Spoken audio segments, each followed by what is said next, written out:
What's up, everybody? What's up? Welcome on back to the Lit Dojo, or, well, in our case, welcome back to the Cozy Beach. Hope we're having a wonderful, awesome afternoon.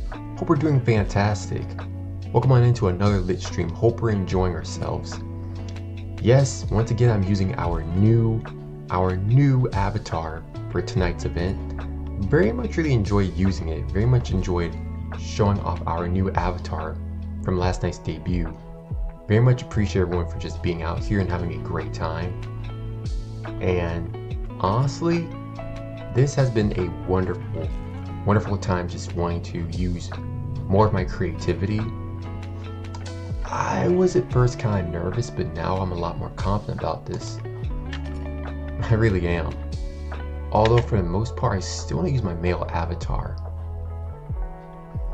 But right now I'm going to give this a shot and just keep going. But enough about me. How's everyone doing this fine afternoon? Hope we're all doing wonderful.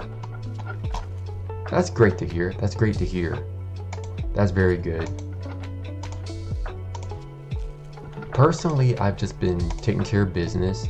Been just driving around taking care of stuff. But I have great news. So, I have recently just purchased Wolfenstein, the new Colossus. And as I mentioned last night, the summer discount was immaculate. 85% off, bringing it down to only $6. That was really good. That was money well spent. And I also bought my new headset upgrade for VR chat. So I'm very much excited for that. I'm very much excited. Let me just go ahead and revert back to my male form. Just for the heck of it. Boop. And there we go. Much better. And everyone's used to my male form, so I'll just do that. Let me just scroll myself up too. Perfect. Alright then, but it's good to be back. It's really good to be back and just hanging out with y'all. Really looking forward to just playing. As you can already tell from the title, we will be reacting to SCP and then playing some Doom the Dark Ages. I just really wanted to play more of that game because I felt like why not? Why not play Doom the Dark Ages? Because I really enjoyed playing Dark Ages the first time. And then even after being it really gives me lots of hope for the DLC coming out, which I am really anxious for the DLC because they did go with Eternal with Ancient Gods, and now I want to see what they cook up for Dark Ages DLC. I'm very much looking forward to that. Very much so indeed. Just checking everything so far. Y'all give me 1 minute, I'll be right back. Or just sit tight and enjoy yourselves and enjoy the music.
We're back, y'all, and we're back. Thanks for the patience. Just my family checking up on me. Also got my nice dinner with me too. Got some chicken and some delicious veggies. Very much looking forward to just enjoying my dinner while we react to some SCP. I'm glad everyone's enjoying themselves. I'm glad everyone's having a great time so far, and also I'm just very excited to play Wolfenstein next. The past 2 weeks have been a lot, but things are looking up for us and we're moving forward to better horizons. I'm very much looking forward to just playing Wolfenstein, the new Colossus, making newer memories, and also just vibing and having more adventures as we grow. I very much look forward to just making so many new memories with our new Twitter account as we work to regain the old one. But don't worry, we'll get that one back very soon. The fight is soon to be won, warriors. The fight is almost done and almost over. Just gonna take some time, but I got a good plan to finish it.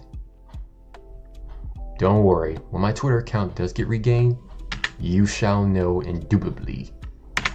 But for now, with that being said, I really look forward to just reacting to SCP.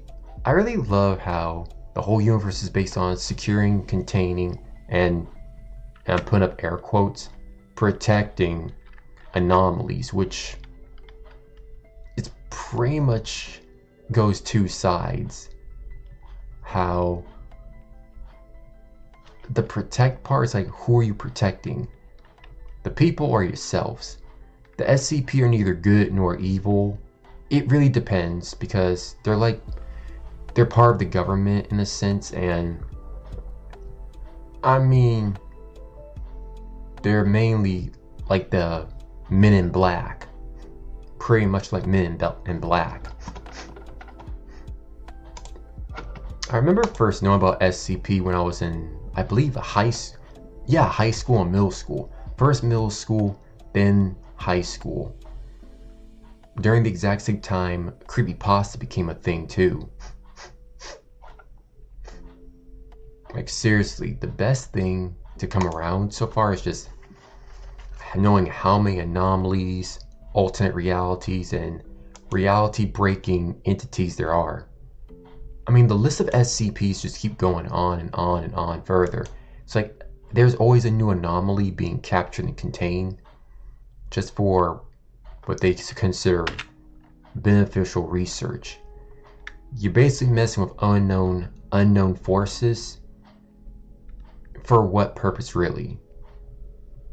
I mean, whenever you have something like, say, an alien artifact, 99% of the time they're going to try to find how to use it, how it works, how to use it, and then how to weaponize it. That's just how the story always goes, chat. That's how it always goes. Speaking of which, I know there's been a lot of SCP games coming out. I know for the past few months, and recently there's some new SCP games and some new SCP-like-ish games, which I really want to play very soon. The list is long and vast, so it's a lot that I want to do, but I'm very excited for, and very looking forward to just playing more and more as we continue to grow. But without further ado, let's go ahead and just crack on open some SCP reactions. Let's go ahead and just mute or pause our music. Go ahead. Looking good. Looking good. Everything's going great. Alright, let's go ahead and pull up some SCP.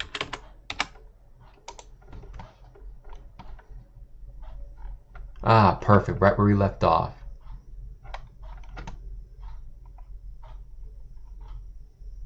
Let me see here.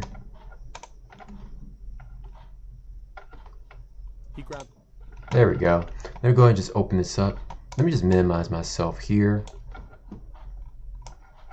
There we go.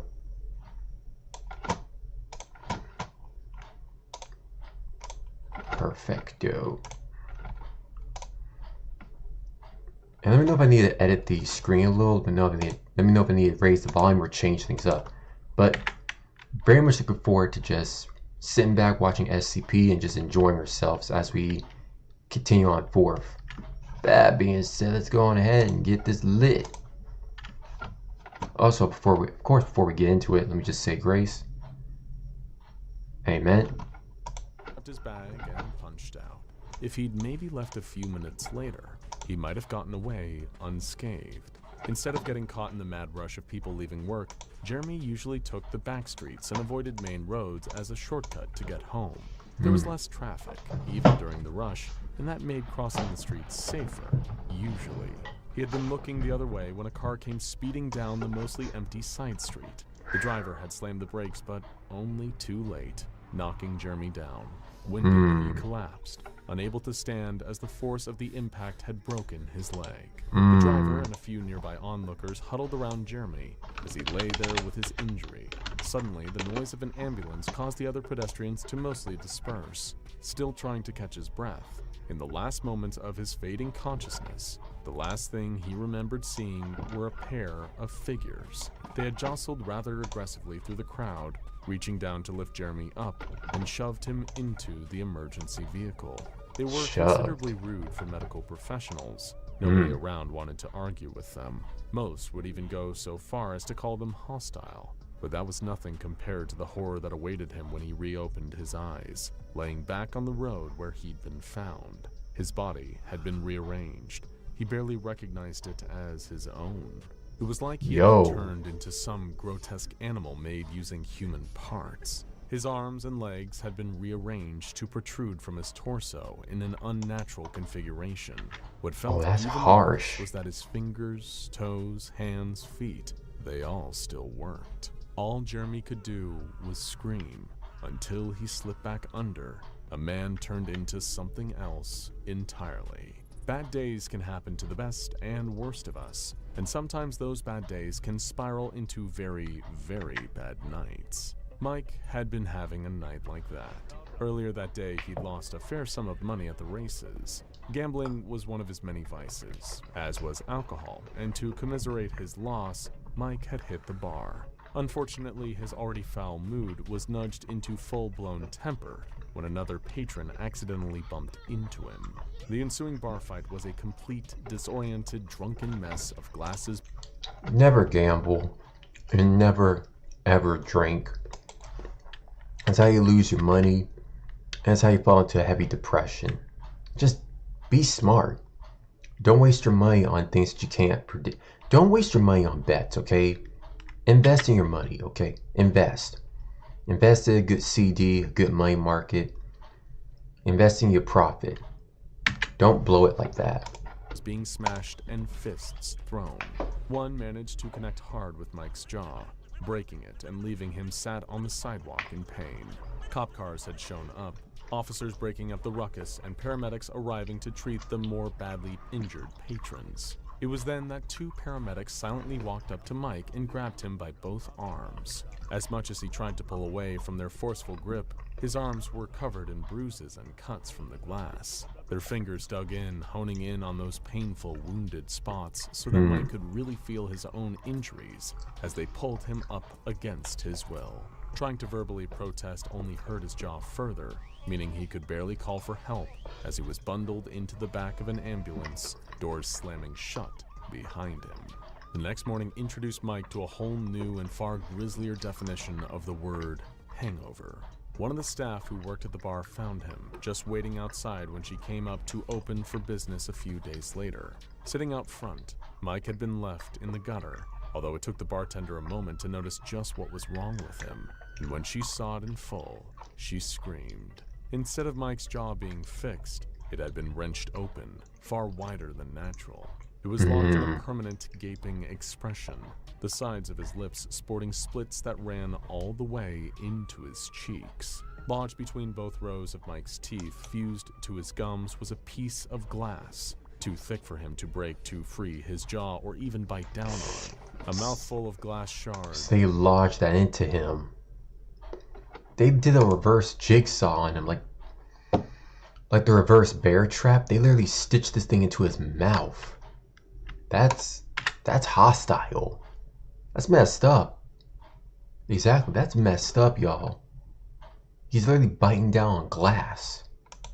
And blood, cuts lining the inside of his cheeks, fragments lodged inside his tongue. All of that might have been preferable, a mercy, compared to what actually happened. The glass was keeping his mouth stretched out, stopping him from speaking like a transparent gag. And as if not being able to speak or beg for help wasn't bad enough, anyone that looked through that little window was also offered a whole other horrific view.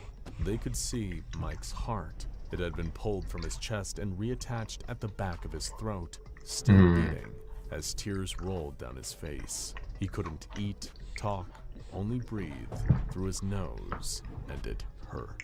Reg and Lee had vowed when they first got married to love each other for better or for worse, in sickness and in health. That Until hurts. death did they part. And death very nearly almost parted them. If given the choice between dying together or suffering through what ended up being done to them, not even their love for each other would have made them want to stay alive. The rain was beating down on the windshield as the couple drove home in silence. They'd had a big argument. In fact, it was small in the grand scheme of their relationship, just a lover's quarrel. In that moment, though, it felt like the biggest problem in the world, as those types of squabbles often do. But it would have seemed quaint compared to the fate that awaited both Lee and her husband. You should learn how to properly Visibility communicate your was poor. issues. The headlights were doing little to help Reg see through the downpour or the dark. He found it so hard to see that he almost missed their turn, quickly wrenching the steering wheel to try and correct the mistake. Reg lost control of the car as it slid on the slippery road, flipping sideways, as the rain continued to Bummer. The airbags deployed. The force of being thrown around, even with her seatbelt on, caused Lee to suffer a number of broken ribs. Meanwhile, Reg's arm was broken when the driver's side door connected with the ground and dented inwards. As the couple were left buckled in their seats, upside down and both crying at the pain of their injuries, they spotted the unmistakable silhouette of an ambulance driving through the rain towards them. They were both so relieved that neither one of them realized they hadn't called the emergency number yet. Although the rain had long since stopped by the time Lee woke back up, the storm was just beginning. Her head was spinning. Everything was sore and aching. She had expected to be in a hospital, maybe with Reg in her bed beside her, both of them recovering but alive at least. Pushing herself up by her cut, bloody hands, Lee could feel something heavy behind her, a weight on her back, like having a rucksack strapped to her, only it was Don't tell me. almost the same mass. What did they do to her? Slowly looking over her shoulder, Lee screamed when she saw the flesh of her back had been fused to Reg's, their skin melted and stuck together like candle wax, each of them unable to pull away without the pain of feeling like they were being ripped apart. To make matters worse, Lee had undergone other modifications. Talk about in sickness or health. Living alone, Rodney was relatively content with his life. Since retiring, he'd been able to spend his twilight years appreciating the little things, spending most of his time out in the garden, tending to his flowers, and occasionally enjoying the company of his adult son. So basically, they fused them together, stuck back to back. Stuck back to back. What kind of paramedics are y'all? Nah, y'all are sick in the head. Although, this would make a good horror movie though. Like a hospital that's within the occult. Like an occult paramedics that turns people into monsters. That would be a good, either a horror short or a good actual movie. Here we go. I mean, what's your take on this? Unfortunately, with old age comes the increased risk of health problems, and to say Rodney had himself more than his fair share of heart difficulties, or a bum ticker as he called it, was an understatement. While out in his garden, Rodney suffered a violent heart attack and collapsed, wheezing and struggling to breathe. Luckily, his son Keith was in the house at the time. He witnessed his elderly father drop to the ground and ran out to help him, calling for an ambulance as he tried to calm Rodney down. The emergency services seemed to arrive much quicker than Keith had been expecting, a pair of paramedics rushing through the house to lift his dad away. What struck him as strange was neither one would tell Keith which hospital they were taking his dad to. They outright refused to let him ride in the back of the ambulance to keep Rodney lucid and reassure him that he was in safe hands. When Keith went to climb into the back, one of the paramedics pushed him by the chest with enough strength to knock him over. As he pulled himself off the concrete, the rear door slammed shut and the ambulance sped away to God knows where with Rodney in the back. After a few days of hearing nothing, Keith had already tirelessly been calling every hospital in the area to ask if his dad had been admitted. None of them had seen Rodney, and his worried son had just been about to call the police to file a missing persons report when his elderly father appeared on the doorstep. Immediately, Keith drove his dad to the emergency room, trying to explain what had happened with the strange ambulance. While the hospital maintained that it wasn't one of theirs, they admitted Rodney and gave him a full examination. Good. To find something that would turn the stomachs of the world's most seasoned doctors. Rodney had more than one heart. Someone had given him not just a spare, but 11 additional hearts. They were stuffed between his natural organs, like too many books squeezed together on a shelf, and not one of them was beating. They were causing far more harm than good. Rodney's insides were riddled with these foreign bodies that were stopping his lungs from fully inflating, resting on his stomach, and wreaking havoc with his bodily functions. Upon discovery of these extra hearts, Rodney was rushed into the operating theater, with his son nervously pacing in the corridor outside. Sadly, a doctor would soon appear to tell Keith that the moment the surgeons removed one of the additional hearts, Rodney's old bum ticker had finally given out. Sometimes, as sad as it may be to reconcile with, tragedy strikes. One night, a fire broke out in a crowded bar, leading to a whole host of people suffering severe burns and requiring urgent medical attention. What they received instead was far more brutal and barbaric. Joyce had been in the bar when the alarm started to ring. Nobody knew what had started it, only that they needed to evacuate. So basically, they stitched his hearts together. They took all these random hearts and stitched them within his body. That's insane. That's like morbidly messed up. It really is. That's morbidly messed up. Imagine you expect this hospital to take care of your father, and this is what they do. Nah. And then you have the audacity to try and kick me? Oh no.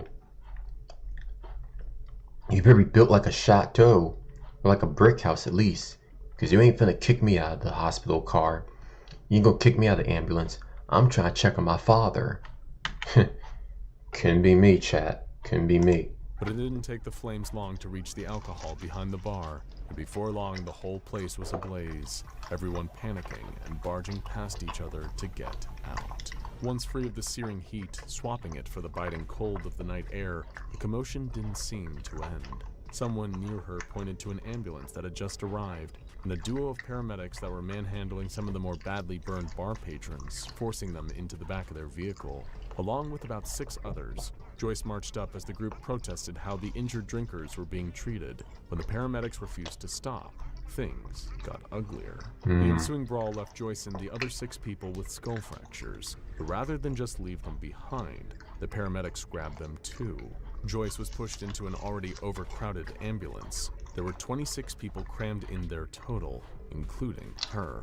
19 of them had nasty burns on their skin, wounds that were only made worse by being packed together in such a tight space and jostled around as the ambulance drove away. There were no sign of the missing 26 bar patrons for around a week. The families of those that had disappeared after the fire urged the police to keep searching for them. With no bodies recovered at the scene by firefighters, nobody had a clue where the group had gone. Joyce's partner, Al, even printed off missing flyers and handed them out to anyone who would take them. They also happened to be the caretaker of a local community center, and after another day of worrying tirelessly about Joyce, Al moped back there to clean and lock the place up. What they found waiting for them was like something out of an old horror B-movie, or something found in the deepest parts of the ocean. Filling one of the rooms of the community center was a huge, watery mass. It wasn't pure liquid, although Al first mistook it as the result of a leaking pipe. The mass was fluid. It twitched and shivered whenever they reached out to touch it, almost like a living thing, or what was left of a few living things. Say, 26 bar patrons melted down and reduced to a collective liquid mass. Now, you'd think That's having an disgusting. accident out in public would be as bad as things got, but that's nothing compared to being injured in the line of duty, right in the middle of a war zone. That's what happened to Private Jackson. While he and his squad were out on a routine patrol in So they Afghanistan, got turned to jelly. enemy insurgents ambushed the United States' soldiers. During the ensuing firefight, Private Jackson sustained a severe gunshot wound, leaving him bleeding out. His comrades had called for a medical.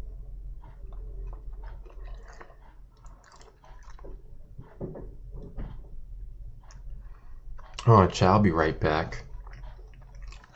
Be right back, chat. Just gotta check on something.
back, y'all, and we're back. Thanks for the patience. Just had to check on my family real quick, just see if they were a-okay. Everyone's doing great. Everyone's blessed. Everyone's doing great. That's all that matters. Let's go ahead and return back to our SCP. Reactions, excusez-moi. But that's the crazy thing. So basically, if you get injured, they just come and mess you up even worse than you already have been. And for what? Like, do they hate their jobs or something? It's like we expect an ambulance to actually take care of you, but instead they just like screw you over even more with trying to take good care of you. I mean, you're supposed to help me, not damage me even more. Like, what's up with that? What is up with that for real? And then turn these people into literal gelatin. Nah, they on some occultic stuff. Evacuation, and were expecting a U.S. Army helicopter to arrive at any moment. What none of them had expected was a city ambulance driving towards them across the battlefield as if it was the most normal sight on Earth. Already suspicious of the approaching vehicle, Private Jackson's fellow teammates raised their weapons at the approaching paramedics. Despite the soldiers' demands for them to identify themselves, neither one of the ambulance attendants seemed to pay them much mind, grabbing Private Jackson and dragging the wounded soldier towards the vehicle. He called to the rest of his squad, wanting to be let go, having no idea where he was about to be taken or why. The commanding officer barked at the pair of EMTs, warning if they didn't release Private Jackson, then his men would open fire. Still, the paramedics didn't seem to be listening. Just as they threw Jackson into their ambulance and climbed into the cab at the front, the other soldiers opened fire. Squeezing their triggers, bullets were spat from their weapons, riddling the metal sides of the vehicle as it began to drive away, siren blaring and lights flashing. Every shot that connected with the ambulance seemed to cause it to leak a viscous black fluid, like an oil. But despite this, it did little to deter the ambulance from driving away with Jackson captive in the back. After being successfully extracted from the battlefield, the remainder of the squad were airlifted back to safety, arriving back at their nearby base the following day. Each one of them were solemnly silent. All of them were confused as to how an ambulance had even appeared in the desert out of nowhere and disappeared without a trace. But even more so, they were concerned for the life of their kidnapped comrade. However, they wouldn't have to wait long, as arriving at their barracks revealed the grim, grotesque fate of Private Johnson. Oh no. He was on the walls, as in all over the walls. His body had been dissolved somehow, broken down into little more than a thin, bloody paste that had now been smeared over the interior of the barracks. Looking out at his former squad from the liquefied remains was a single human eyeball, Private Jackson's eye wide with horror at what had been done to him. SCP-4419, known to some by the nickname of the Butcher's Chariot, is still out there. At present, it is unknown who, or indeed what, performs the horrific mutilations on its victims, or even why.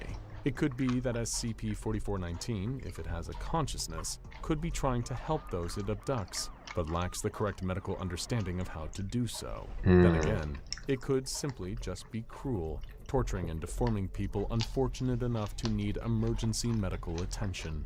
Given how sporadically this anomalous ambulance can appear and disappear, at the site of any medical emergency anywhere on the planet, there's little the Foundation can do other than stay vigilant and pick up SCP-4419's patients after it has mutilated them. Or rather, they can pick up whatever's left of their victims. Modern cognitive neuroscience tells us that our memories are about as reliable as a weatherman at your local news channel. When a couple is asked, "How did you first meet?" they are lured into romanticized reflection. They might recall locking eyes at a school dance. They might recall the night being just perfect, despite the truth being far from it. We don't remember the spilled punch, the stepped on toes, or the stuttering. We only remember the X's and O's. Our memory doesn't find the needle by sifting through the haystack, but rather by lighting a match and setting the barn ablaze, until all that remains is the small piece of silver shining through the smoke. In this way, our memories are our best friends. They know exactly when to lie to us, feeding us misinformation about the past to satisfy ourselves in the present. Because if humans were capable of writing and recalling accurate personal accounts of their history, our memories would be stiff, unmarketable literature. And when a book gets boring, we tend to tap out. Just the same, when our lives get monotonous, we tend to give up. So we have our faulty, biased brains to thank us for our perceived happiness and fulfillment. Our inaccurate memory systems consequently help us hide trauma, contrive purpose, and infuse unique importance into an otherwise banal existence. But let it be known, not all cerebral restructurings are gifts from psychology. Some are curses from SCPs. Which of these two possibilities is more existentially terrifying is up to you. SCP-5040 is a non-existent Japanese horror film entitled Tears of Blood, which spontaneously manifests in human memories. SCP-5040 is a master of persuasion. Those affected by SCP-5040 will remember going to see the film, even when their supposed attendance would contradict empirical evidence. It manipulates the mind into unwavering faith. While humans occasionally stumble upon the self-awareness to question their recollection, there are no documented instances of an individual doubting this specific memory. Somehow, beyond the Foundation's understanding, SCP-5040 manages to suspend the skepticism of its victims. They accept the memory as canon, as brute fact. Victims of SCP-5040 do not need a ticket stub, to know they have been to the theater, and SCP-5040 afflictions can occur any place where movies are shown. It even transcends laws and navigates social norms. In cultures where its content would usually be prohibited by regulations and frowned upon by the public, it still inserts itself into the memory of its prey. And once that memory is planted, it's an event that can't be forgotten. Like the Once you see it, you can't forget. Like your favorite football team winning the Super Bowl. Like the employee number you punch in and out of work every day for the rest of your life. It stamps itself into the forefront of the subject's brain, waving its arm, pleading to be recognized, begging for attention. Descriptions of the film are always similar in nature, as are the circumstances and events surrounding the viewing. However, reports of SCP-5040's story and characters are never fully consistent from one subject to the next, and the film's setting, subplots, character names, and much of the dialogue are different for each viewer. Whether this is SCP-5040's intent or inadequacy is unclear. Casting also varies and appears largely arbitrary. A broad variety of Japanese performers and entertainment personalities, both living and deceased, have been said to star in the film, even when the actor in question has no real-life associations with the horror genre. Imagine famous Japanese actor Pat Morita, better known as Mr. Miyagi from The Karate Kid, being the lead in a horror film. Despite the fact this would be a noticeably strange casting decision, It would be. SCP-5040 would still be taken seriously.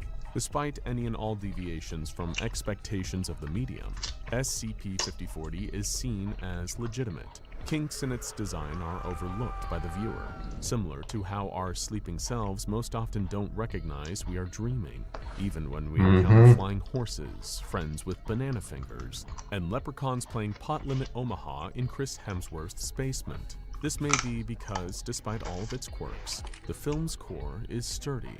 Its beginning, middle, and end are always in agreement. It doesn't stray from Robert McKee's universal structure of story. Not even the sick, twisted M. Night Shyamalan himself could have created a cinematic experience quite like this. After conducting more than 300 interviews, researchers have constructed a detailed synopsis of SCP-5040's most consistent story elements and the most common sequence of events associated with the viewer's memory of their screening attendance. There is no matinee with this movie. Screenings always begin at sunset. If there are obstacles standing in the way of the subject's attendance, SCP-5040 will see them removed. Dentist appointments, drinks with a friend, a long procrastinated date with the treadmill. All these commitments for that day and time will be pushed down the subject's list of priorities, making way for the movie. They will learn that their plan basically takes over their entire life, takes over everything they want to do, out the window. Just washed out, nobody cares. They just forget their entire busy schedule. Like, say you had to go to a funeral or something, and this pops up. Or say you're going to visit a friend for their birthday. This thing basically manipulates your mind, gets it to your head, and controls you. That's brutal. Man even has a piece of glass shard stuck in his face. Nah, that's brutal. Plans have been canceled or resolved one way or another. The dentist's office burned to the ground. Your friend is suddenly sober. The model of treadmills at your gym have been recalled. Somehow, some way, time is freed up. And when life is kind enough to offer respite from personal and social obligations, it is modern humans' instinct to sit down and veg out. At this moment, the subjects decide to see a movie at a nearby theater. Upon arrival, the theater looks to be an entity in its own right. Long lines of patrons are like limbs extending from its center box office. Bright, blocky letters forming the film's title run across the marquee like a cheap tattoo. It is truly madness. A frenzied crowd gathers at the box office, pushing and shoving, clawing at the glass partition for a ticket. The entire theater has been reserved for this special event, a one-time only screening of a rare, critically acclaimed film. Admission is entirely free, but is it actually free? Or has the cost just not declared itself? When the subject reaches Perhaps the other price floor, already been they paid. scan their eyes over the sea of people. Heads emerge from the backs of almost every seat. They can only find one empty space, and they have to shuffle like a crab to get past the mass of other viewers. In their seat, they notice that a large number of people throughout the audience are wearing disposable face masks. The woman sitting next to the subject's right wears one such mask, as does the woman on their left. And before you think, well, that isn't so weird, it's important to note that all of these accounts were taken years before certain recent events. Patrons COVID. continue to pack into the theater. Despite every chair being filled, more and more people enter. The aisles become overflow seating. Regulations of max occupancy are dismissed. In the darkness of the room, all that can be clearly seen are shapes. The rectangle that is the screen, the hundreds of circles that are the heads of the audience. Excuse me. But there is a shape that feels misplaced. What appears to be the letter P sticks up from the crowd, a thin line with a bulge protruding from the top.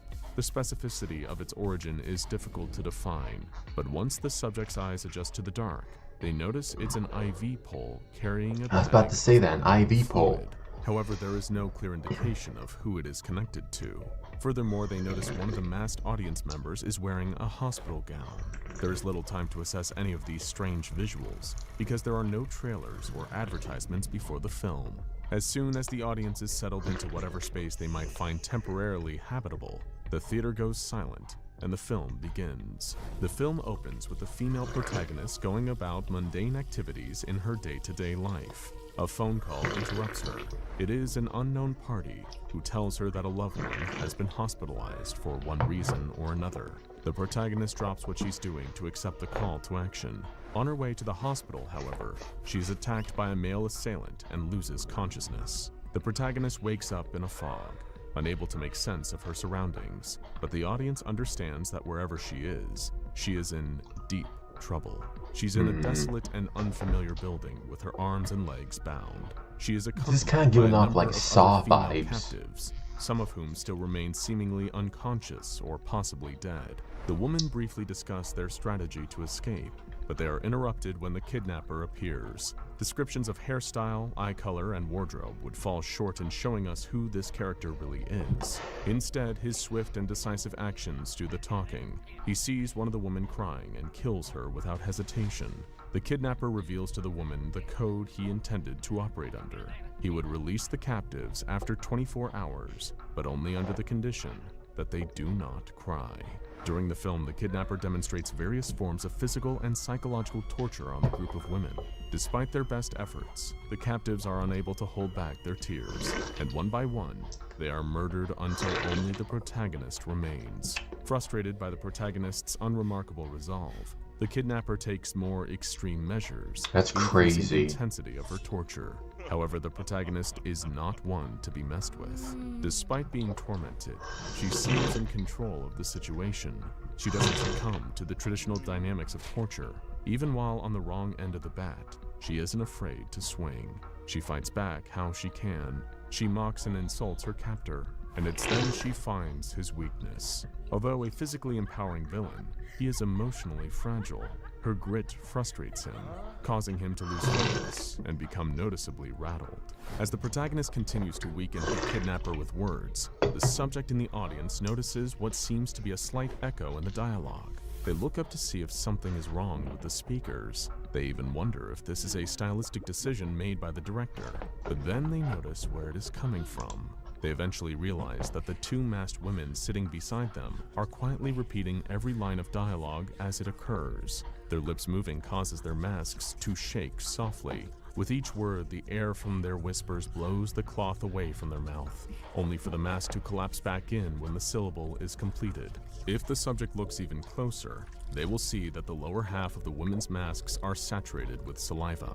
Things don't get any more pleasant when the subject shifts their gaze down the woman's body. Just near their waists, their hands are clasped together so tightly that their fingernails are digging into their skin. They tremble and fidget, as if having taken on the burden of the world's anxiety, and no medication can calm them down. Fingernails dig deeper into their skin, drawing blood and foreshadowing the film's finale. At the film's climax, the kidnapper approaches the protagonist with a double-edged razor blade and announces that even if she is freed, she will spend the rest of her life horribly disfigured.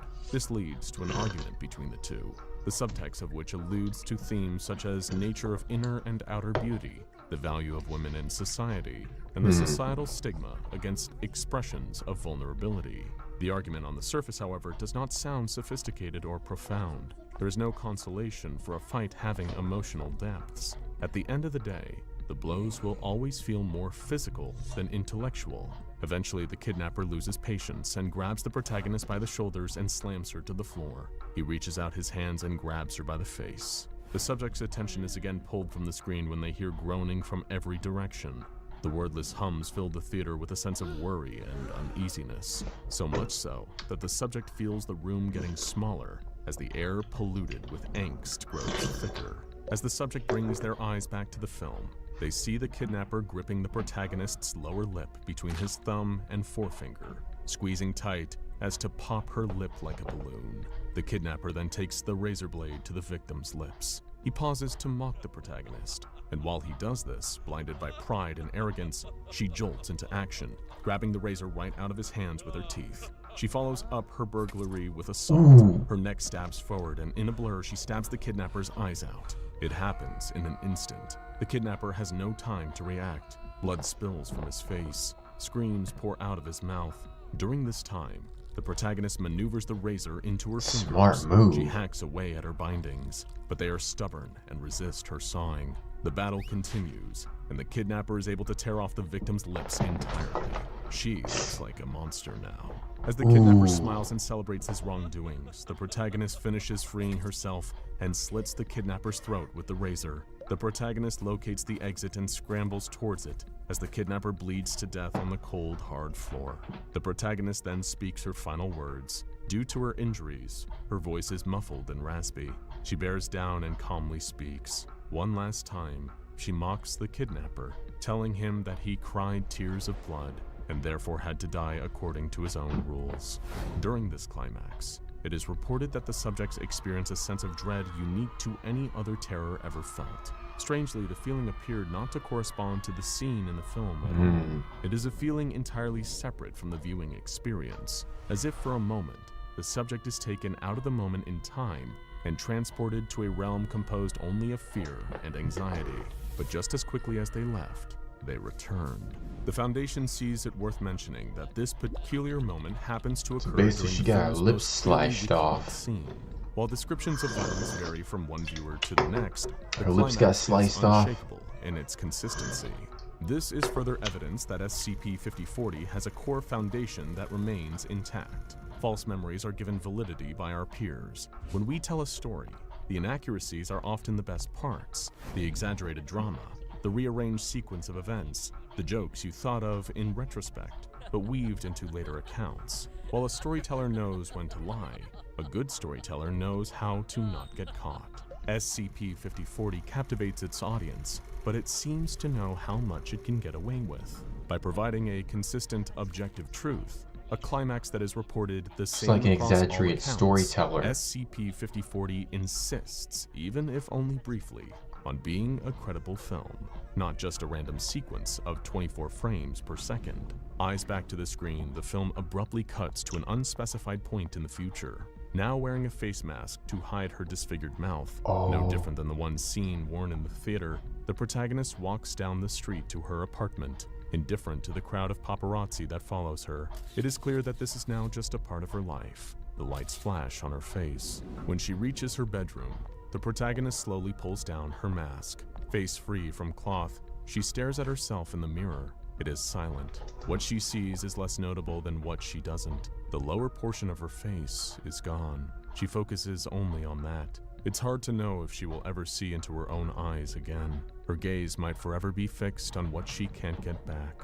And through those eyes that long to see more, she sheds a single tear. Over the course of several minutes, her weeping gradually builds into frenzied sobs and shrieks. It can first be misinterpreted as bad acting, a case of doing too much. But as the crying carries onward, it's understood that the horror in her wallowing is all too real. The film cuts to black and the credits roll, but the sound of the protagonist's cries continue to play with no other audio until the credit reel ends. And even then, in silence, it's hard to say if she ever stopped crying.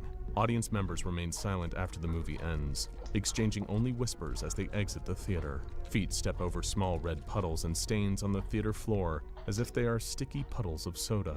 Those who remain past this point experience an escalating feeling of unwelcomeness until sitting and staying is more physically demanding than getting up and walking out. Some experiences will stay with you forever, even if they never actually happened. Some say that SCP-2102 was a mistake, an abomination created by an accident of medical science. Maybe those people are right. Maybe there's much more to it than that. So it's like some things are better off just...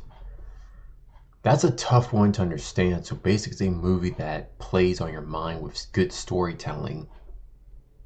It's addictive, but it's also manipulative.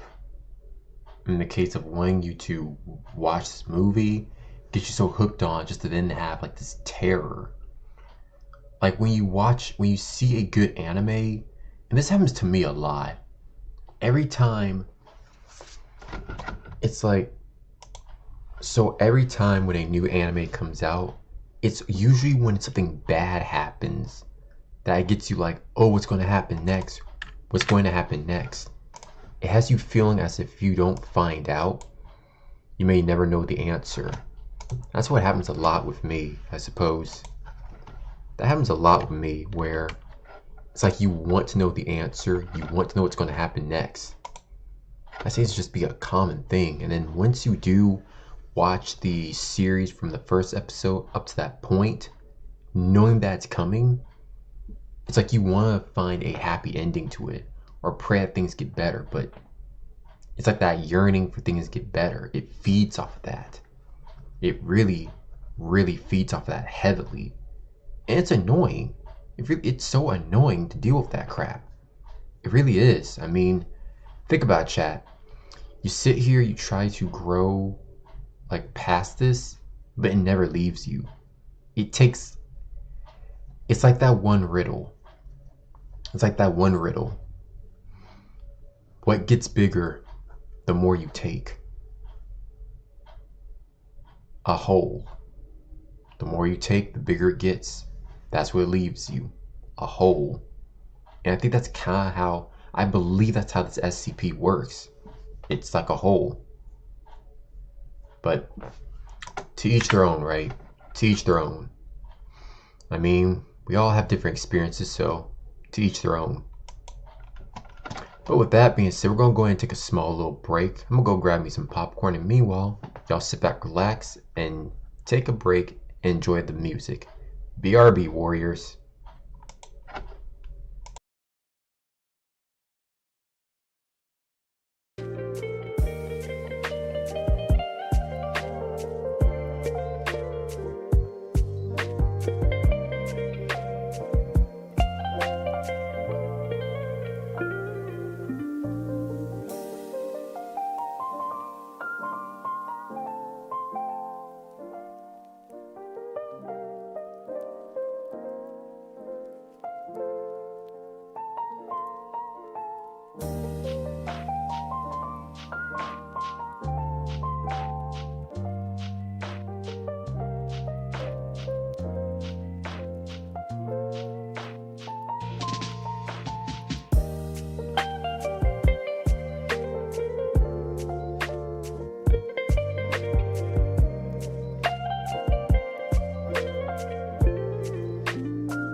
And we're back, warriors. Thanks for the patience. Thank you so kindly.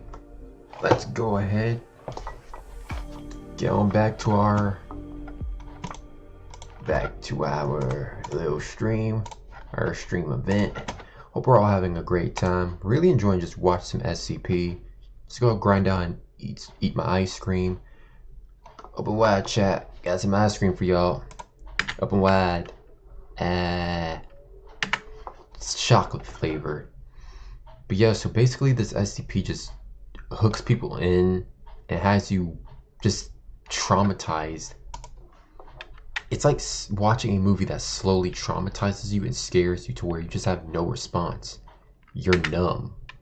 You have no words whatsoever. You're just numb. Either way, they don't know the full story. How could they? They weren't there. They weren't there all the way back in 1972. But Dr. Pavel Zukal was. The earliest moments, the events that directly preceded SCP-2102's creation began on March 2nd. The wind was carrying an unforgiving, freezing bite with it, as Zukal made his way to the Institute of Experimental Medicine, ZISAV, in Czechoslovakia. With the Cold War between the USSR and the United States underway, there was already an air of secrecy on both sides. Espionage and intelligence gathering operations were rampant, bringing with them paranoia and distrust. There was no way of knowing if someone was a double agent, leaking information to the West. But while the governments of Russia, America, and their various respective allies and enemies scrambled for control and amassed obscene quantities of nuclear arms in secret, there were even more cogs turning, hidden in the deepest, darkest shadows. The SCP Foundation's long-standing rivalry with various other groups of interest was well known among any with a high enough security clearance. Most of these groups were radicals or outliers, despite possessing knowledge of anomalies or even being directly linked to them. A lot of GOIs were independent of any world government, but for decades, the Foundation had been aware of a directly competing establishment, effectively a parallel of their own organization on the other side of the globe. They were known as GRU Division P, a USSR equivalent of the SCP Foundation themselves. It is unclear, based on what was recovered from Dr. Zukal's personal diary, if he had been directly scouted by GRU Division P for their project in Czechoslovakia. Given the air of secrecy engulfing the USSR at the time, it is possible that Pavel himself had no inclination that Division P was even involved in the project, due to take place at the Institute of Experimental Medicine. He might have suspected, but with no way of knowing for sure. Similarly, there was no way Zukal could have known where the project would lead, but he would have a hand in creating. The initial few weeks after his arrival at the Institute were rocky, to say the least. Rocky. Zukal, along with a team of scientists and technicians working on orders direct from Moscow, had to contend with unreliable equipment and difficulty getting electricity. Oh, that's a generator. That's those kind of generators you take out when the power goes out. I mean, not a dib, of course, but I mean, number one, dealing with double agents and not knowing who to trust, that's a big part of it. That's a really big part indeed. And the SCP going way back since the wars, it gives you just a brief idea of how experienced the SCP is and how long they've been at this for years and years. Eventually, after clearing those initial hurdles, testing just give it a little kick. What was the goal of this mysterious project? Well, through Zukal, GRU Division P and the Kremlin were chasing something the scientific world has been trying to accomplish for decades. Something that could change the very landscape of not only the Cold War, but the entirety of modern medicine, the secrets of cellular regeneration. Unlocking that would, in theory, enable them to create the world's very first unkillable super soldier. And hey, it definitely wouldn't be the craziest secret operation carried out by a world superpower during the Cold War. The CIA spent millions turning a cat into a listening device and training it to infiltrate enemy headquarters. This so-called acoustic kitty was struck and killed by a random van during its first mission. Compared to that, a cell-regenerating super soldier was positively sensible. With a worldwide nuclear arms race already underway, perhaps the project's ultimate goal was to produce an entire army of these self-regenerating troops. With something like that in their hands, the USSR would have the manpower to reinforce their nuclear arsenal, and potentially even soldiers capable of surviving and healing from the effects of an atomic blast. On the 5th of May 1972, the first of the They're like Wolverine, subjects began instant to show healing promising factor. results. They underwent physical trauma at the hands of Zukal and the other scientists, only for their bodies to react much faster than the ordinary healing process would allow. Rapid clotting took place in the affected areas, preventing the subjects from bleeding out. However, this quickly went awry. The clots turned into severe lesions. Realizing this had occurred thanks to Macaulay, one of the other project scientists administering too much neodymium, Zukal chastised his colleague, vowing him to drag him to Moscow personally if another mistake like that ever took place again. Unfortunately, by the last few days of June, Dr. Zukal and his team were no closer to success. Every subject that underwent testing succumbed to the same necrosis. Necrosis. Neodymium had only made the reaction worse, something Pavel couldn't allow Macaulay to know without the risk of it being held over his head for the remainder of the project. In every instance, the doctors were able to trigger rapid cell division, 50 times faster than that which occurs in the ordinary healing process of human beings. But the biggest drawback was that this division would quickly become uncontrollable. It was creating enough new matter on a cellular level that it would choke each test subject in its own excess waste. As you might expect, Dr. Zukal noted this in his diary that this process wasn't a pretty sight. Come mid-August 1972, the project scientists decided they needed a test subject with more resilience than an average so it person. healed too A much. suitable candidate was provided. It overhealed their body. Who had been sentenced to 15 years in a uranium mine as a punishment detail. Despite such an extended period of time under the harsh conditions of the mine and the close proximity to a radioactive element such as uranium, the man managed to survive unscathed. Upon closer examination, this new guinea pig, referred to as X16, had a rate of healing twice as fast as that of an average man. Perhaps it was a random genetic abnormality that made X16 this way, or maybe it was a result of his extensive time in the uranium mines. Either way, it made him the perfect new subject for Zukal's experiments. Initially, subject X16's preliminary testing results looked promising. The wound healing process was actually taking place now, instead of resulting in necrosis or aborting it as it had with the earlier experiments. Hold up though. In fact, Dr. Zukal seemed to think X16 was healing almost too quickly. But nevertheless, testing continued, although not without a different type of problem. The questionable morality of what they were doing began to set in for Pavel, causing him nights of endless tossing and turning, unable to sleep as he reflected on what he'd done. X16 had managed to survive for much longer than the earlier test subjects, but it was clear that the torture this man had to endure was exacting a heavy toll. Every day, the doctors would lacerate him, time and time again, recording the results. And every day, he survived, only for the cycle to begin again the next day. It's like Hephaestus. Zukal was conflicted. On the one hand, the results of the testing were proving successful, lasting far longer and working far more effectively than they had in the past, and yet on the other, it came at the cost of one man's continued suffering. To make matters worse, Pavel had no way of voicing his concerns to any of his team. Any questioning of his orders or the project's methods would have been viewed by GRU Division P and the KGB as sedition and treason, earning the good doctor a one-way ticket to a gulag, or, if he was lucky, a clean shot to the back of the head from an agent's pistol. Often morality is sacrificed for the greater good, in the pursuit of the advancement of science or a nation's goals. That's where things go awry. Showing results with X16, now that it was real, what they were doing still weighed heavily on Dr. Zukal's conscience. Then, on October 15th, 1972, the final piece of the puzzle seemed to become clear. By introducing the correct amount of stabilizing agent into the serum they had concocted, Zukal and his team had perfected the composition. Upon administering this newly completed version of the solution, the doctor noted in his diary that subject X16 was responding well. At least, Medically, the subject was responding well. It was clear that the continuous Now, what about mentally, though? he had been subjected to was causing uncooperative behavior in X-16, but so close to the cusp of achieving the They're gonna go too far.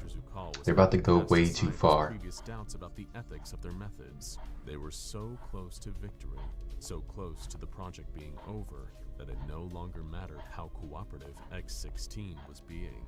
But 2 weeks and 4 days later, just as the project was nearing its end goal, disaster struck. MU Dr. Elena Orakova was one of the scientists on Zukal's team, who had primarily helped when examining the early cell divisions, those that were leading to necrosis and causing test subjects to produce too much excessive genetic material. Elena had made a startling discovery and immediately brought it to Dr. Zukal in a distraught show of panic. The cell samples they had used to test their serum were now gaining mass, seemingly from nowhere. Just like the earlier experiments, the effects were working almost too well, causing an overabundance of cellular regeneration to the point where the cells couldn't stop producing masses of waste genetic material. When Zukal brought Elena's findings to Drs. Sislard and one Georgi T. Fedinko, so he's basically just going, what, start regenerating more mass? Disregarded as an error, determining to press on with the project to meet their deadline.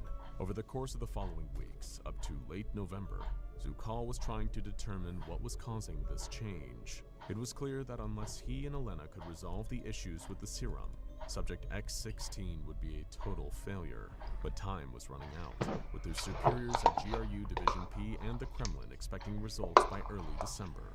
Under untold amounts of pressure and subsequent stress, Dr. Pavel Zukal found himself losing time, unable to sleep to the point where he was drifting off whenever he was on the verge of a breakthrough. By the end, Elena was the only member of the team trying to help him methodically figure out what had gone wrong.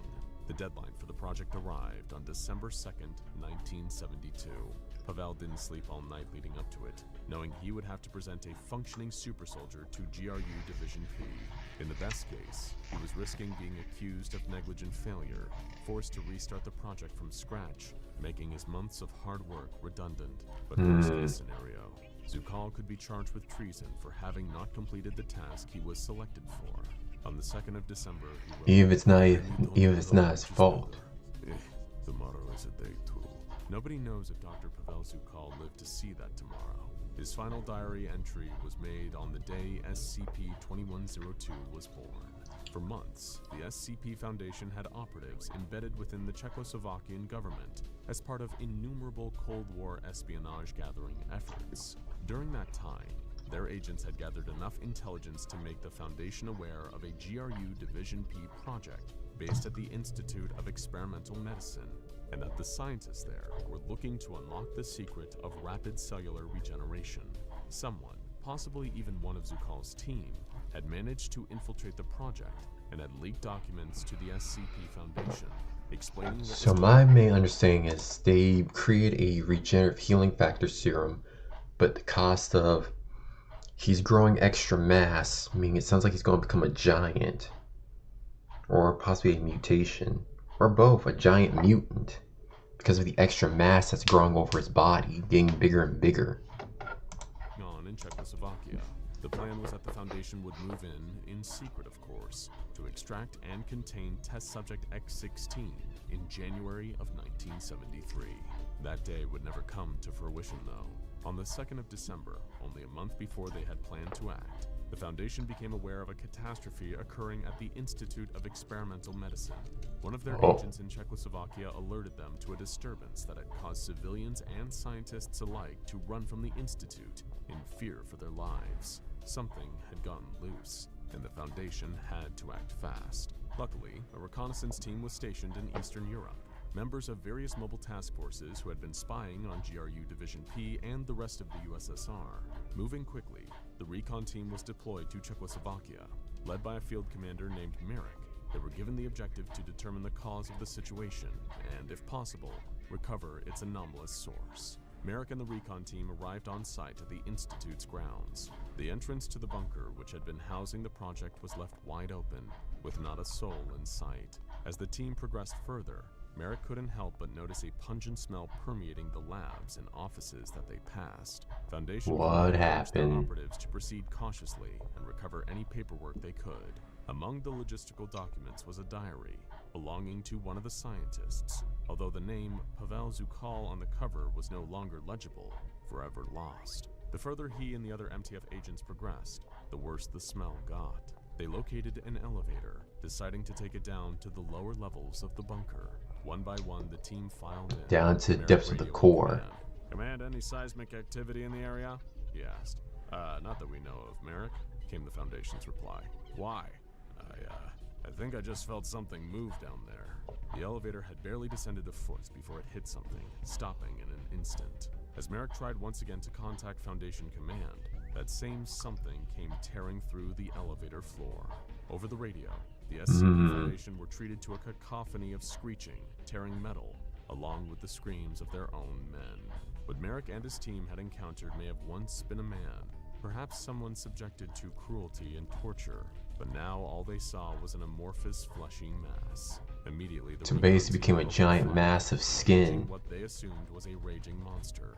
It probably never occurred to them that they might have just wanted to be free after years of imprisonment, followed by months of horrendous experiments. Minutes later, Merrick was able to get in contact with Command again, locked in a heated battle with the entity. But every round fired, every shot their guns landed, nothing was having any effect. Whenever Merrick dealt damage to the creature, part of it seemed to grow, faster and faster each time. The more damage it takes, the more it regenerates and Unable grows. to stop the expanding monstrous test subject. Even grenades thrown by the MTF operatives, causing multiple explosions, did little to stop the entity in its tracks. Listening in over the radio, knowing they had few options left, the SCP Foundation dispatched a pair of F-4 Phantoms, long-range supersonic fighter jets, equipped with a payload of M47A1 napalm Incendiary bombs. With Merrick and his men almost on the ropes, Command issued an order to retreat.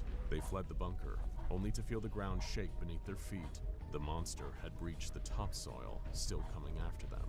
Jones, one of the Foundation's agents, was pulled under the encroaching shapeless mass, crushed to death as it continued its pursuit.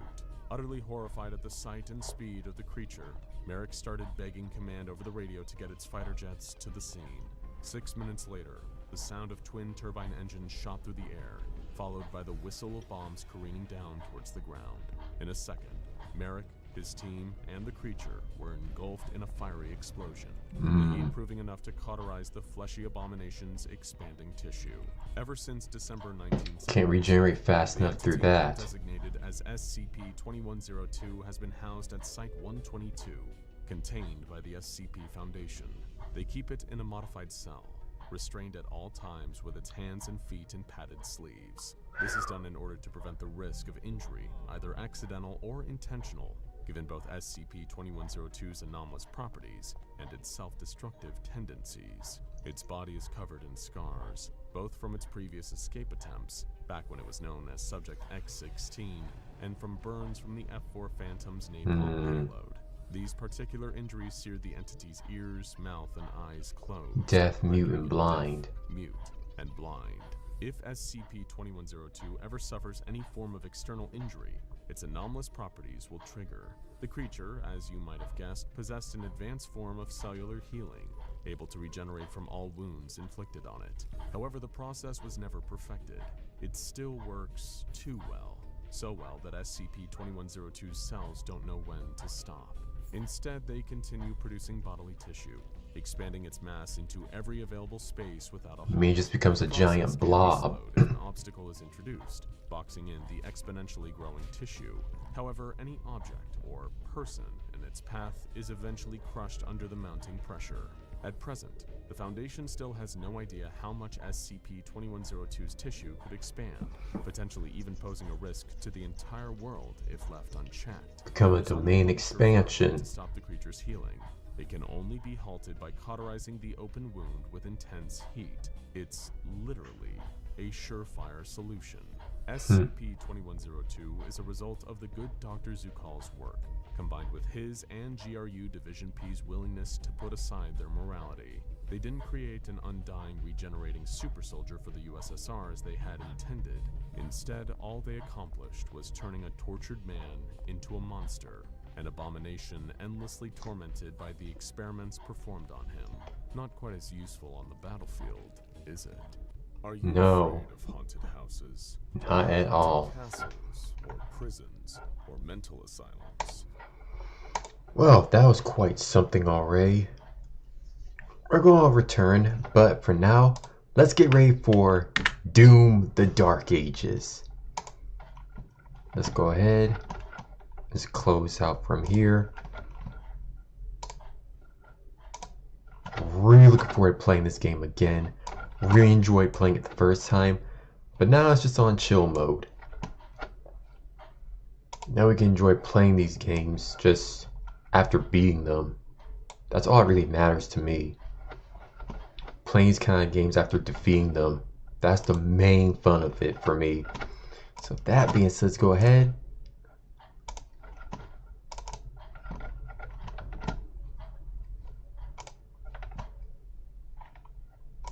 Bingo.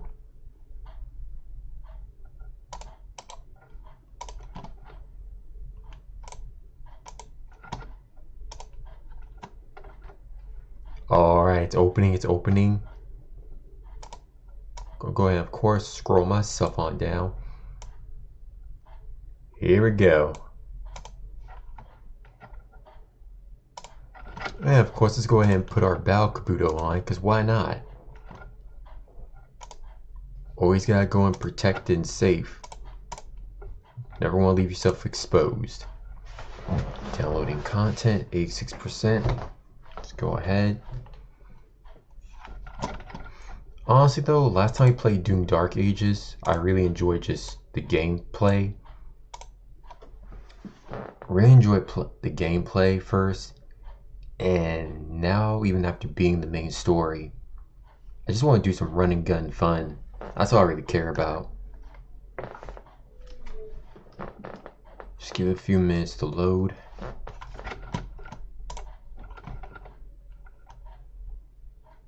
Launch and give it some time. Just have to wait a bit. But as we wait, the main best part is just I have a lot more avatars that I want to debut. Plenty to debut. Even continuing through this year and going into next year as well. Definitely want to start doing more avatar debuts. Because personally, just my whole talent with making avatars has been good. It's been great.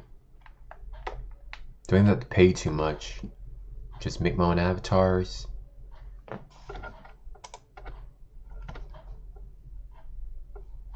Still waiting.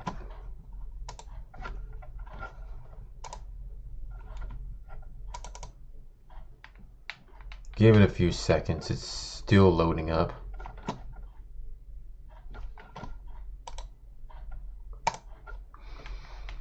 Whew, man, the waiting.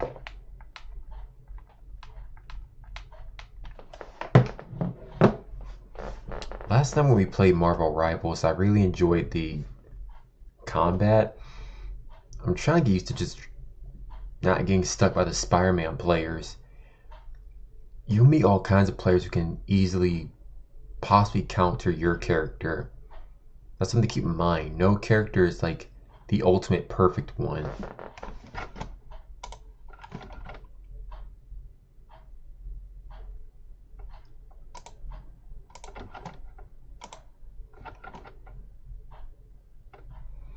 Okay, just be patient. It's still loading.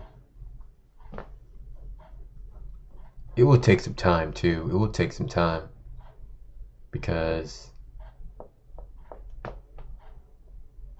it's downloading a lot of content, probably just need to close out some windows too.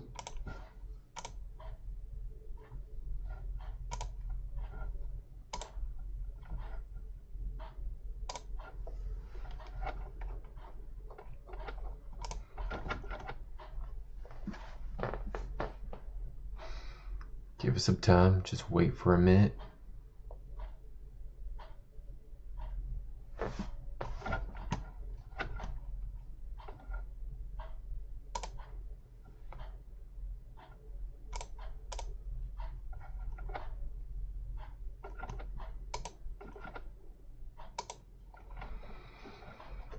I mean, this is a game by Bethesda, so sometimes games take a little time to reload. But I'm not complaining. I'm not. What we can do, however, is we can go ahead, while we wait, we can play some VR chat.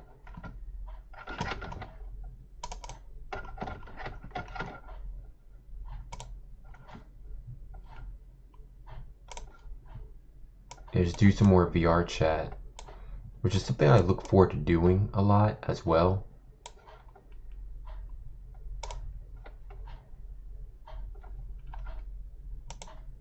Alright, game capture on lock.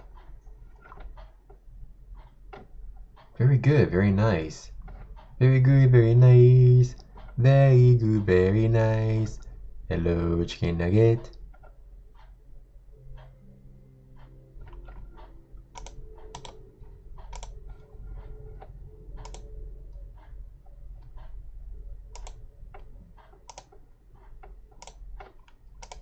Open up.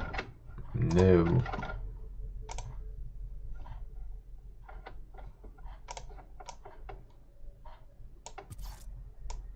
And we're back. We're back at it.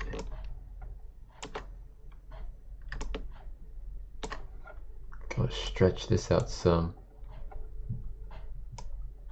Bingo. Alright.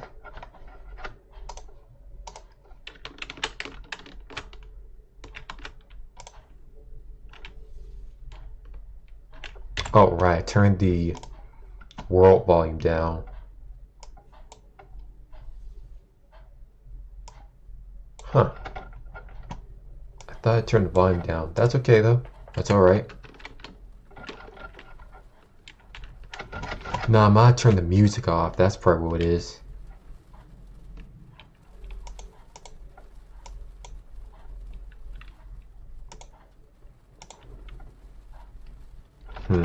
Oh well.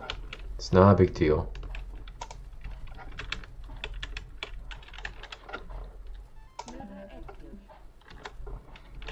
Time to pick my usuals. There we go. Just gonna move my desk over.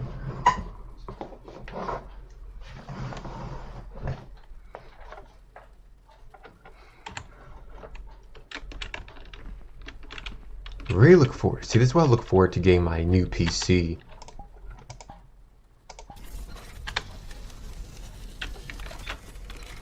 So I can use these weapons more. That's what I've been missing, is just the weapon usage. Because even using this avatar, the guns have better quality.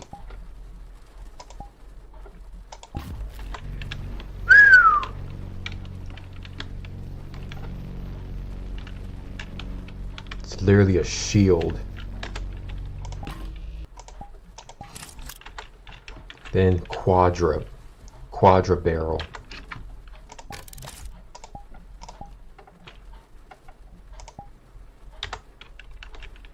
I admit the super shotgun is really big, but I'm not complaining. My main focus is just using this avatar more,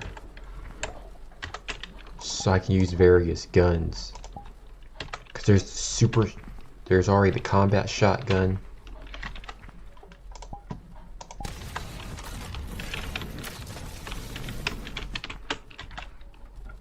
The cycler, accelerator.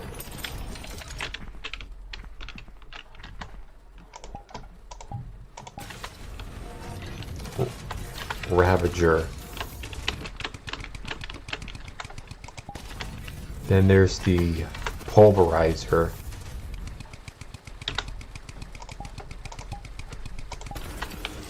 Then there's the shredder.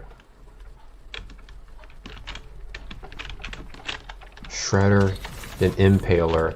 This is like a massive sniper. This gun is like a literal sniper. Let's just see how well we're doing on downloading.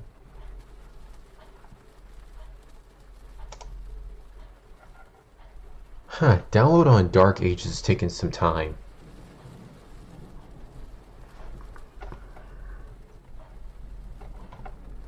It's probably because I didn't download it properly last night. It's probably what it is. I didn't download it completely last night. So it's gonna take some time still, but that's okay. Meanwhile, we can just sit here and vibe for a while and just play some VR chat some more. Really love the weapons. I just wish they would have added the grenade launcher and the rocket launcher along with the BFC. They could have done that. I understand some people, it takes time to model those weapons down to the very detail. And other times people will even just use already made weapon models for their avatars. So both understandable. But for me, well, even though I don't really make avatars, I don't make VR chat avatars. But I already have someone who's helping me make my own personal avies for next year. And I'll be happy to say that next year we'll have some very exciting events coming soon. I'm very much looking forward to that. Really am.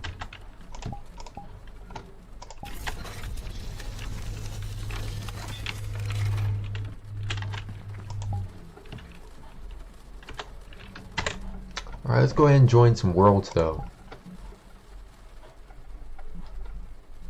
Let me see. Somewhere not too crazy, but also pretty chill.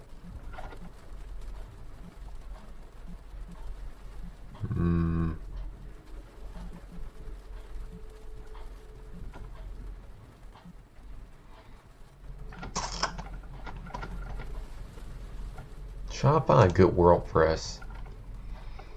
Yeah, so Doom Dark Age is gonna take some time to load because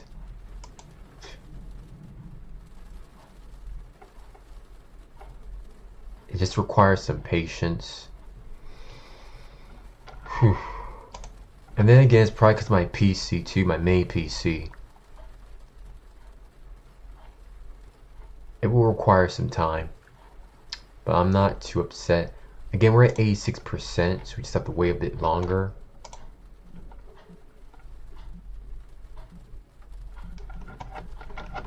Let me just hit this real quick.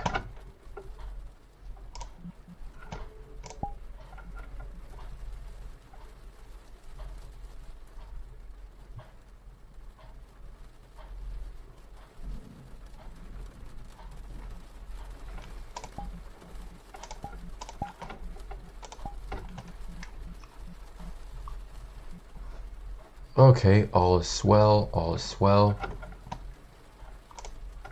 Let's go ahead and just... This seems pretty fun. Yeah, I do not mind joining a Five Nights at Freddy's club. I do not care. I'm just about that vibe.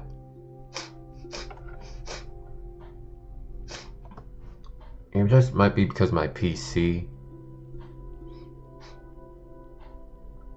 What I want to do is hopefully someday in the distant future I can just use my bigger PC again. Use my bigger PC and just go back to just normal streaming on there again.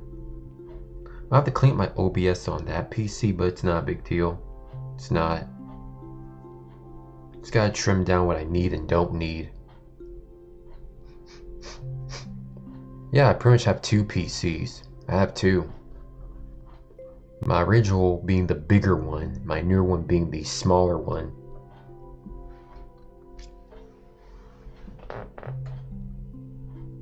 It might just be that I need to delete some stuff too off my... As far as downloads, let me see.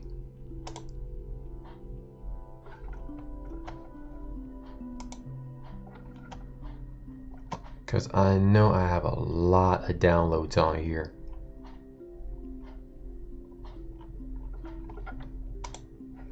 There's some things I can delete and remove, and hopefully that frees up space for the game. Okay, it's at 87% now. We're almost done. Just gotta be patient because what I didn't do was I didn't fully download it last night. And again, I am working on a smaller PC now, so things don't just quickly work like you expect them to. Wait for this to load up.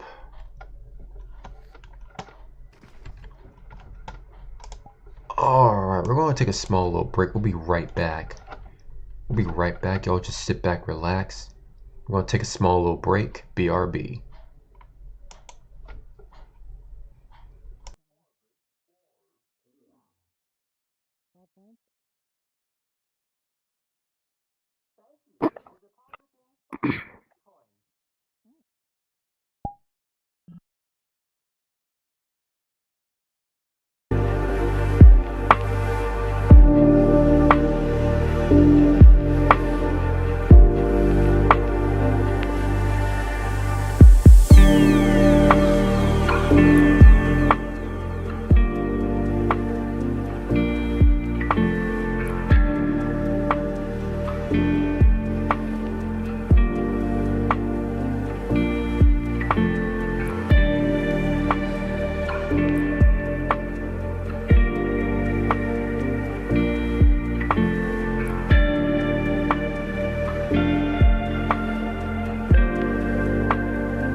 And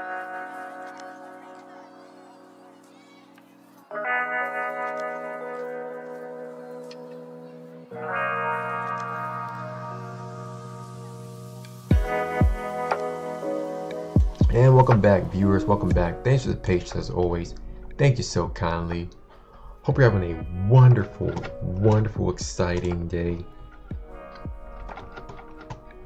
I'll go ahead and mute your music. Alright, let's get ready for some more VR chat. Of course, as always, let's be aware that this is a mature stream, that there are going to be some mature people in our midst. But as always, we do a good job keeping it professional as possible. There we go.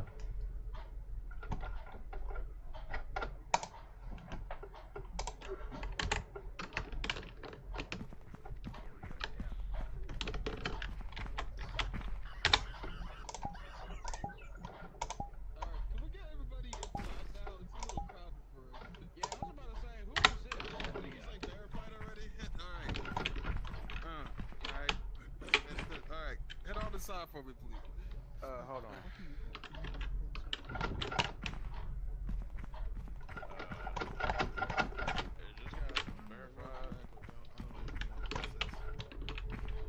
Oh, this person's verified 18. Get this guy in. They're verified 18.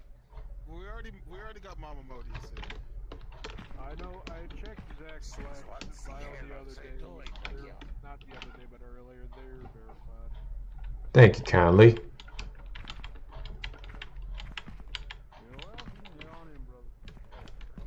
Alright. Yeah, when you get the verified 18 plus chat, you're safe to head on in. Seeing as I'm 223, I'm over verified.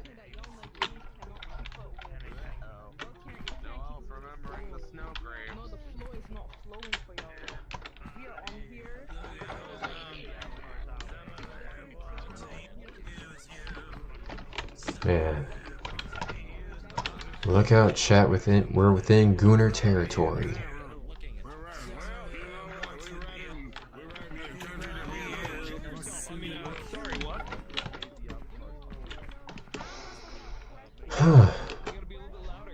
Just another fine day in the world of VR chat. Honestly, I look forward to getting my new upgrade. Just look forward to getting my laptop.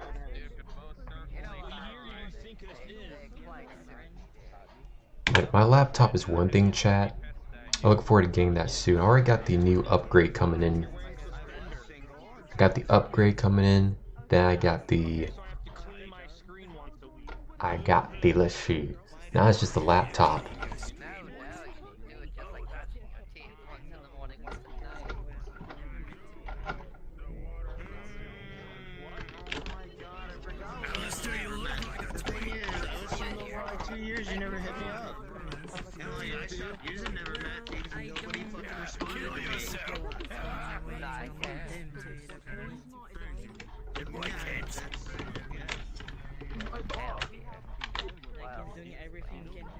We're not in it. You have your arm on my crap. Huh. This is something for real.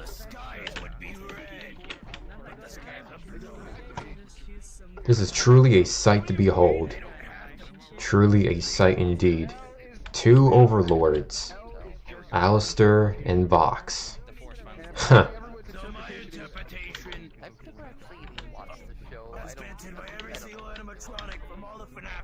Including myself.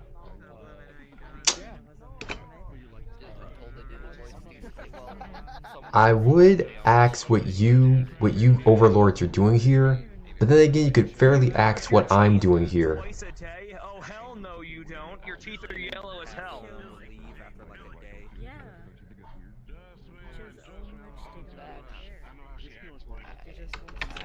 Better start brushing better.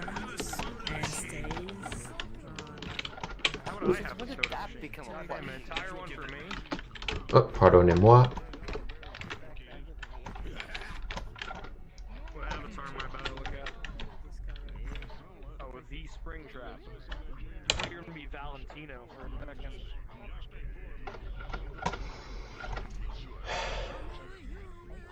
After all, I'm only human. After all, don't put the blame on me.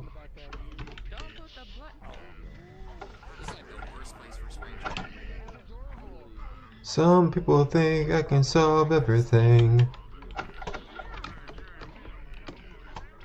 Excuse me. Perfect. I need more though. Oh, my apologies.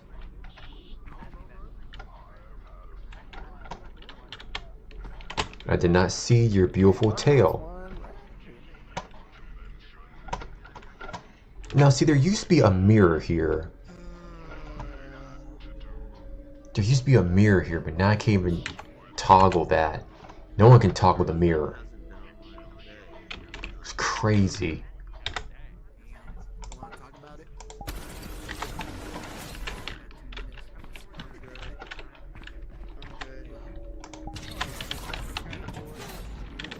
Yeah, I texted her. She saw my message, so I know The day shall come, chat. The day shall come when I finally get my headset connected to PC or my new laptop.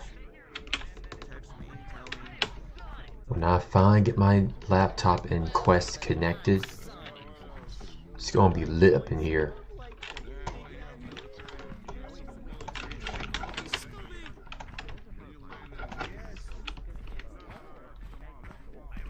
she's actually some kind of like phone receptionist person or something. So, quick question: are you like a sheep or a mermaid, I don't know. or both? About her job Howdy. but I just know that's details I do know. Are you a sheep or a mermaid, or both, perhaps? She's not allowed to tell me. Got it. No, I understand. Ah, okay. Just wondering. I thought you're like just a hybrid between mermaid and sheep. But okay, cool. Coolios. You're welcome. Hey. Hello down there. Do you wanna guess where the fish? Oh, go give a kiss. Never mind.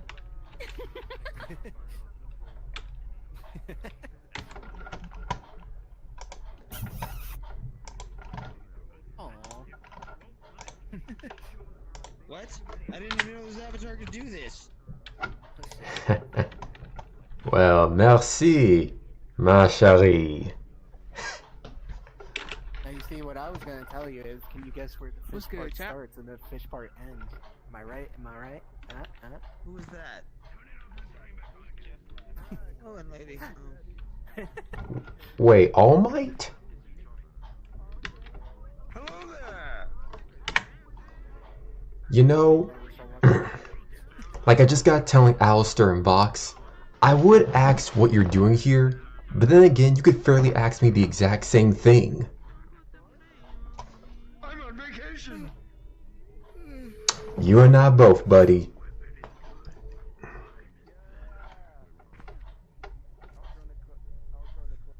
Also, question. How's All for One? Don't ask me. I don't know. I haven't seen him in 10 years. That's probably for a good thing.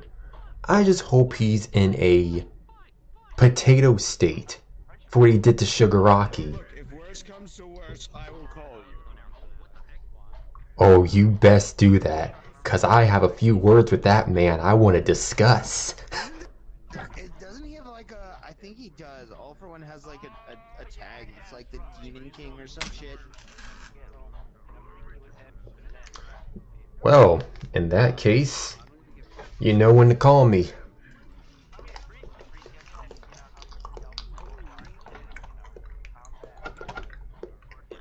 Neaterers.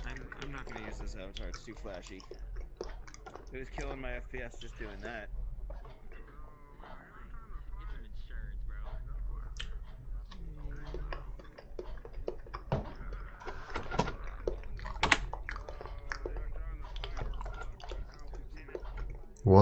bunch of gooners over there.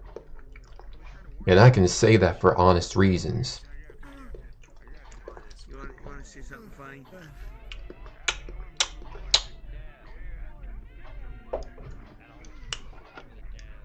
I agree. I agree.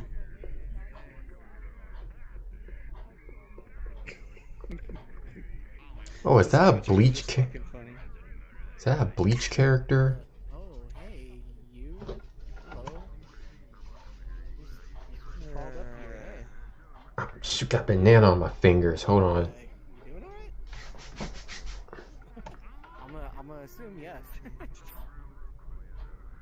They might be aura farming. I didn't have a target crawl like that. What's the chain there, buddy? Bruh, is that Springtrap with the Megatron sword? That's not even canon. Not even supposed to have that. I can't reach.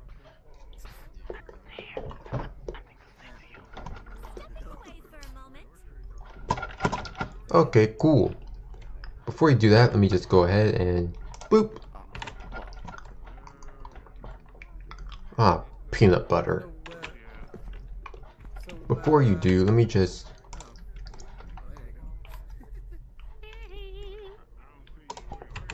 There we go. And where was that Stitch character?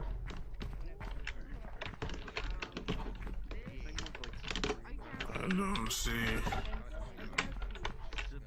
Now that's metal. What? Nice. Yeah, that's heavy metal right there. I have the best anime. Yeah. The other enemies are fake news. Bro, that's cursed. Oh. Social media, they're fake news. So I'll be right back. Oh my gosh, it's gross. That's gross. I am Gross. 100 different layers confused. What's gross? I'm not Of what? disgusted. I don't know. Either I can't tell if that's either a voice changer or y'all just using your natural voices. You talking about the two femboys right there? Actually, the news gave a note. The guy who sound like Megatron almost.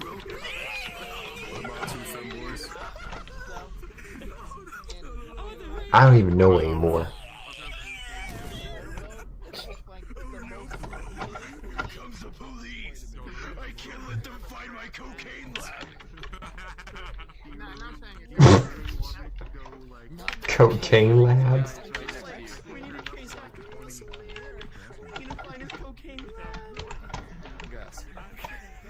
Let's see, is it fully... Okay, it's almost done loading. Perfecto. What in the canonicals? Is that the Millennium Falcon?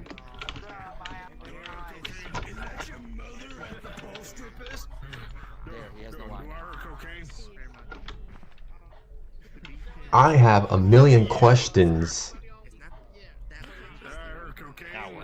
but I'll simplify them into several. Who, what, where, when, why, how, and whom is going on?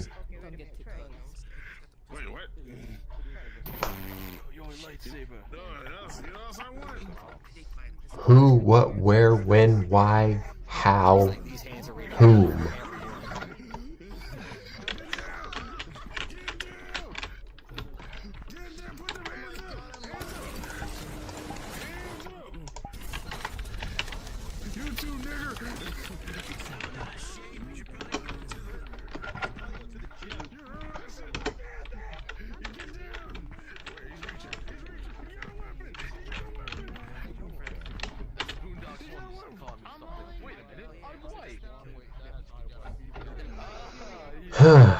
The brain rot never ends, chat.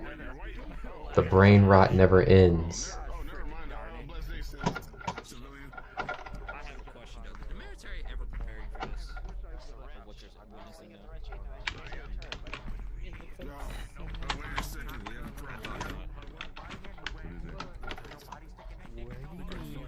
Right here.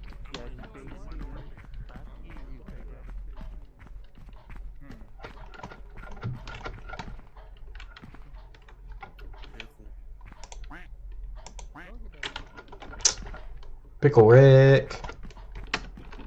I did, Morty. I turned myself to a pickle. I'm Pickle Rick. Pickle Rick.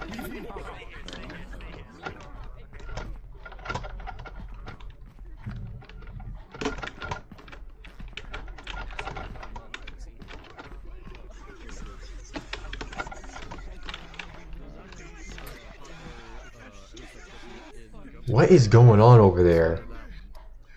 They're spazzing out.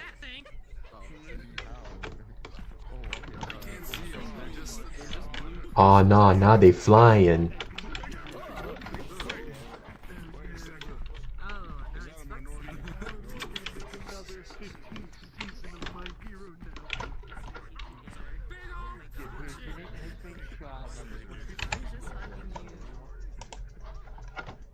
Alright, we're at 99%. We're almost done being fully loaded.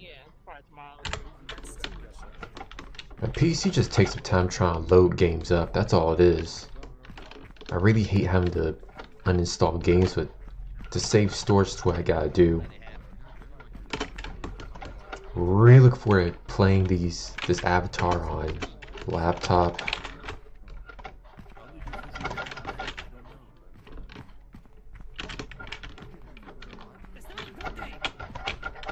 Our time will come.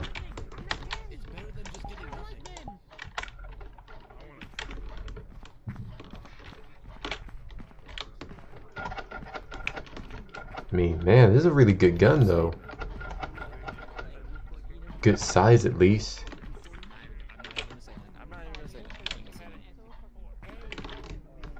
Just being able to shoot, that's the problem. I just want to be able to shoot some stuff. Just shoot some peeps. That's all I care about. Pull out the blicky.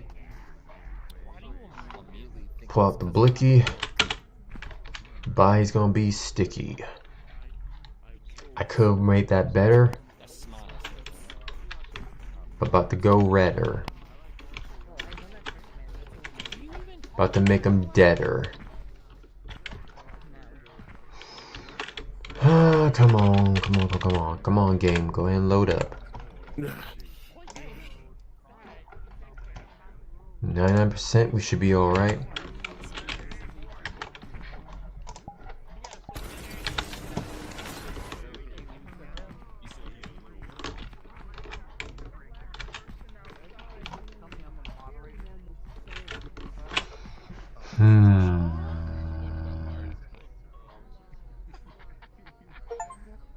Ah, game's finally ready.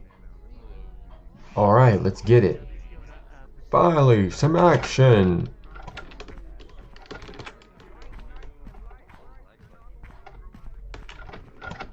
Ah, finally, some action!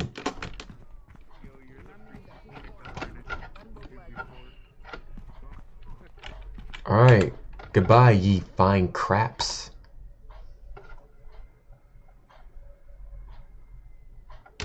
Alright, let's get ready for some Doom the Dark Ages.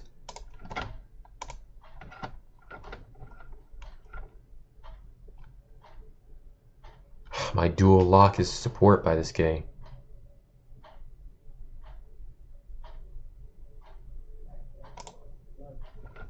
I do not care, I will still play my game happily.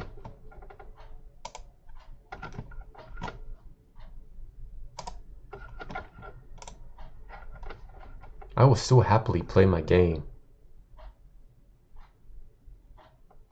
I would like to play my game, thank you kindly. Like, get out my face, thank you. Let me play my game. Here we are.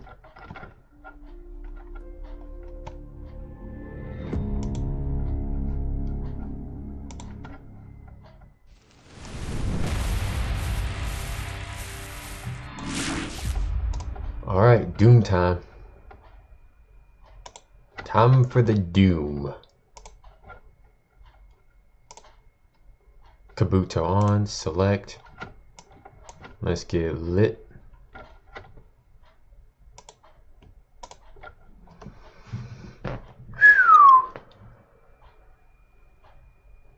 Right, might have to close some tabs too, because this game, I forgot, takes a lot.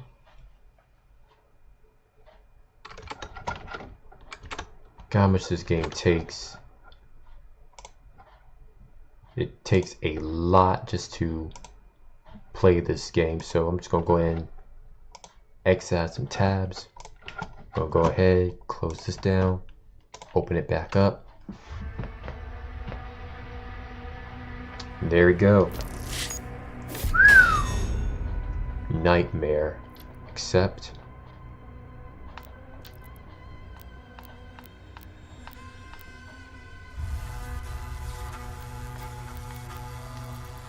Oh yeah, we're back again with our old friend, the Doom Slayer.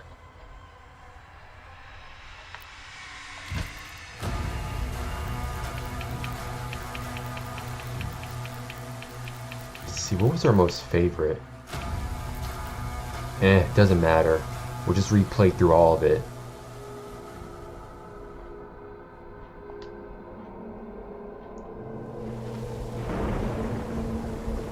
In the age of fire and ruin, when the leeches of hell first set foot upon Argent Denor, another came an outsider's path to their world carved in blood. Their demons could not escape his wrath.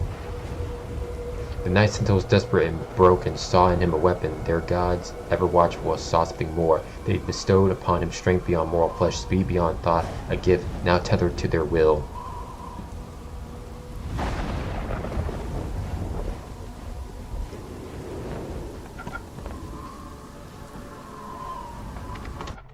Go ahead and just lower the volume some. My apologies.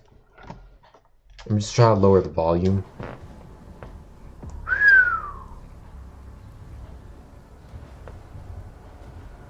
Oh yeah, let's get it.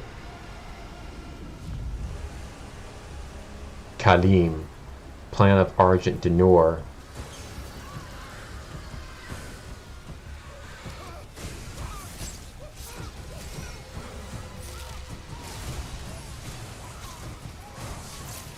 Ooh.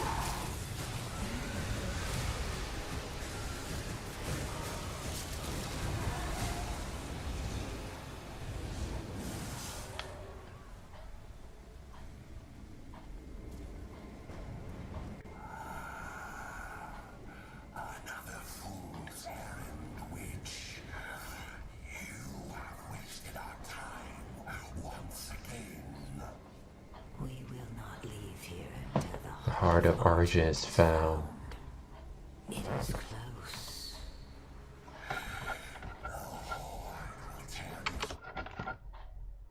Let me just go ahead and edit this.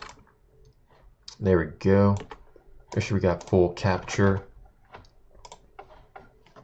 And resume. But our time is running out. Soon, the humans will summon him.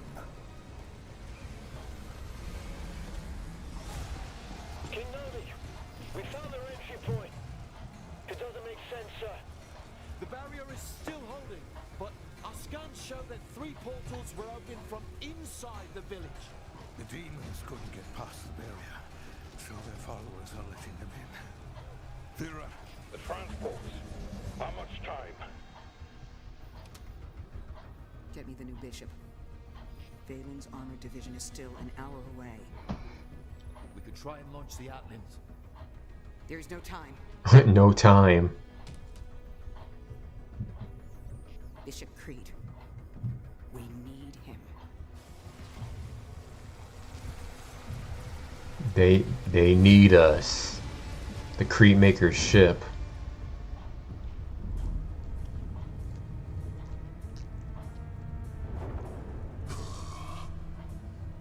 Commander.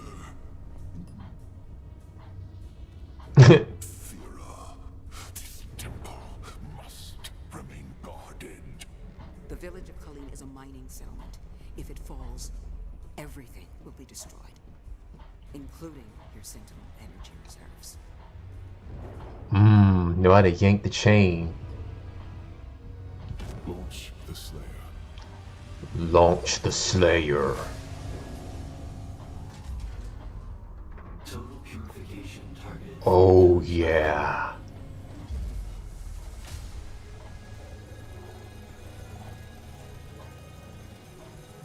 Dun dun dun dun dun dun.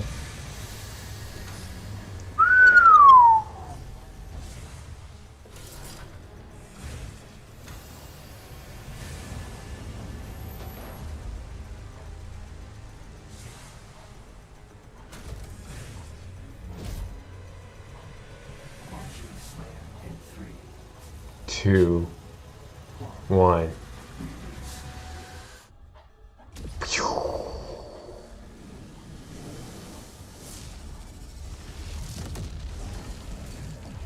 Like a my asteroid, we descend.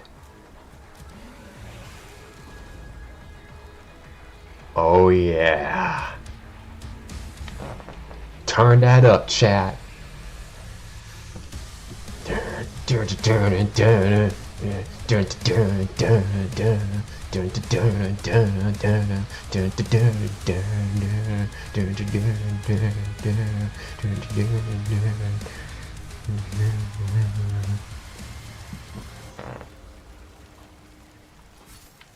Huh. And we got our weapons.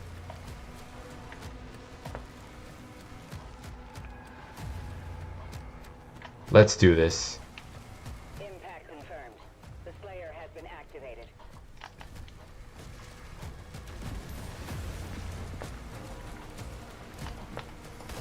Boom. Boom.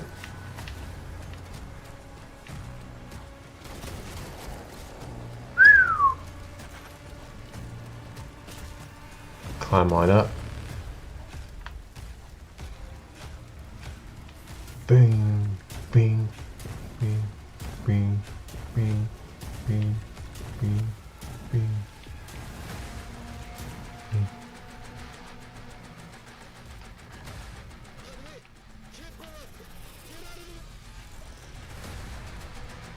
All right.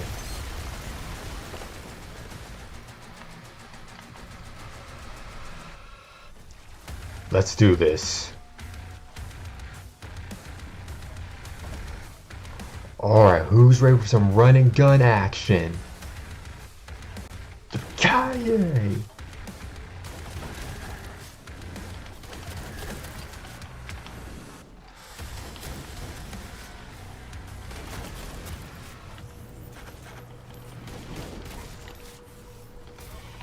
Booyah!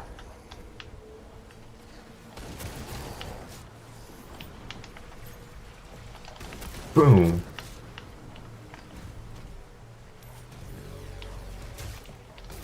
Boom! Boom! Boom! Boom! Buckshots! Buckshots! Buckshots! Boom! Out my face! Buckshots!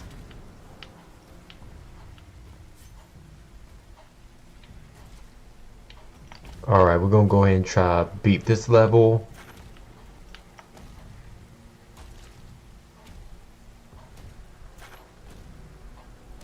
It's a little choppy right now, but we'll be okay. Love how they leave the body parts. Love it when they do that.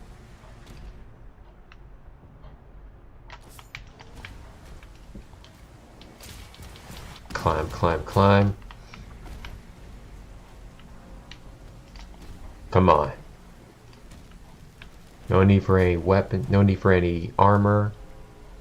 Playing this again just feels awesome.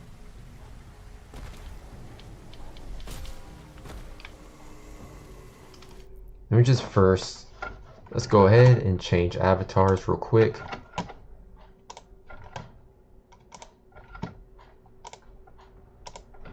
Much better.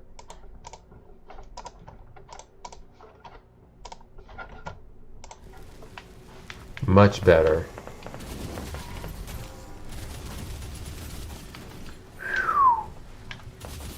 Sit down, boy.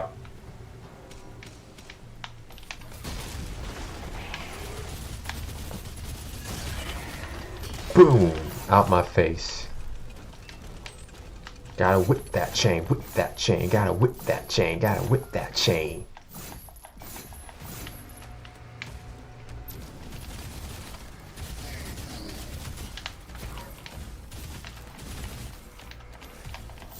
Boom. Boom. Boom! Out my face. Come on.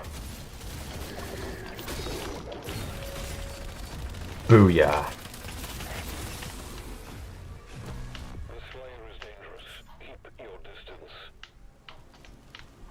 The Slayer is dangerous. Keep your distance. So that's how you thank me for saving your life. Ooh.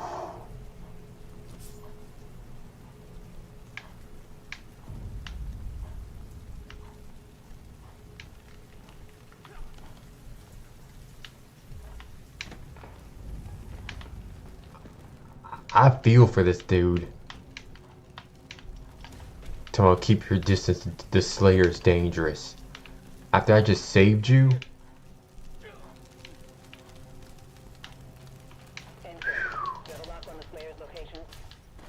Playing this again with this avatar just feels. Confirmed. Weapon drop incoming in 3, 2, 1.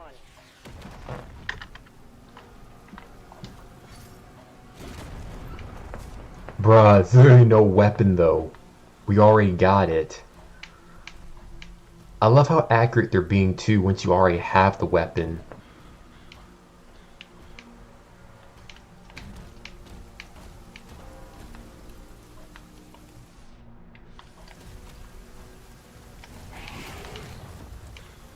Alright, come on. Booyah.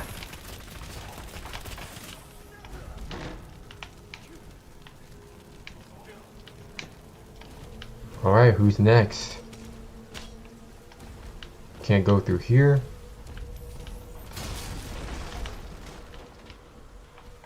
Secret. Can't go through there. Of course, we've already been here.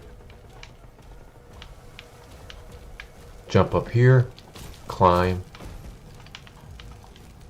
Health pack. I could run through here. Ouch. Boom. GG. Run and gun. Y'all know the rules. Run and gun.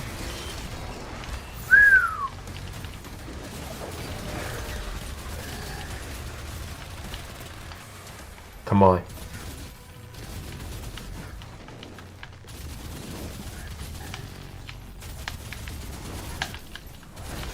Boom.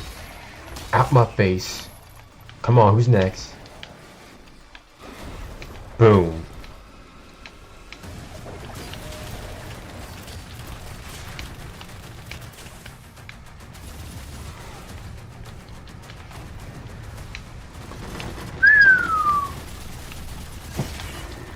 Booyah! Sit down.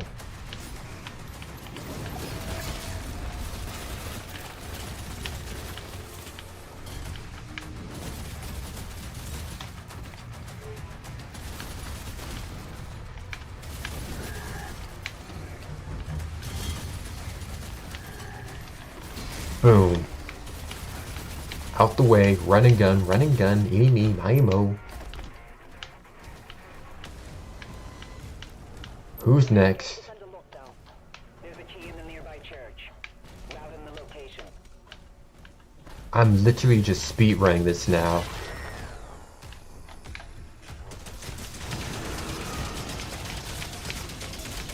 Mowing the demons, mowing the demons.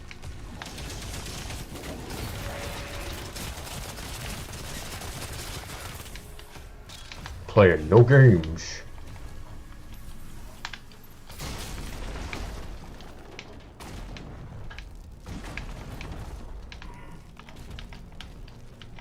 We're playing no games, chat.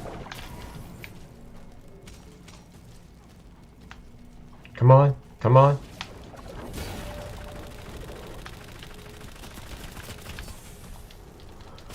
I love how I choose to keep the shoulder cannon.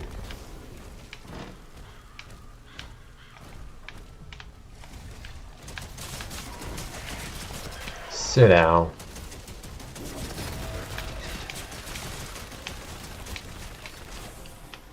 Come on. Aim one next. No.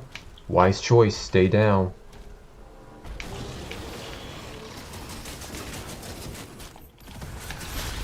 Get off of that thing. Boom. Well, that was easy. We're literally just speed running this at this point. Nope, not in this church. He's at ground zero. He located. Absolute peak speed running.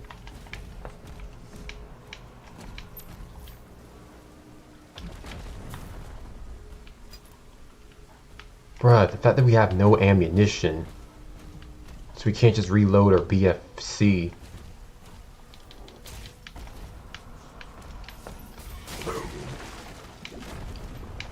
And we back here. Oh, my bad. Standing guard for my arrival. I respect that.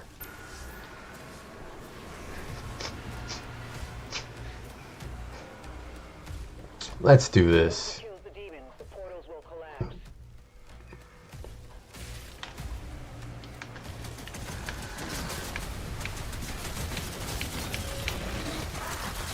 Boom.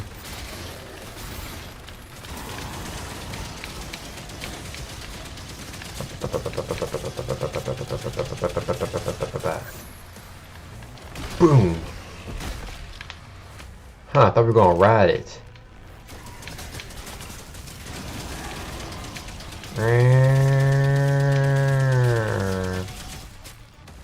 That was too easy.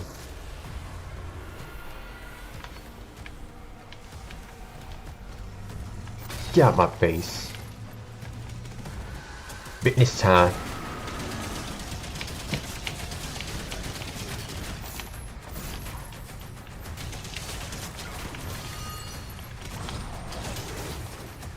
Come on. Hold that for me, thank you kindly.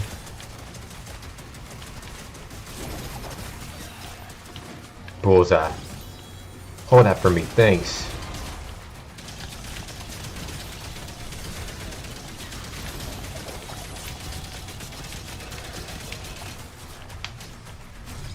Booyah.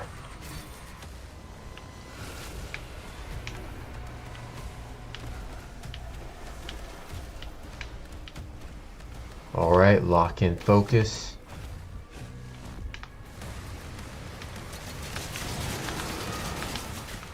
I'm not locked in here with you. You're locked in here with me.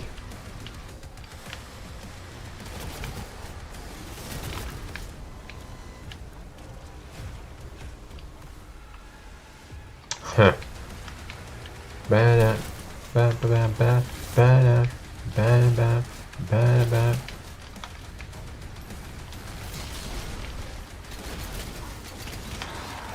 Get off that thing.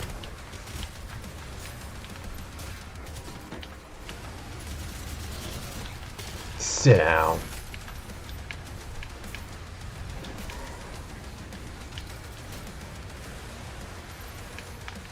Sit down. Sit down. Sit down. Sit down.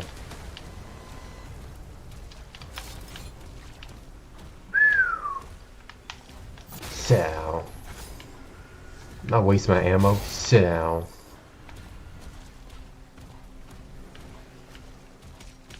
We're just speed running. Come here.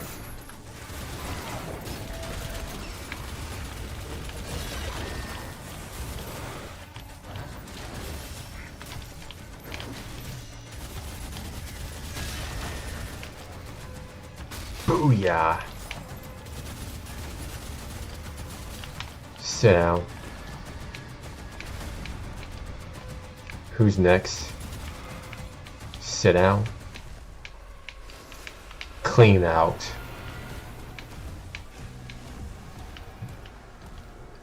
Epic clean out.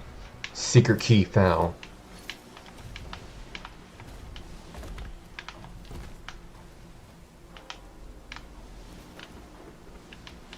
Now where to next?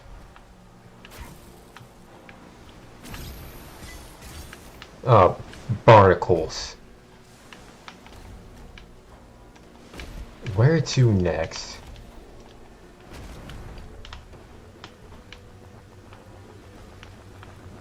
Oh, there we go. Booyakasha. Boom.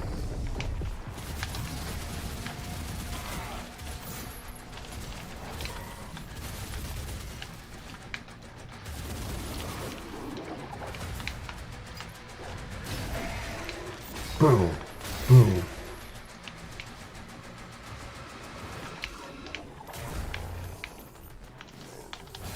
Bang. Bang. Boom.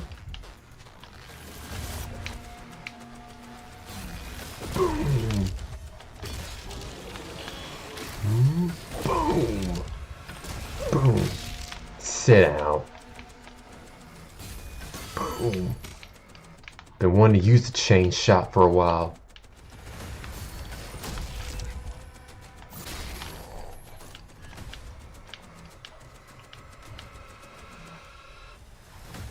Who's next? Step on up. I'm Ray Bria.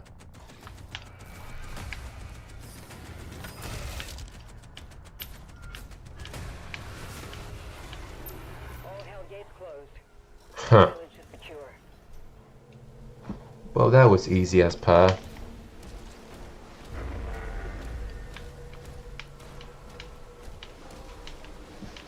Readings in the South Bay.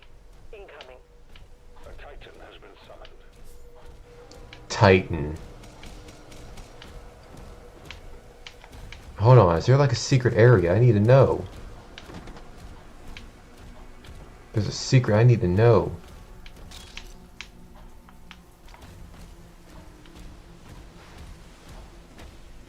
There it is. Yeah, we need to find this secret. I've never needed to use my extra lives.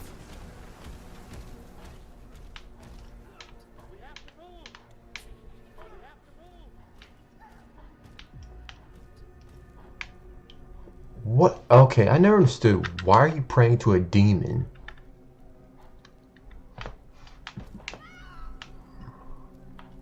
Oh, you lost your leg. Keep guarding.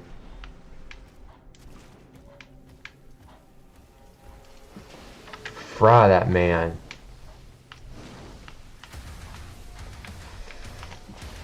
Yippee-ki-yay! Hold this for me. With that chain.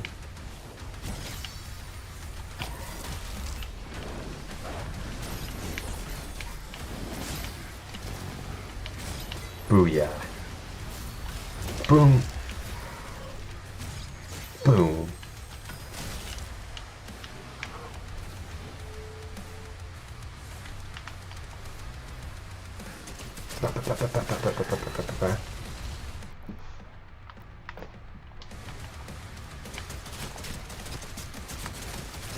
Sit down.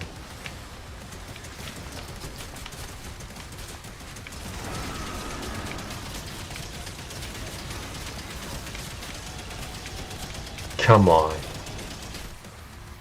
Booyah. Give me more explosions.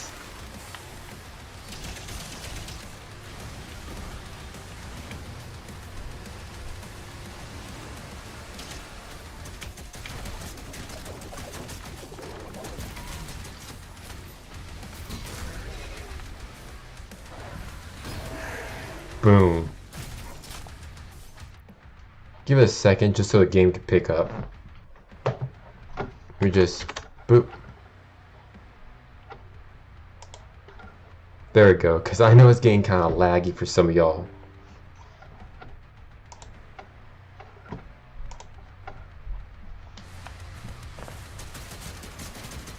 There we go. Boom.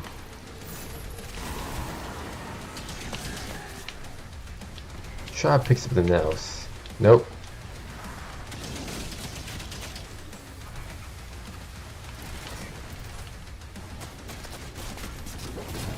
Booyah.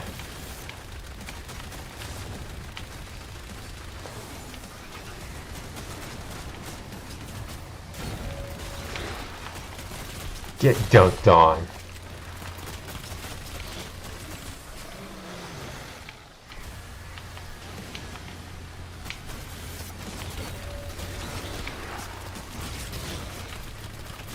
Boom. Sound.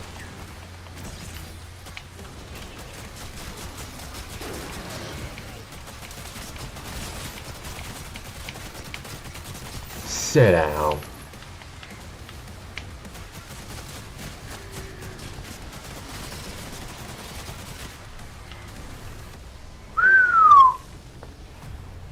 Run and gun, fight till it's done.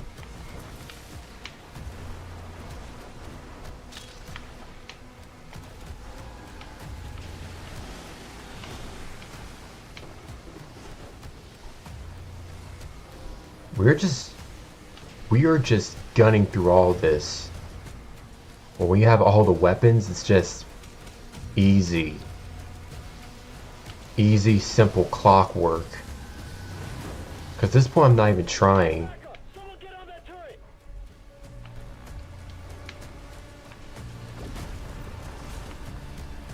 Ah, the turret. Fine piece of machinery.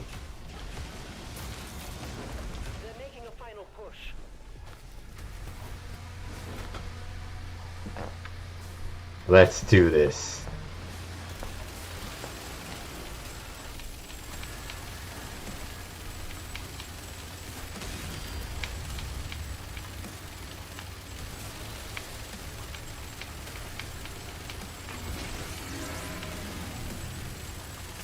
GG.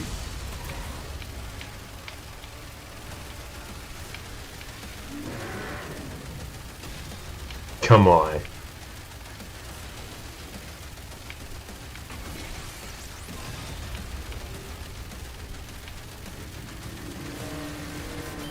Booyah!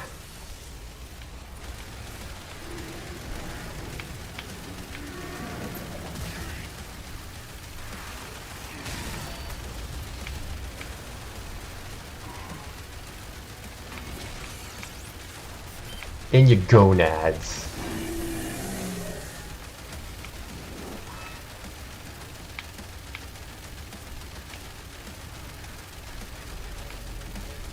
Nah.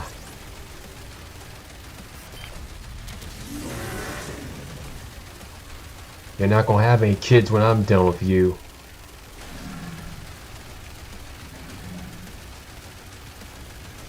Come on. Yippee-ki-yay.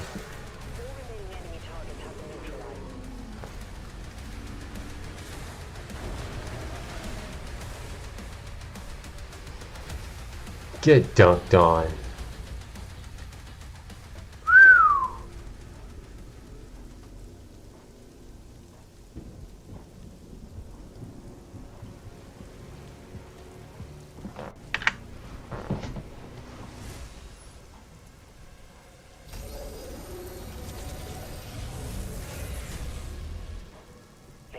To us. And now he has a leash. The Makers felt a weapon as powerful as the Slayer should be guided. And you agreed. He's not one of us. Assurances, and so did I. So you sell out your own. So you sell out your own. They took him in, then they betrayed him. That ain't right.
Just re-watching this. Agent gives us the power to conquer the beast and crush his allies.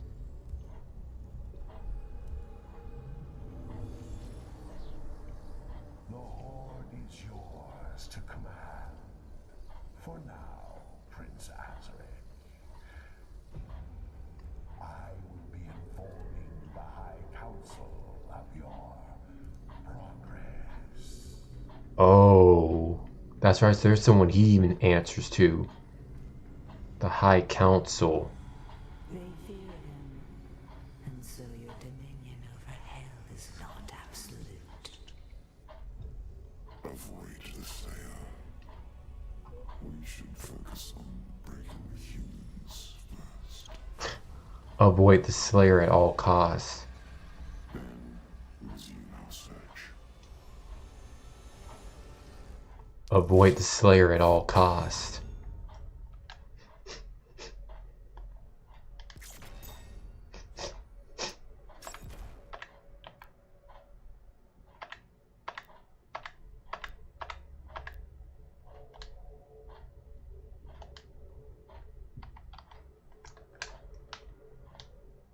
Alright then. It always does that.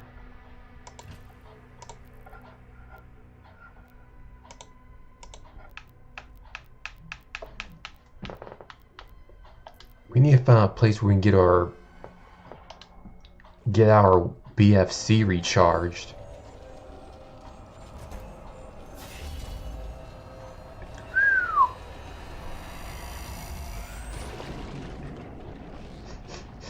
Oxygen levels depleted.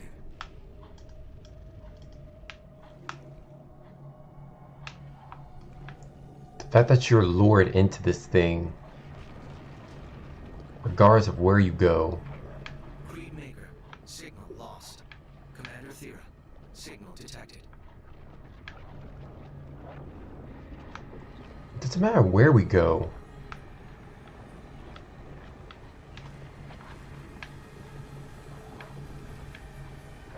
Huh. Whoa. Doesn't matter where we go. All roads lead back to here.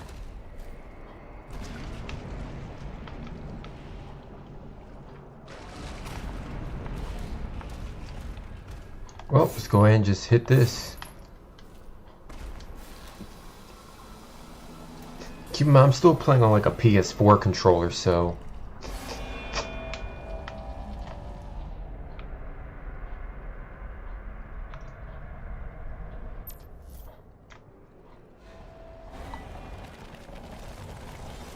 We need to find some ammo. Some ammunition for... We need to find some ammunition for the... Of course, the... excuse me. For the BFC.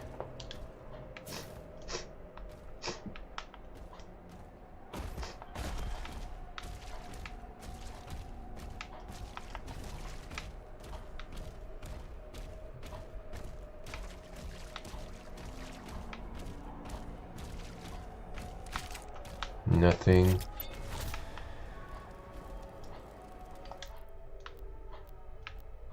No upgrades available.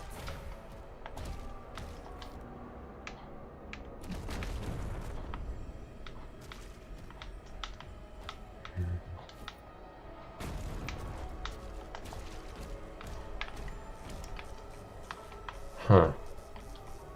Oh, can't use my shield, that's right. Kaye. I forget that sometimes.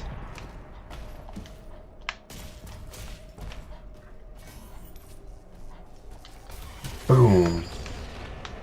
We're literally just speed running at this point. Kaye.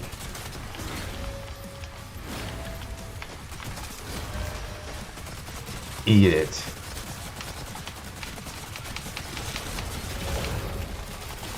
Sit down.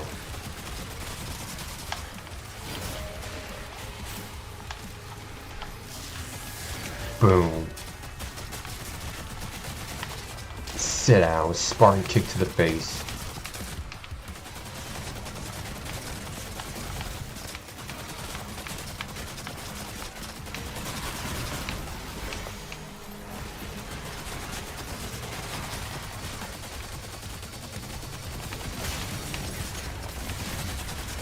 Come on. Get out my way.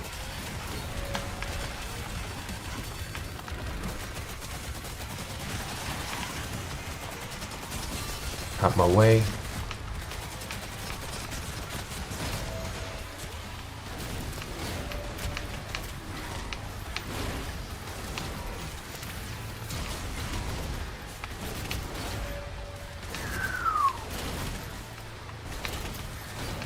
Come on. Sit down. But the best y'all got?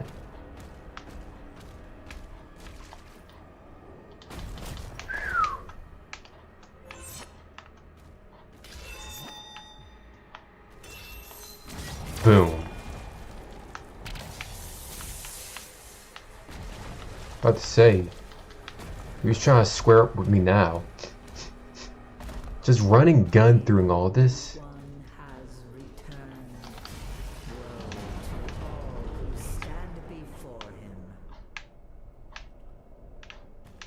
Woe to all who stand before him. Well, honey, I'm still standing.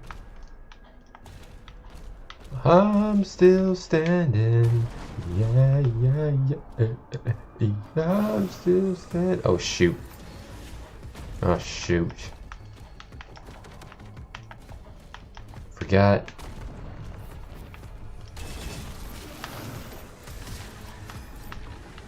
Okay, how do we go over here? Right. Booyah.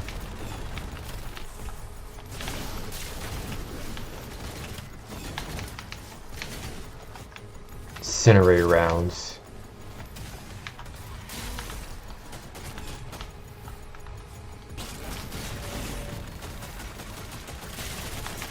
Get dunked on.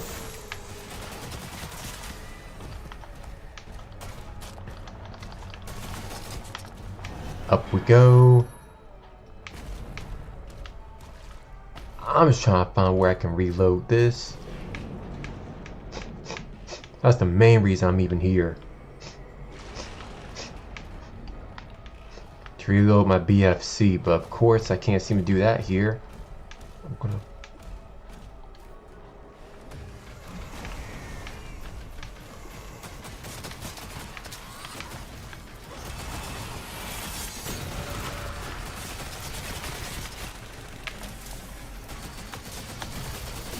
So...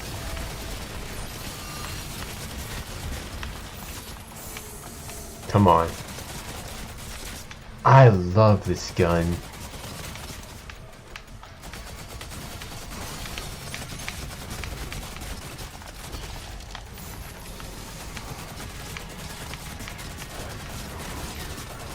Sound. Sound.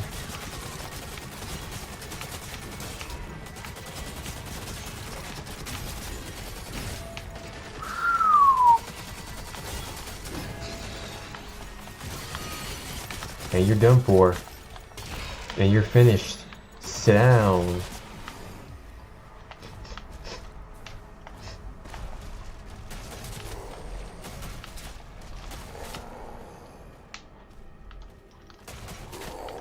Too easy.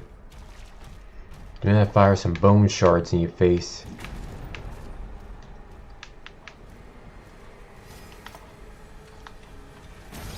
Boom. Climb this. Start this. Break through there. Break through there. Jump up here.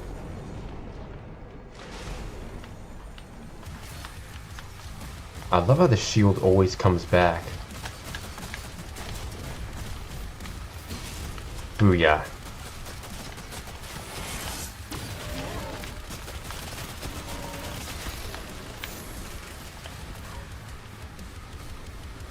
Bingo.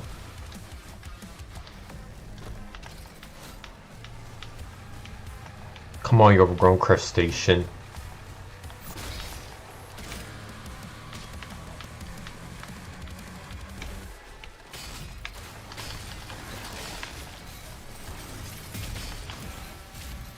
Boom.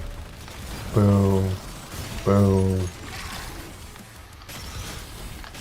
Come on.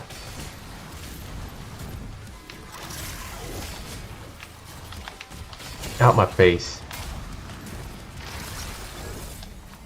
Ooh, headshot. Sit down.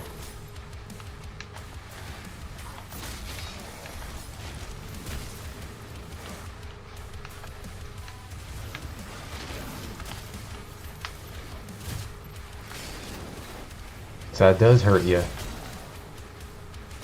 Boom. Boom. Pin cushion. Pin cushion. Pin cushion. Boom. Boom.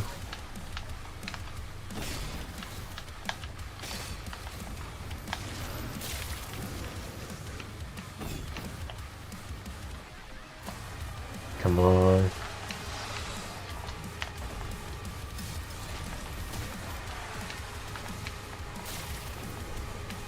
Make a move, make a move.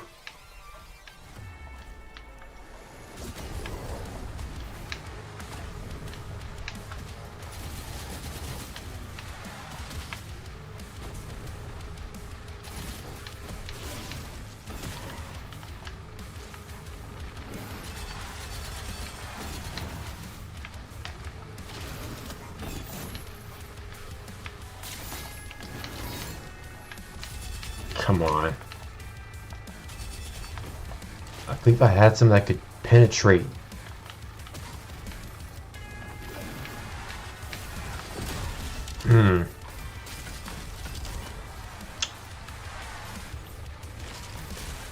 Nothing.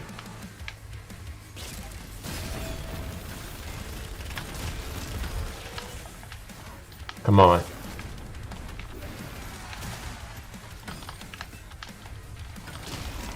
Come here. Sit down. Sit down. Boom. Gotta be relentless. Sit down.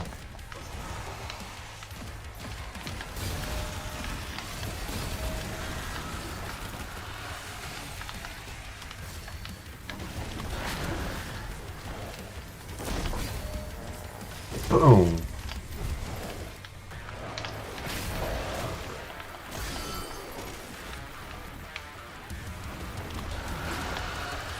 Come on. Finesse the system. Boom. Boom. I'm gonna break the... Come on, crack open. Boom, piece of cake.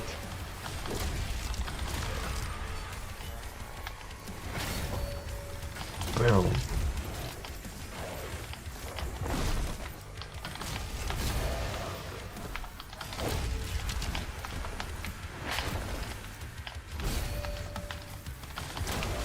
And sit down.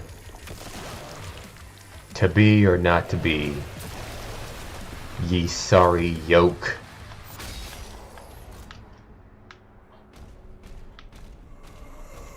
Out my face. Like...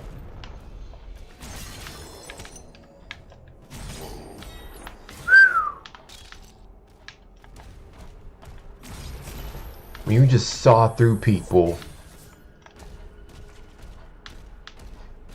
It's like, how does his shield always come back to him? He has to have some form of telekinesis.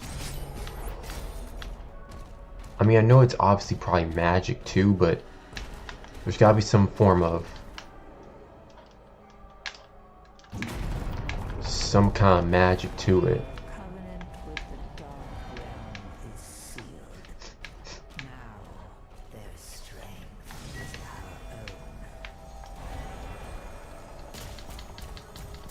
Climb up. Move.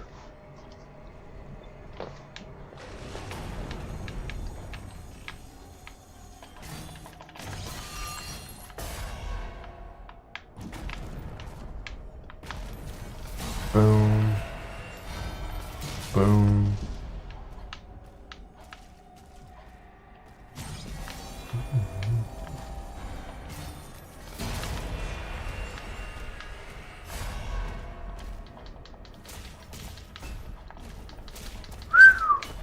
That was easier. Oh, crap.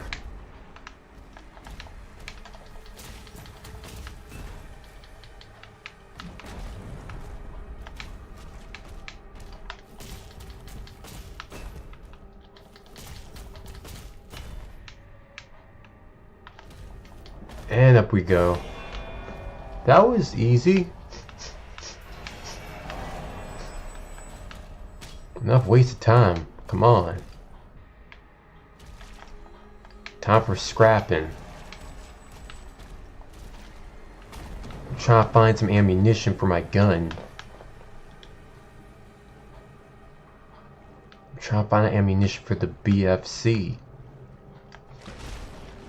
Big fat crossbow.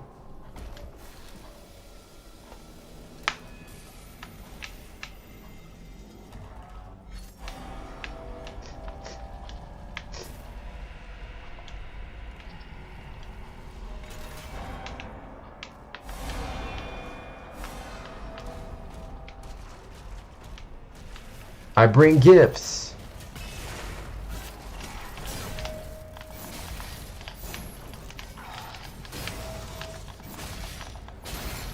Boom.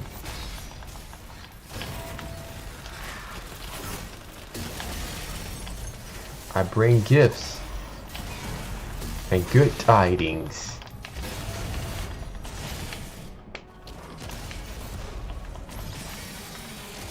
Boom. Boom. Imagine you throw your shield. Boom. You throw your shield into that.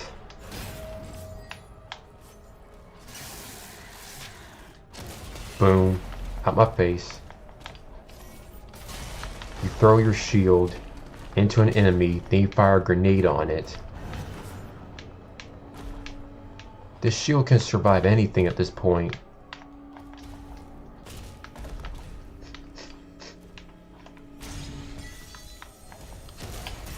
Ba-da-ba. Oh, shoot. Let's not go too fast and get ahead of ourselves now. So far, we can just jump on up here. Super speed. Right. Find the tab.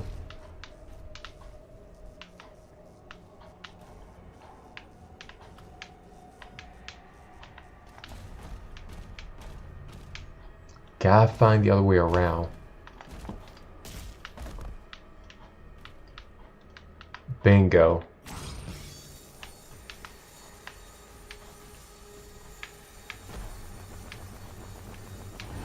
Up we go.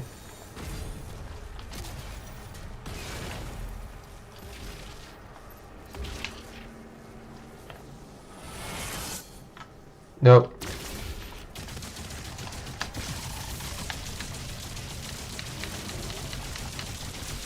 Too easy.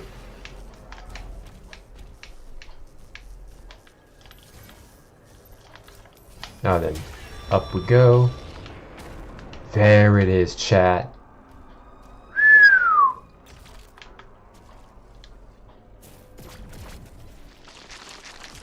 Ah! Can I not admire my achievement?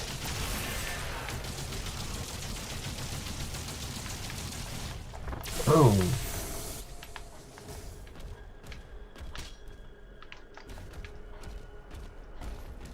Jump up here. Climb, climb, climb. Found some more ammunition for the BFC. That's all that matters. And I can run. Now I can run down here.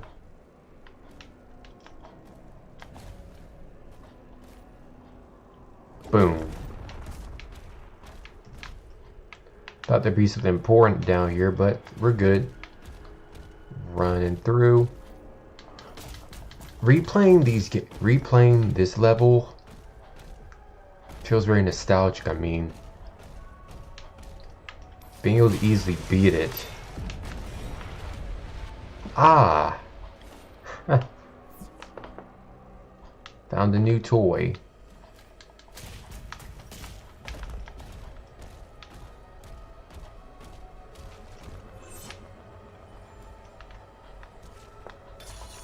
Boom.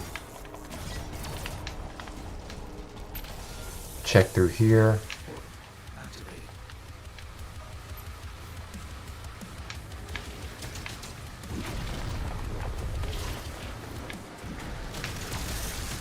Come on.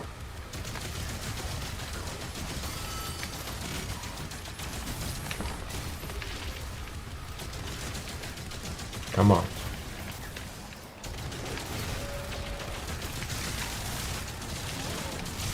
Booyah.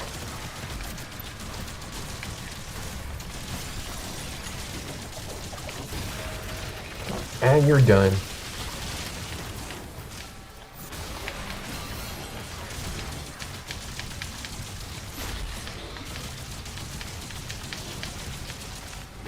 Cry kick.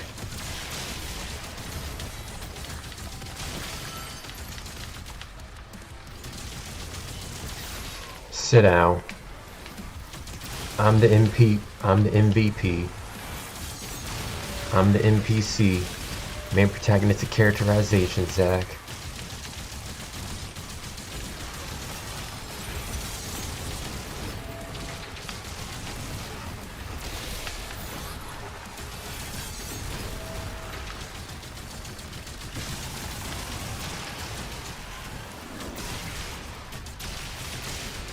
If I can just mow through all of you.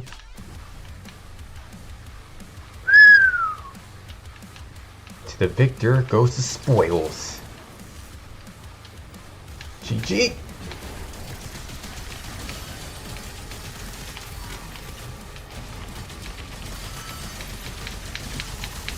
Kaye.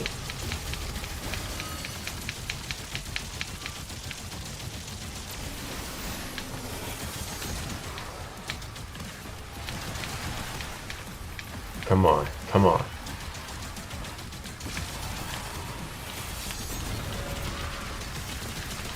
Sit down.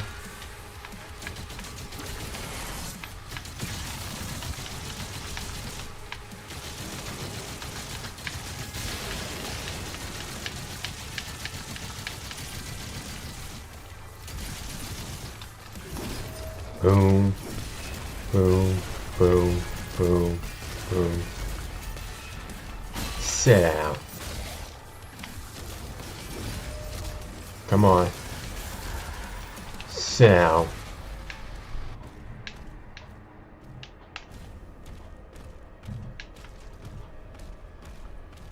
Well, that was fun. I mean, didn't give me much of a challenge, but that was still pretty fun. Super shotgun, combat shotgun. At least you got one good charge from here. Yeah, that's like the thing. Once you use the weapon fully, that's it. You can't use it again. Yeah, you have to like constantly.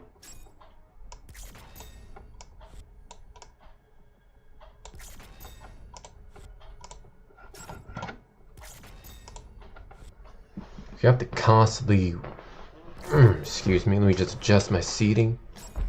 You would have to constantly come back here and reload.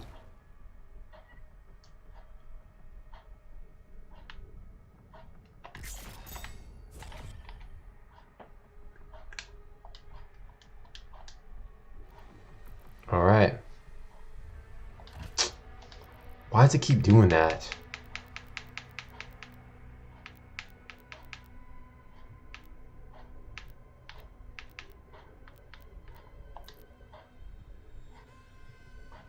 Sentinel's barracks.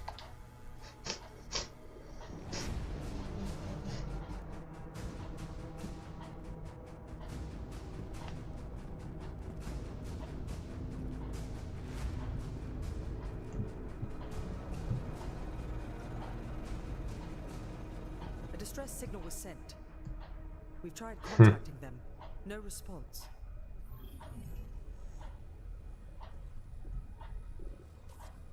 I sealed it from him, but it is an artifact of immense power. Forgive me.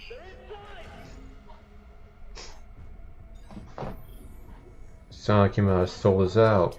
Discovered in AR-722. An artifact said to contain the soul of the last wraith. Powers and origin unknown.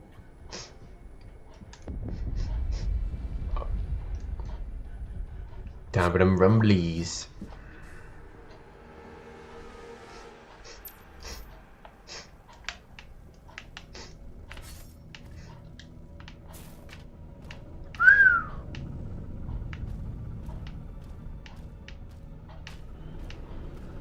Looks nice.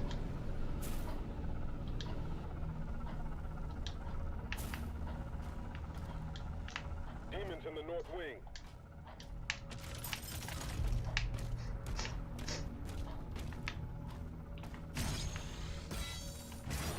Dun, dun, dun. Y'all were about to catch a round. Y'all were about to catch a laser round to the face. Running up on me like that. Don't be doing that. What are y'all, having church in here? You should be worshiping God. Not some knight.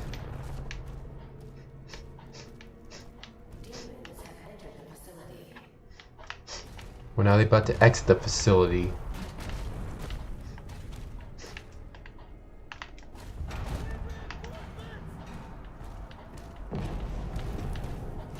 Well, now you're about to exit in a minute. Oh, I already got you.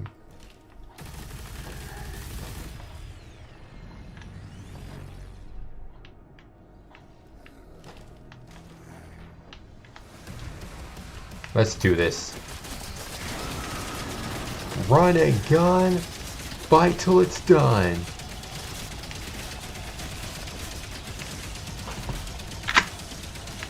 Come on. Yeah.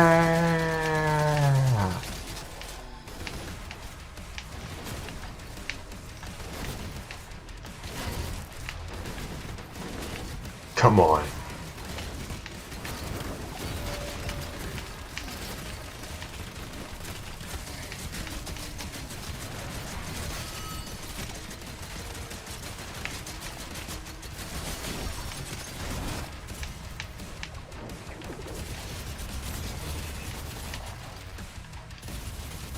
Come on, big boy. Sit down. Yeah. Don't mess with me. Ah, thanks for the follow. Welcome on in. Come on in. Exon Beats. Welcome on in. My name is Zach Black, aka the Shogun Guardian. I'm a samurai ninja warrior who protects the anime verse for only God knows what. But we're not doing so. I'm here, having a great time, making awesome memories with y'all, the warriors. Welcome on into the lit. Welcome on into the Lit Dojo. We're right now just playing some Doom: The Dark Ages. At first we were reacting to SCP, which we're going to do afterwards, but we're just playing Doom: The Dark Ages, one of my newest favorite games.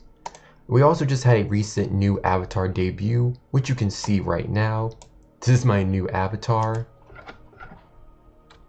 Here it is on full screen. My newest avatar, which I'm very proud of. So there's that. Go ahead and shrink that down. Hope you're having a wonderful day, though. Thank you for the follow. Thank you so much. Go ahead and just bring on back our game.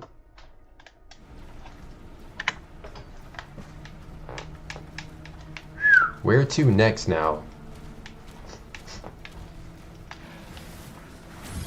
Captain America.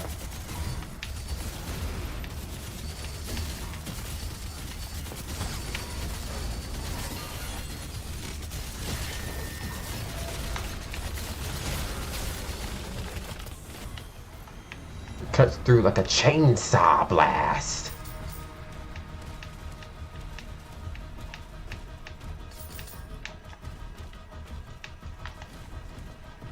Jump up.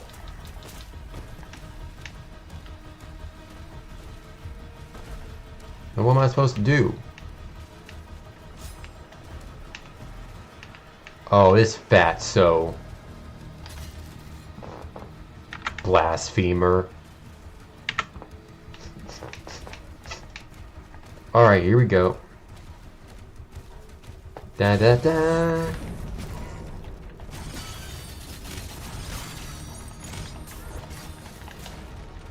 Boom.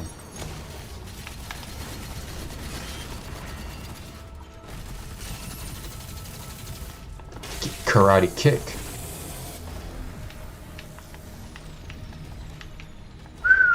That was nothing.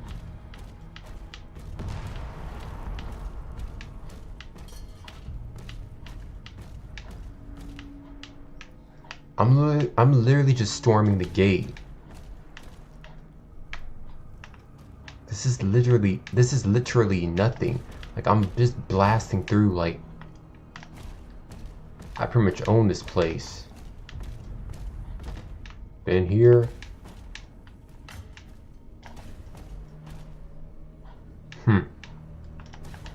Usually leave their buy parts behind, but I guess there's first time for everything.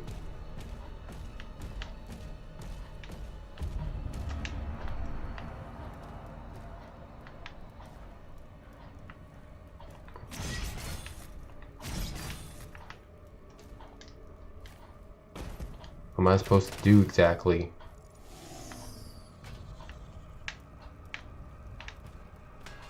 What am I supposed to do unless... Ah. Yippee-ki-yay. Climb back on up.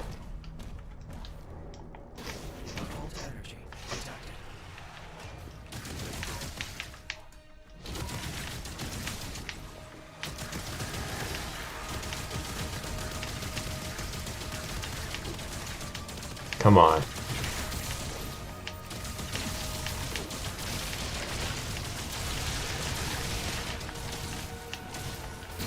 Boom. Sit down. Sit down. Yippee-ki-yay.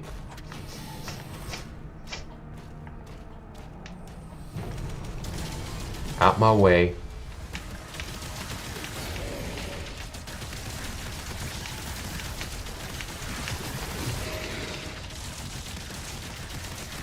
This is nothing.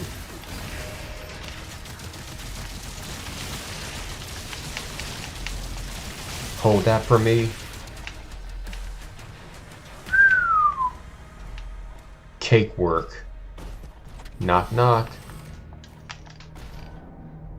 Downward spiral, downward spiral.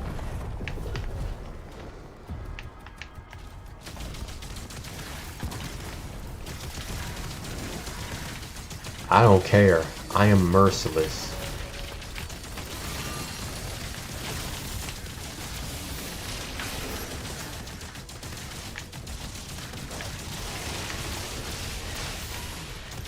Come on.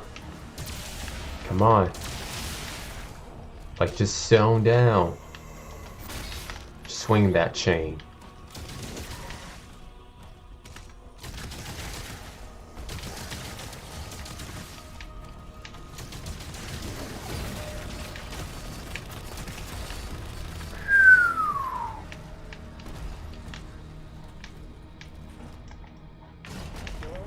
Thank y'all. We're just busting through all this without any problemas.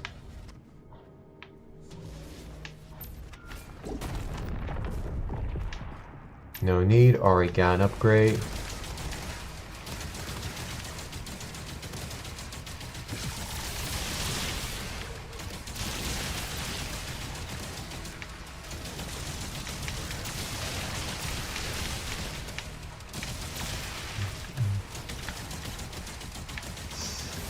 Boom. Sit down.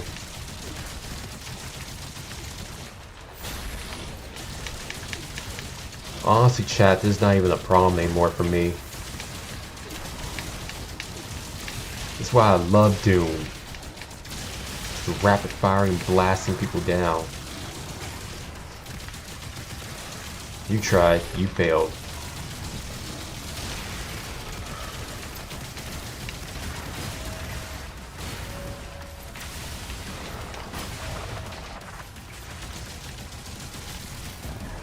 Sit down.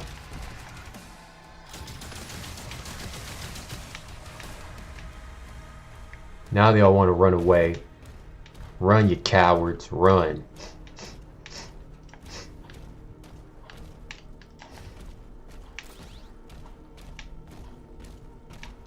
You gotta find more ammo for the BFC.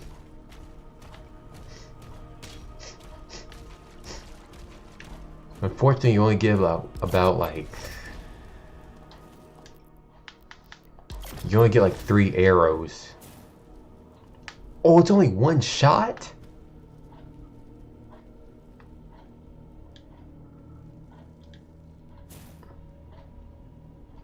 Low ammo. Actually, no, it takes 3 shots, I recall.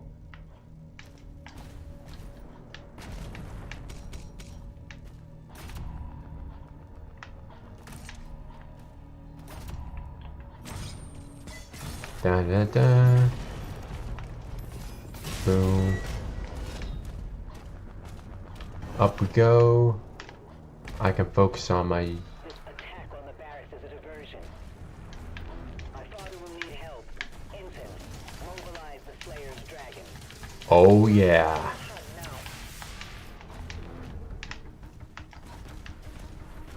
Mobilize the dragon. Y'all know what that means.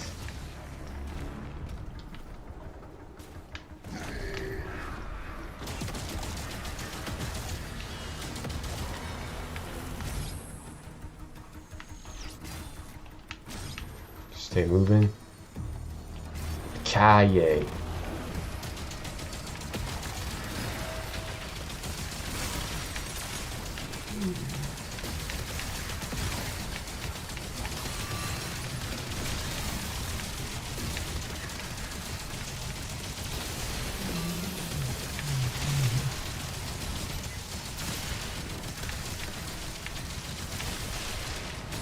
Sit down. Who's next? Oh yeah.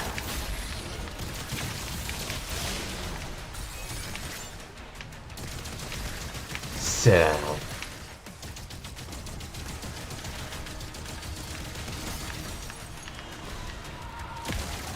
Get out my face.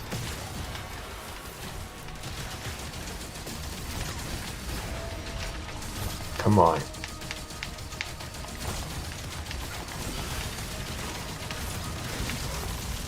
Come on.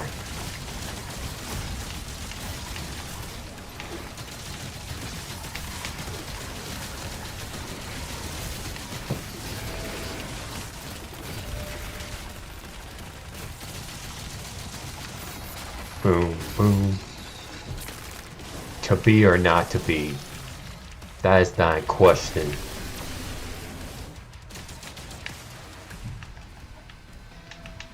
Huh. That is one strong leg.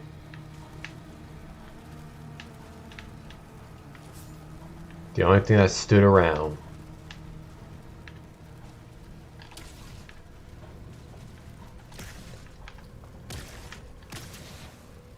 Now it's no longer standing. Like a T-Rex. Alright, we out of here.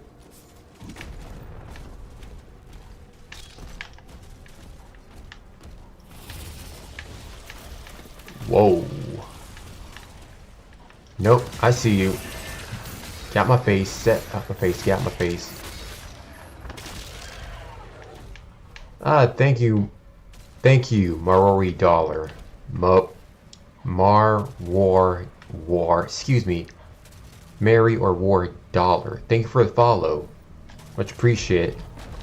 Ah, crumpets. Games always do that. Thank you for the follow. My name is Zach Black, aka the Shogun Guardian. I'm a samurai ninja warrior who protects the anime-verse from only God knows what. But when not doing so, I'm hanging with y'all, the warriors, here at the Lit Dojo. Hope you're having a fantastic, wonderful afternoon. We just had a recent avatar debut yesterday night.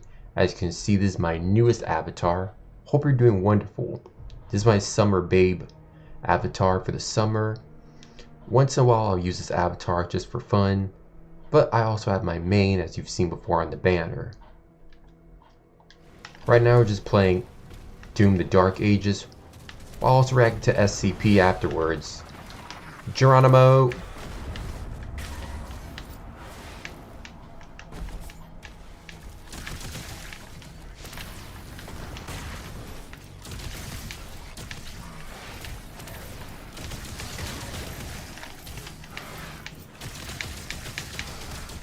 Come on.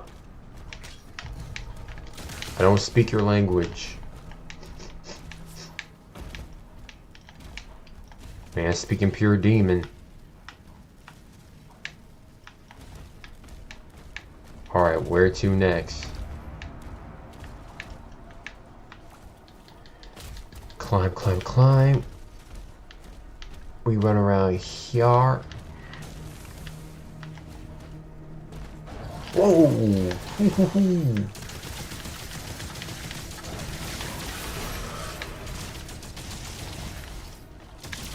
One shall stand, one shall fall.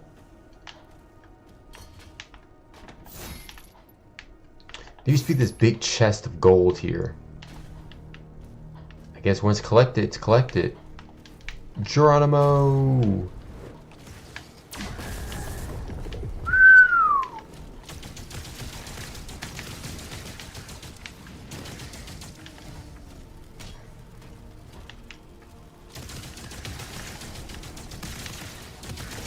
Come on. Sit down.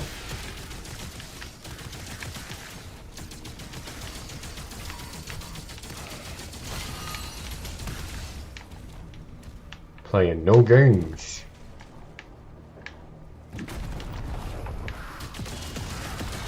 Sit down. I'm not playing around, chat. I'm not playing around.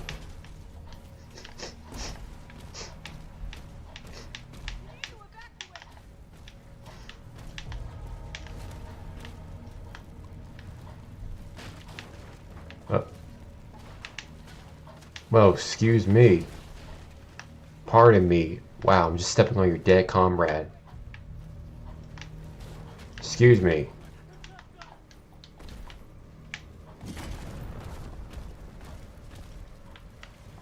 Geronimo!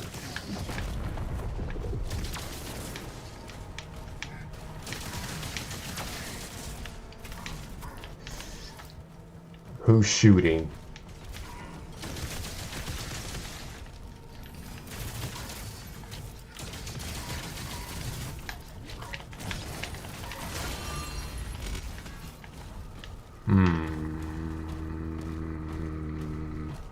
Jump. We made it. Another round.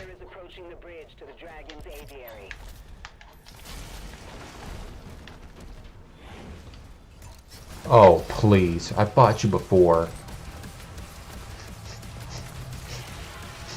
That's straight up. That's something straight off of War Master.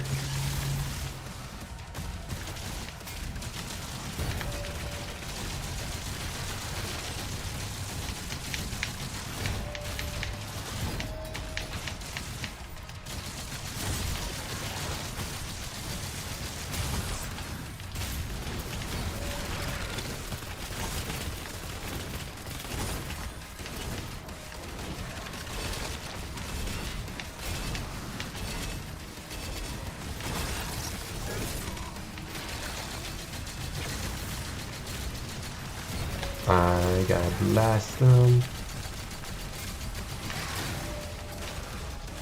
Sit down. Use the force. I was like, what's the square up next? Aviary unlocked. Clear the Slayer's launch pad. Do they literally just build all their constructs out of the remains of giant beast? That's very edgy. Straight heavy metal right there.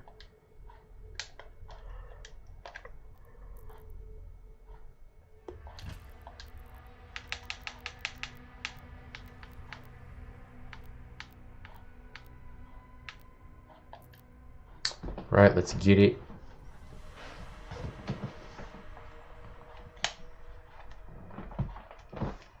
Honestly, that's why I love Doom. Just playing through these games. So when we first played Doom Dark Ages and Doom 2016, the bridge between both is just immaculate. Oh, sets us on the path on which we must take.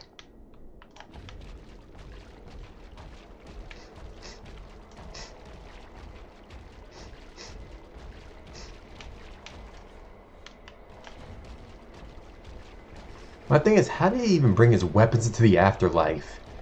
Is the Doomslayer that powerful? Slayer's mark.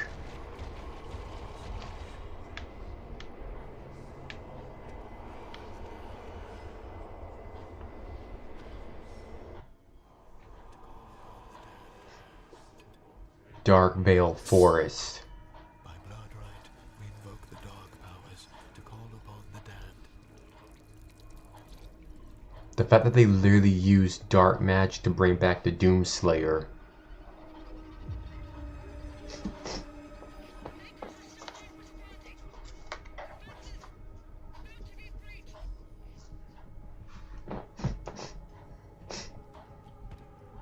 I'm going back.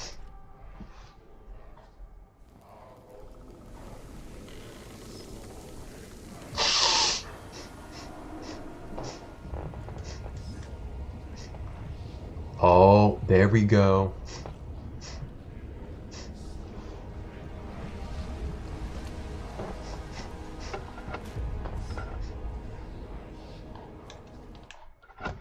Just pause 1 second. Here we go. Want to make sure everything was working well.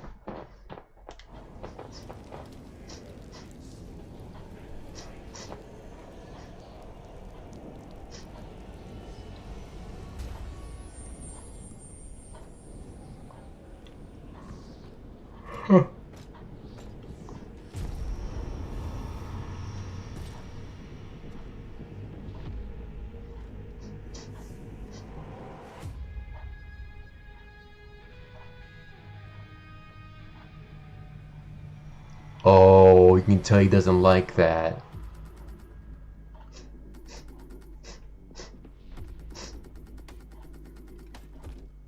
It's like, I appreciate what you did. Just don't ever do it again. Which is relatable. It's like, I appreciate you reviving me from the dead, but this... yeah, don't ever do it again. The cursed sarcophagus.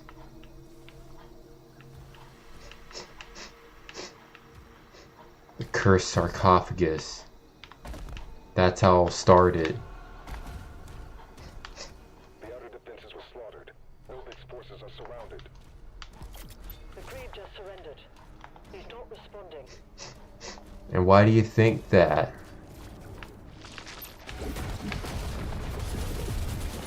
Let's do this.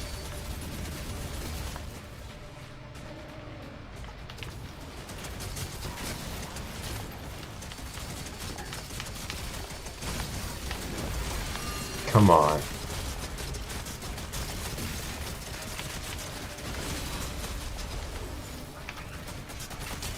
Booyah.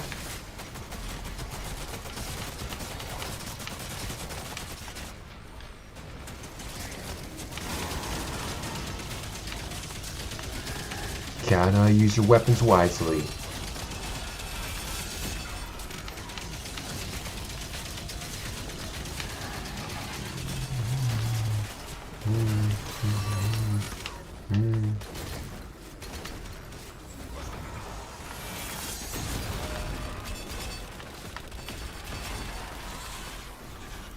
Come on.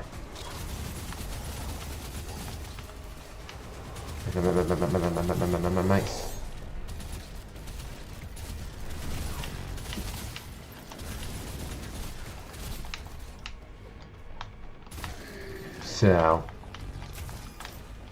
So, lock in. Come on.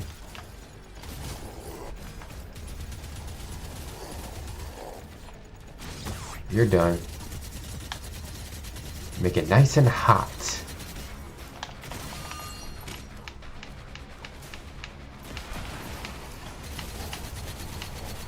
Bullet spray.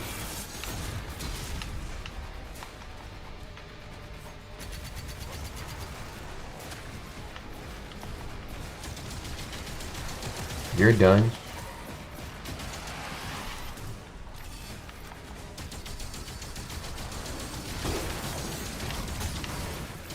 Come on.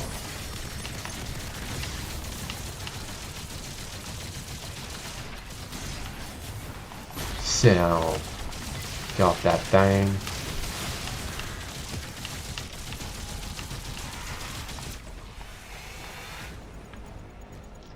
I will never get tired of the carnage.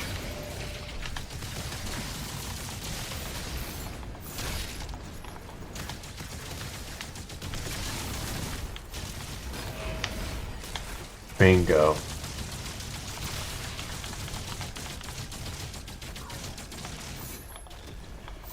Eat it.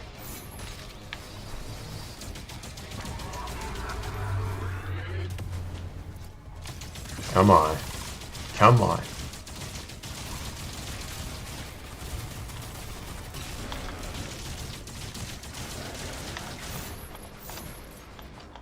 Break that thing.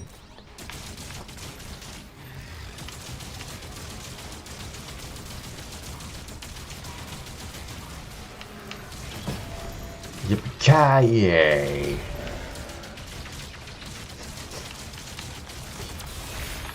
Sound down.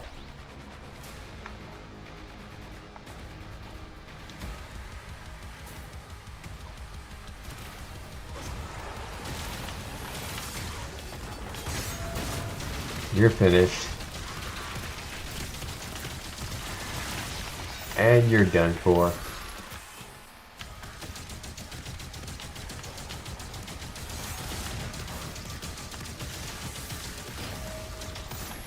Get out my face.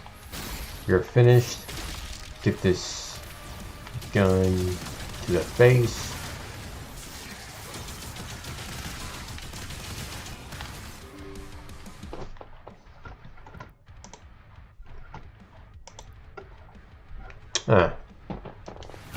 We're alright. That the best you got?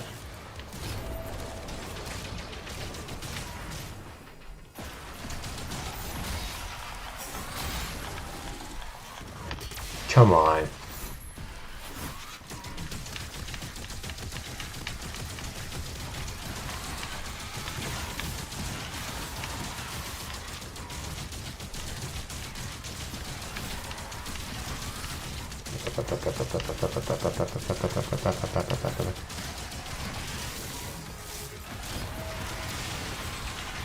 Come on.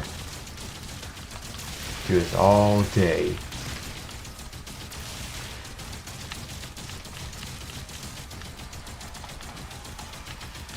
Just trying to keep Tango.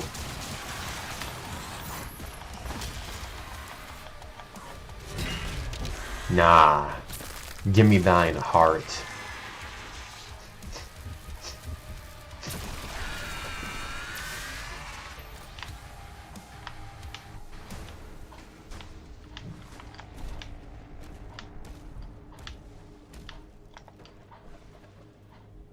Oh, that was fun.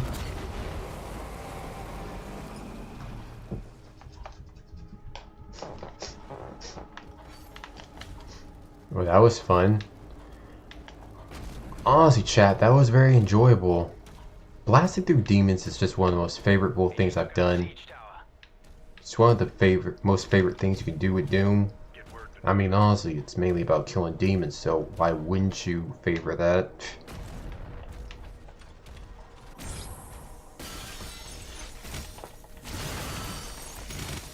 Free ammunition.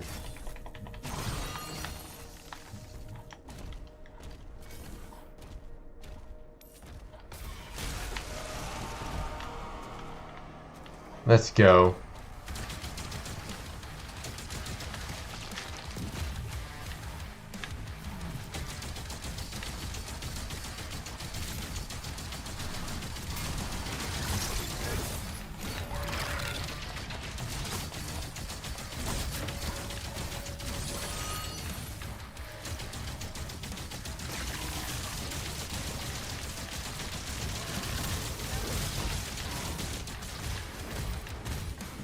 Lock in.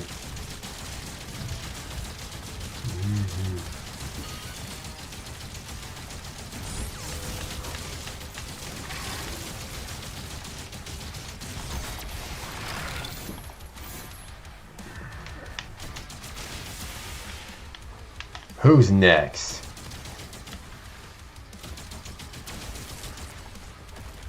Jackpot.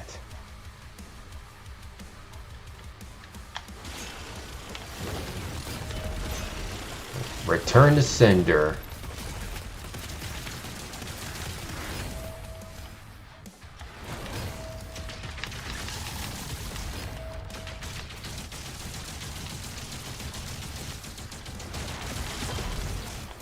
And sit down.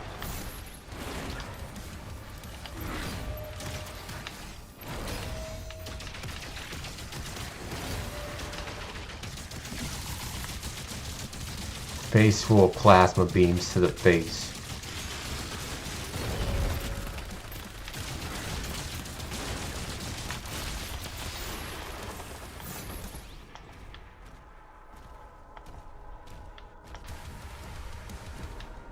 Y'all want to go again? Didn't think so. Y'all want these problems? You don't. You think you do, but you really don't.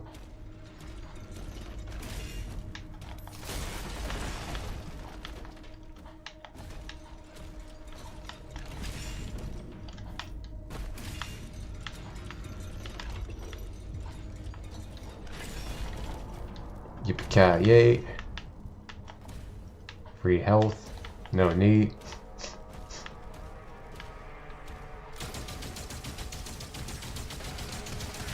We back.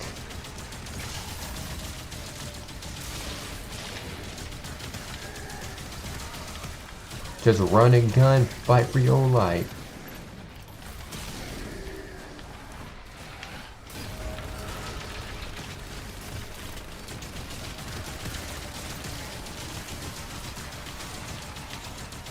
This is crazy. Just constant rapid fire.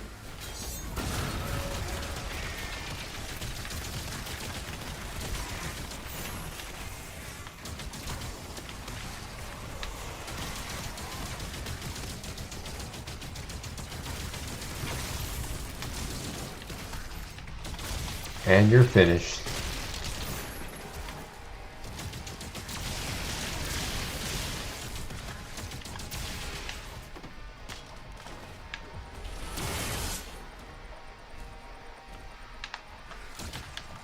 Come on. You overgrown piece of chewing gum.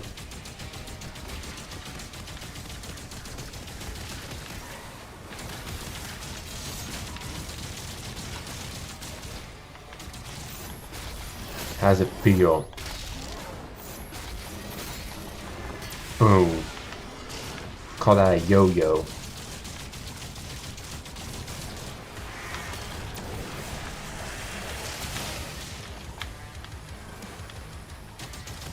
About to get linked.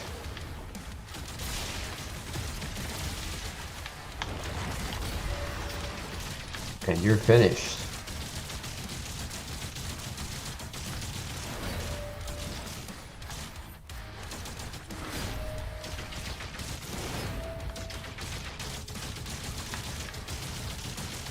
Thing is, how does the Doomslayer's shield never break from all this?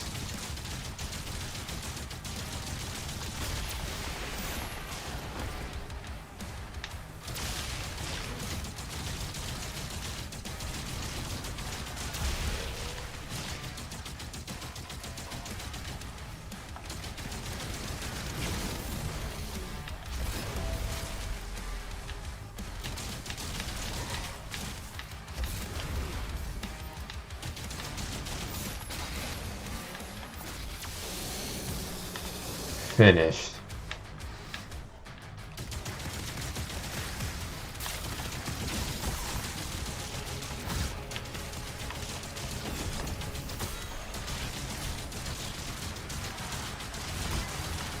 Sit down. Ooh, taking thine heart.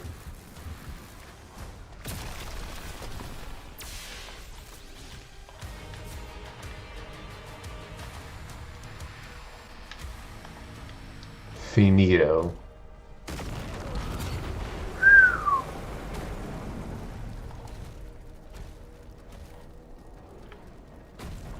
Oh, you can't go in there, alright. Where to next?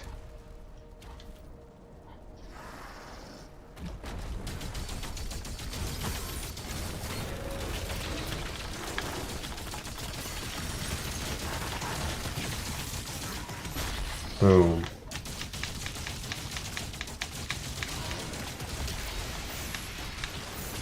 And you're down.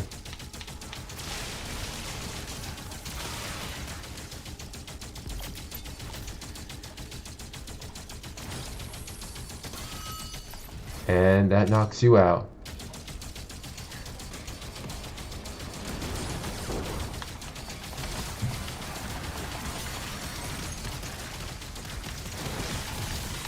Take that to the face. Get torn to shreds. Too easy.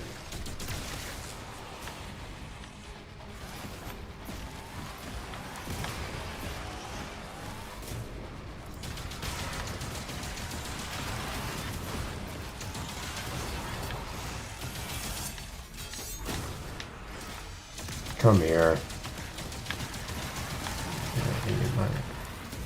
Come on. Run, run, run all you can. You can't outrun me.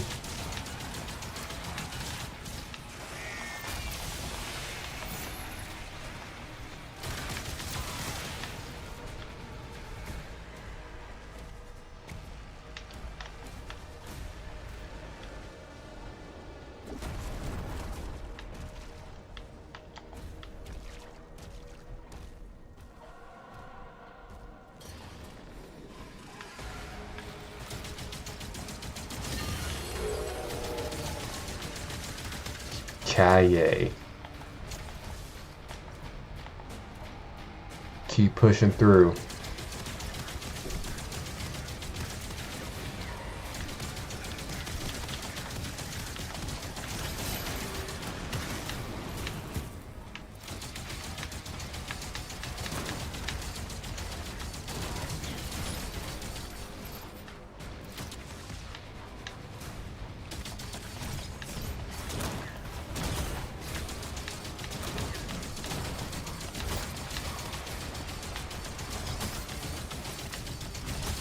Come on.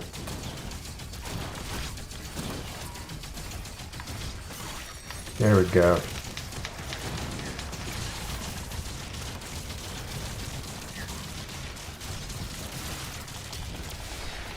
Finished.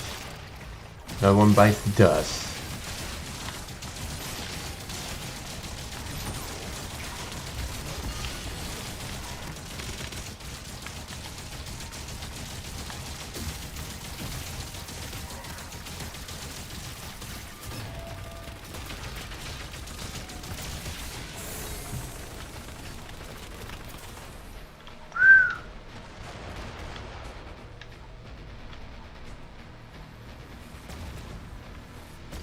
Boom.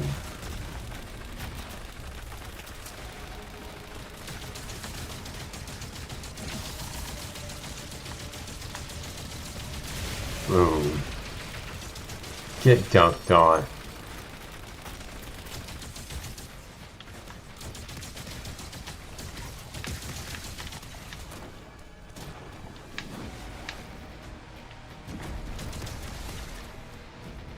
Keep pushing forward. We're doing great. Trying to overwhelm us, but like that's gonna work.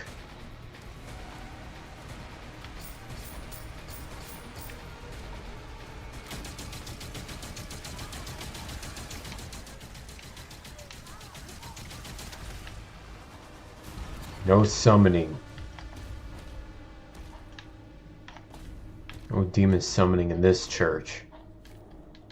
Not today.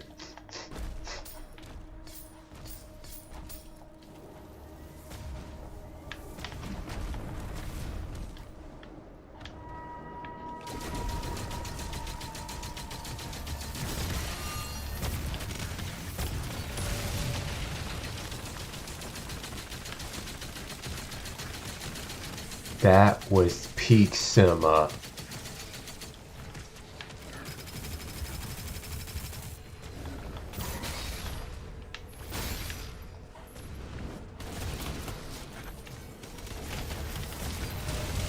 Booyah.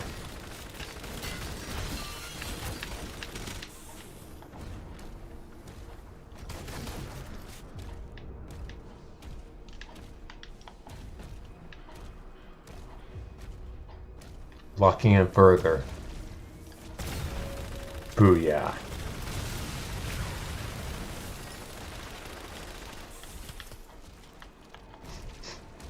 That's what you call a full speed run.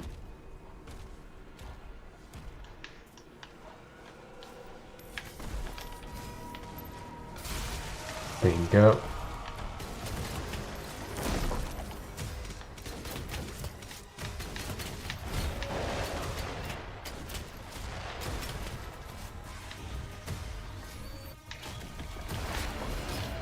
Ooh.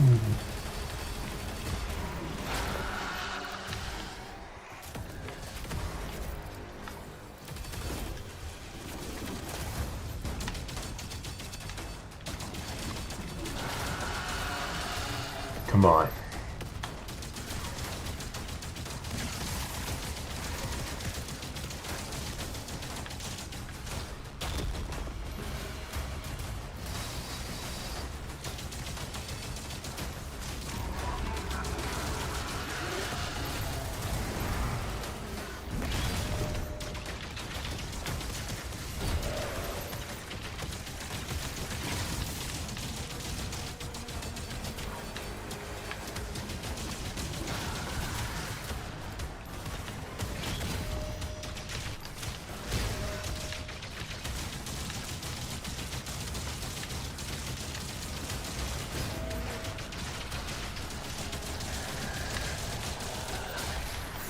Sit down.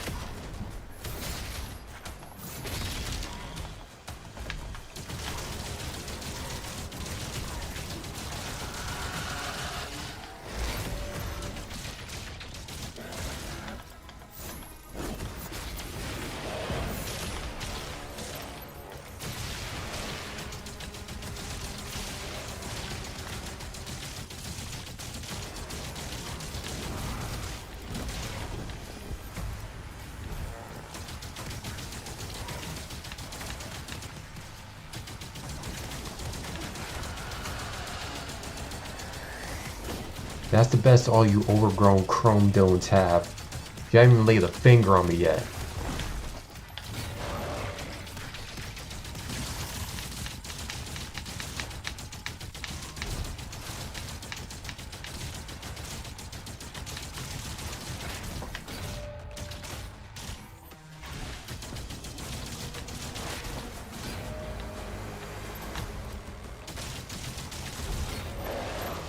Come on.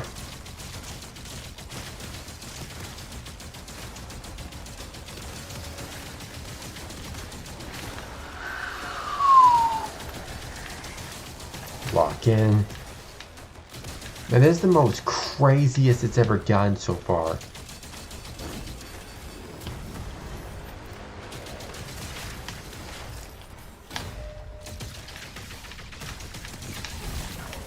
Come on.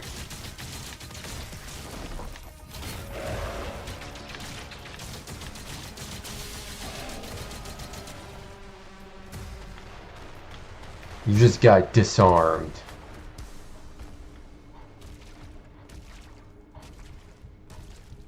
Demons are taking heavy casualties. Like a disarmable disarming. I need a stretch. We'll be right back, chat. We're going to take a small little break. Be right back. Meanwhile, just sit back, relax, and vibe until we return. BRB, warriors.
viewers, and we're back. Thanks for the patience as always. Thank you so very kindly. Let's go ahead and head on back to our game. Head on back to our adventure. really enjoy just running, gunning down demons. Alright.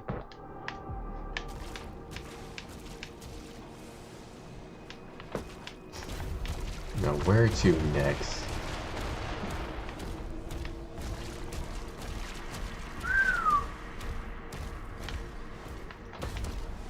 Hold on. There we go, right up ahead.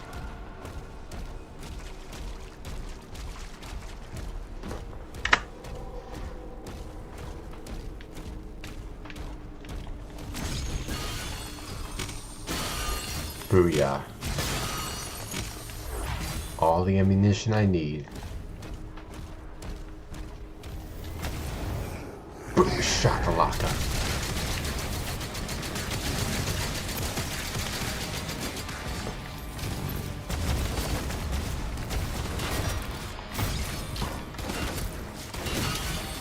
Out the way.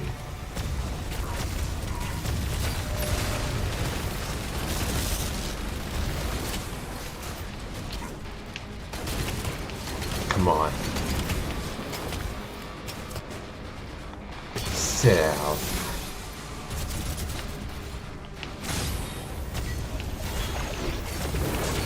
Booyah.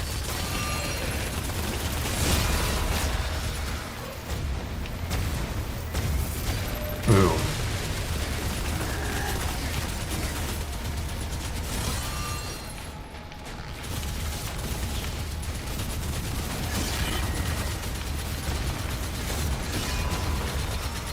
Sam.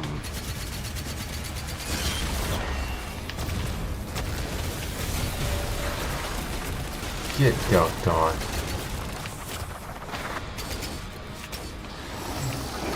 Come on.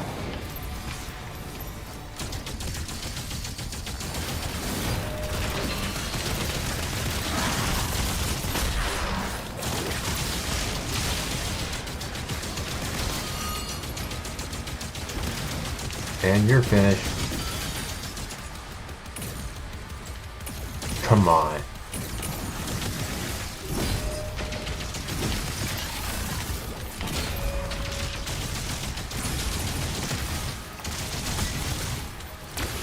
Lock in.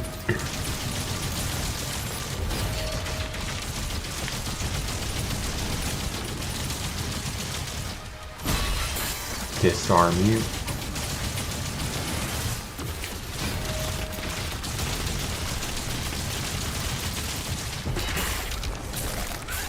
Give me thine heart.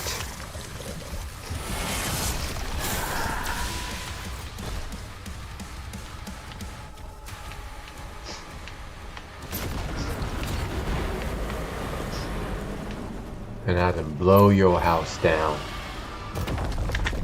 Sweetheart! Targets destroyed. There's one left.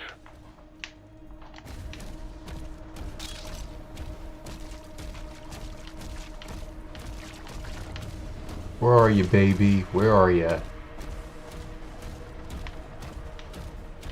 Papa's coming.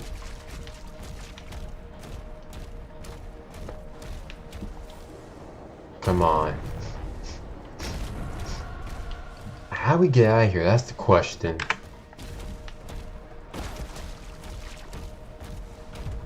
Oh, there we go.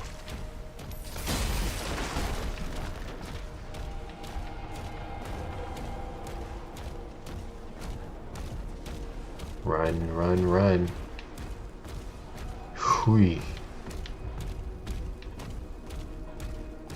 Talk about a good workout.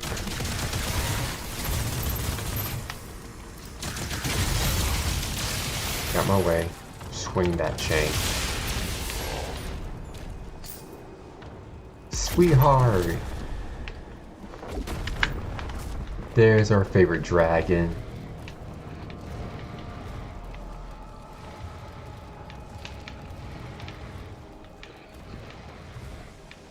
Look at her, so happy.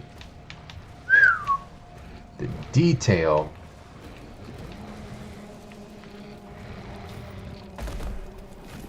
Come on, girl, let's ride.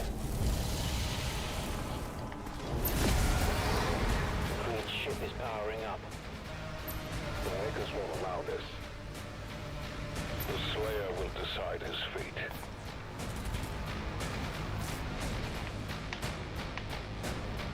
Come on.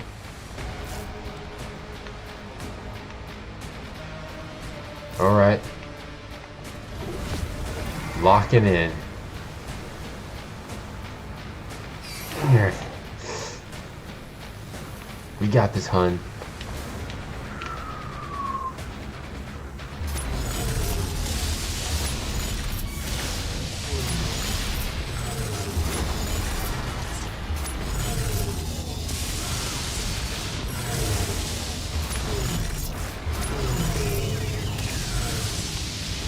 Booyah.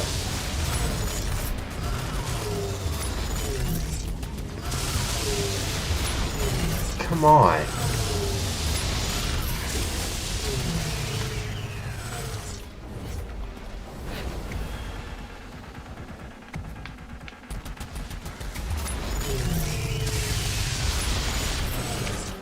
That was literally dodged.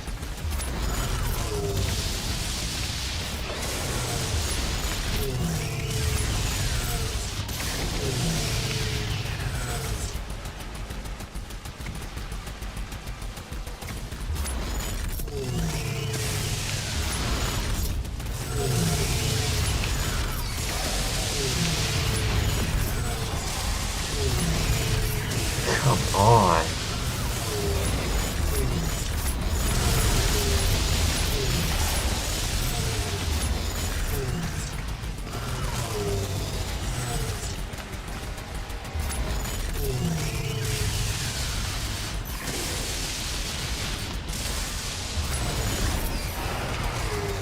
I can never understand this level.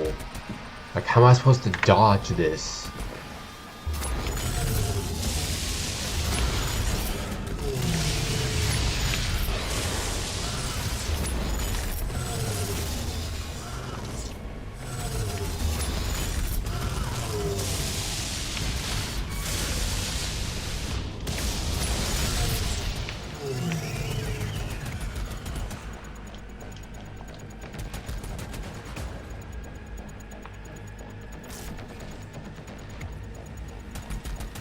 This is making zero sense.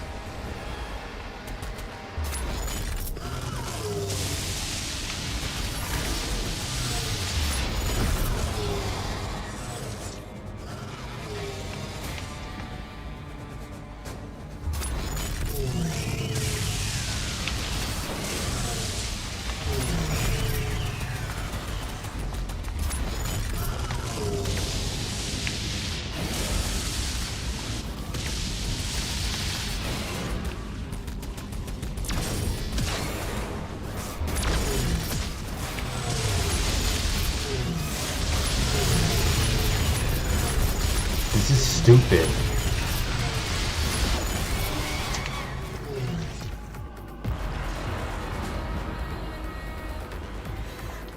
Oh my goodness.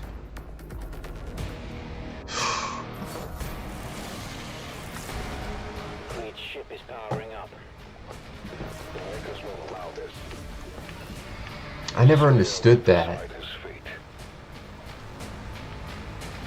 I never understood this dodging mechanic.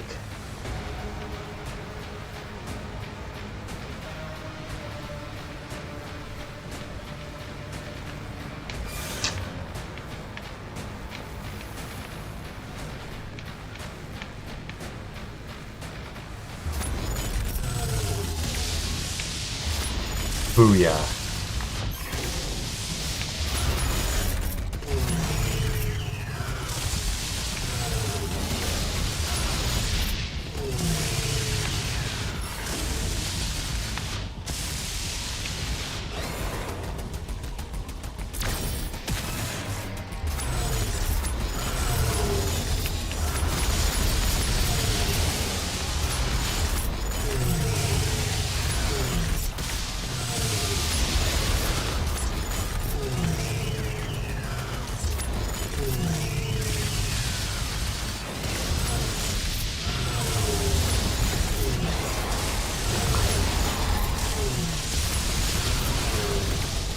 This makes no sense with the mechanics. I'm literally dodging everything.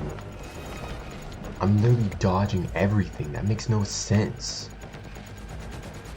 If that's one thing I could say is that they really need to improve on the dodging, because that makes 0 sense.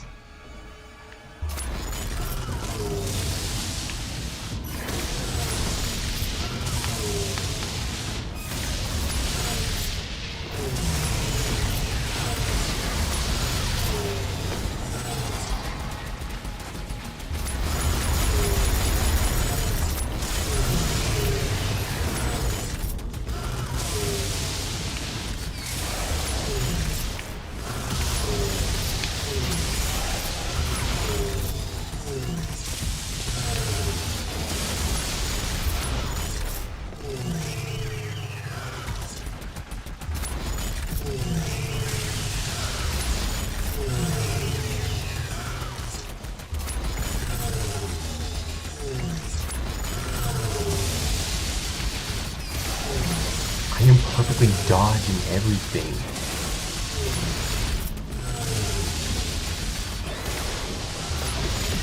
I have never had to have such issues with this. I don't know why all of a sudden it's acting like...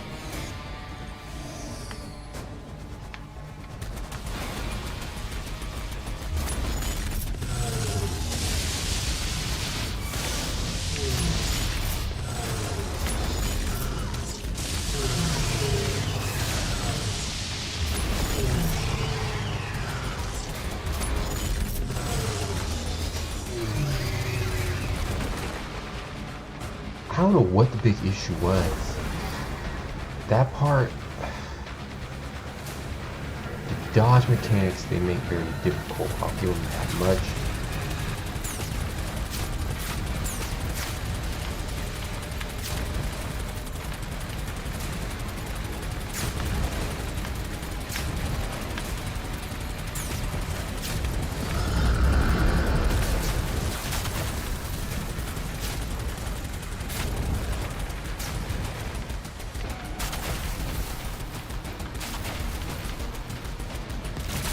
Ooh, yeah.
I don't understand how we were able to do this the last time.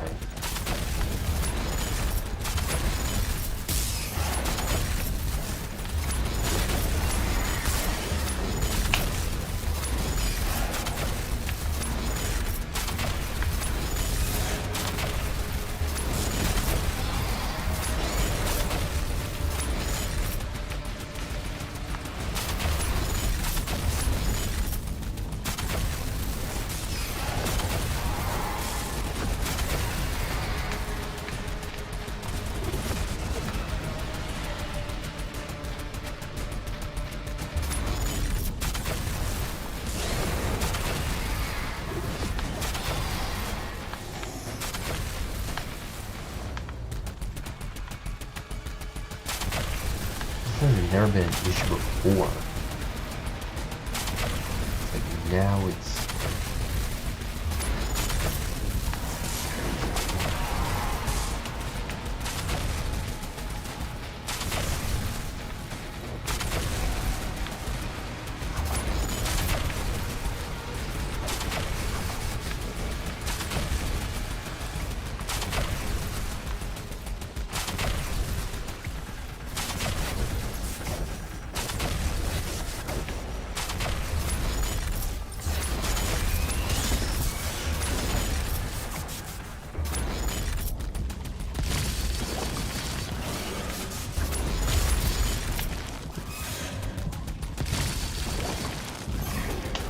I'm literally dodging them. That's crazy. The dodging mechanic makes no sense. That's the one issue that I have with this game. It's just the dodging makes no sense when you ride the dragon. Like how are you flying this? Like how are you?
This makes zero sense.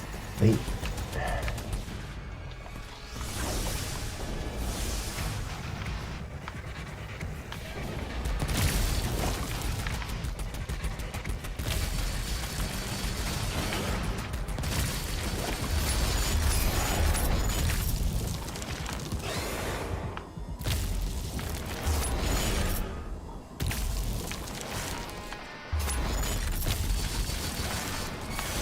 Yeah, this part makes no sense, because you don't know where you're steering, you don't know...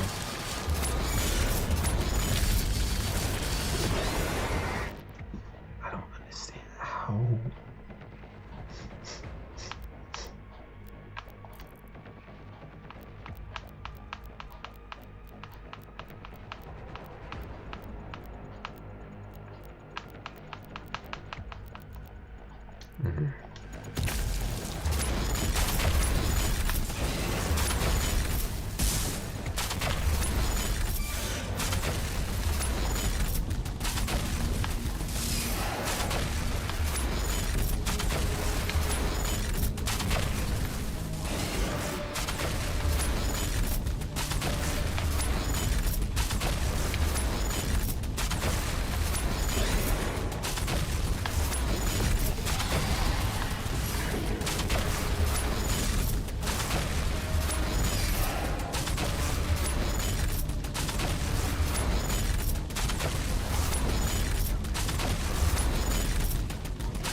This level makes no sense with flying combat. But if there's one thing I could criticize is this, because this makes no sense. Like, how are you supposed to steer? How are you supposed to...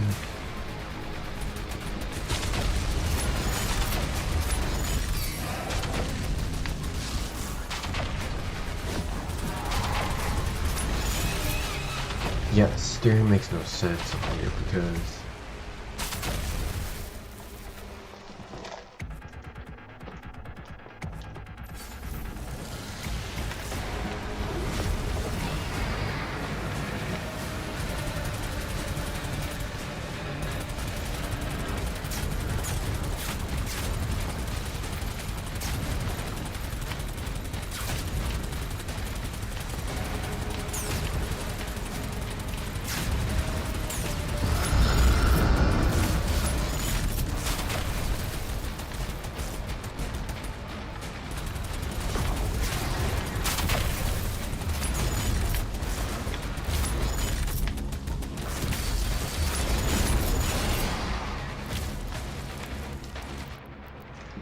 let me try another controller because my controller could be the problem.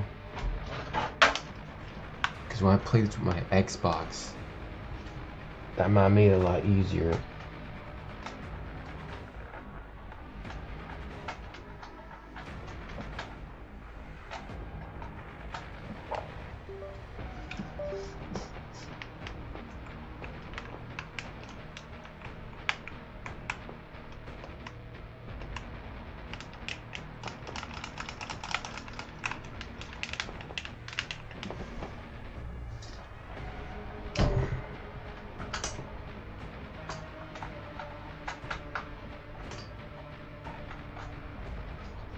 This should do it.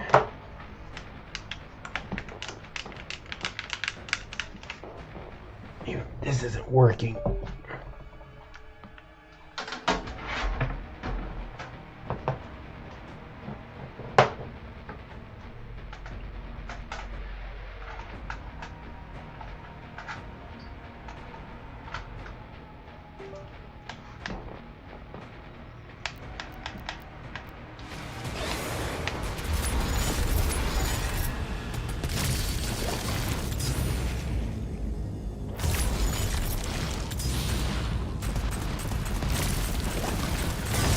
Booyah!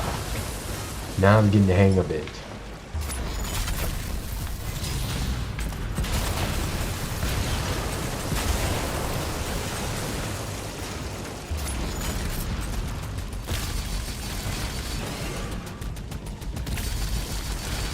Booyah.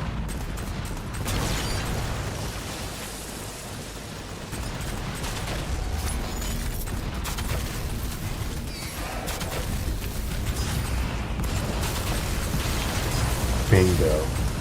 Now it makes sense. Gotta hit X, or in my case, circle.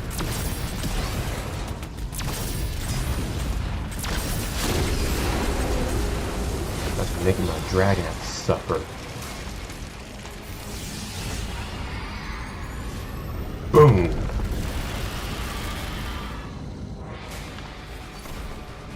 Fly, you beautiful beast, fly! Knock, knock.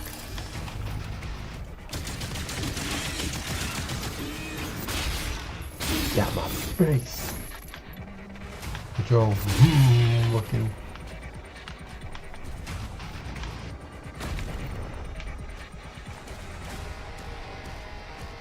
Nah.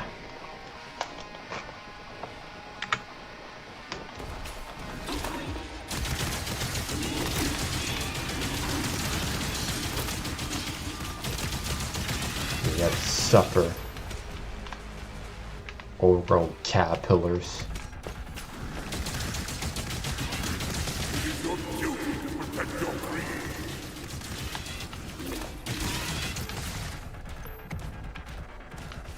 Protect your creed after your dirty deed? Nah, I don't think so.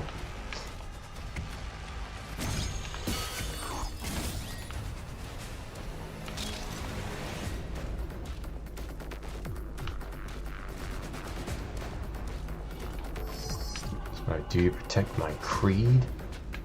Nah. Princess Vic, please, help me. I could still be of service.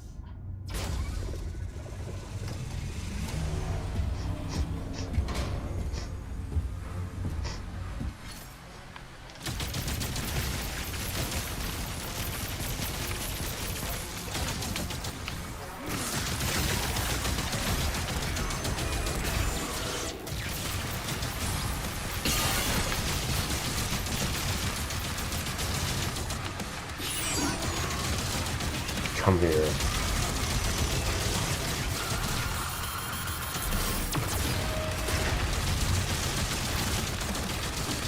Go Oompa Loompa like yourself.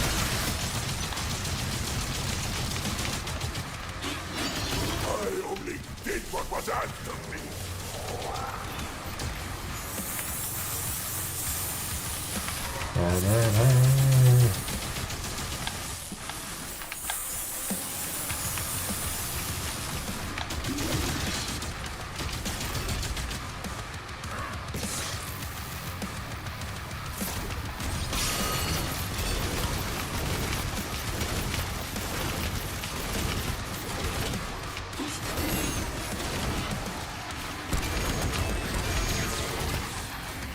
Come here. Come here.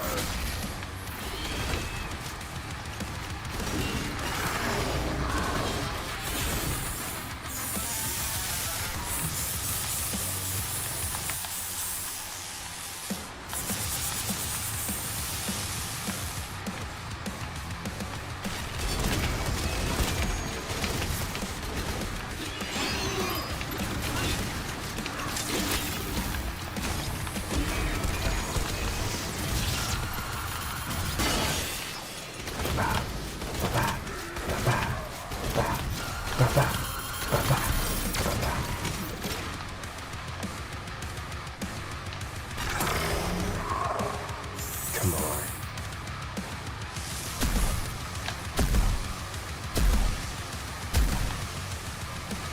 Throwing up your balls.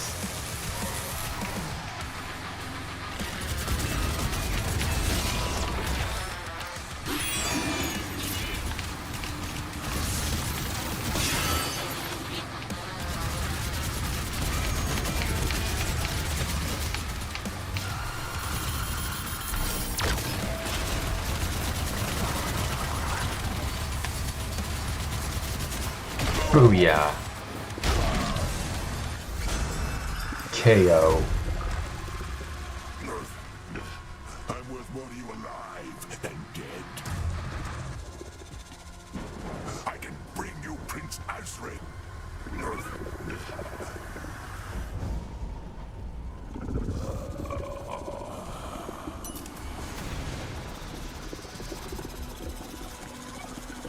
Oh, that's nasty.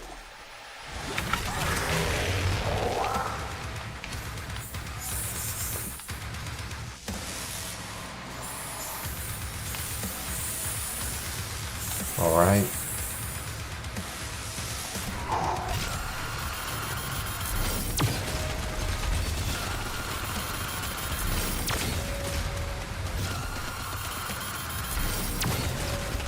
Come on. Come on.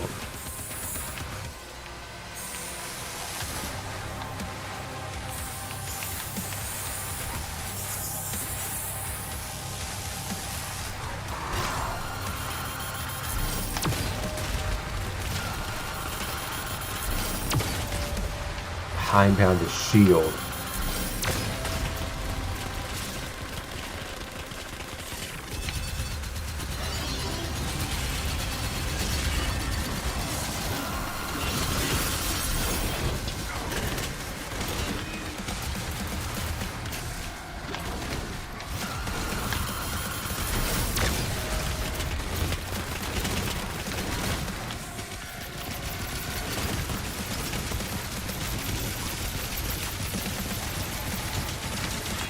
Come on.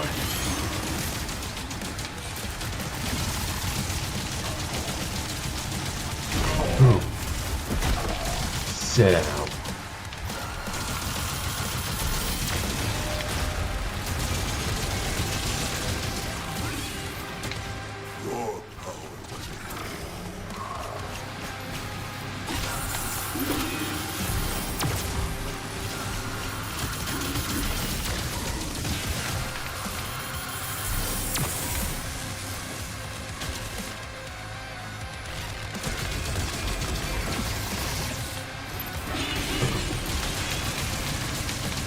That the best you got, little grown tin can?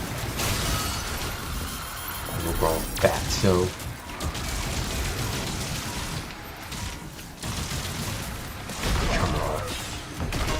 Come here. You will power in a minute.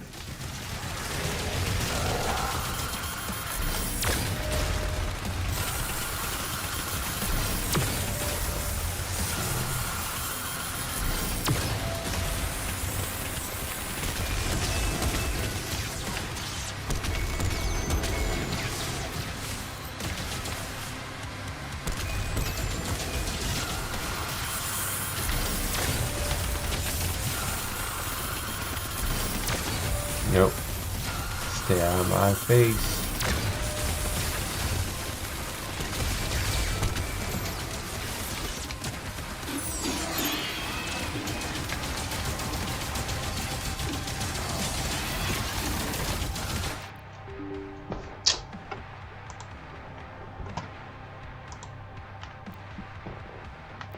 Knock me out of my PC, no.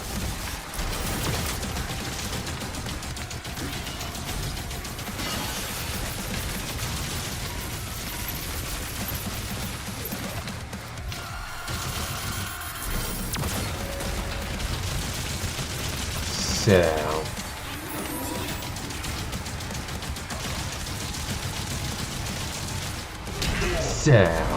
Sound.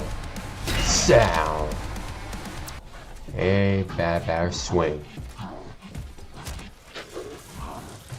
Get over here.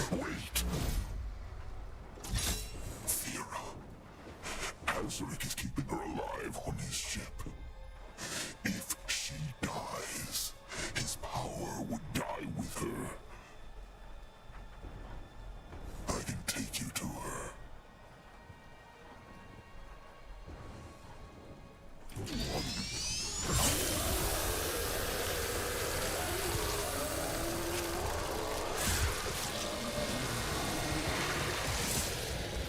Die.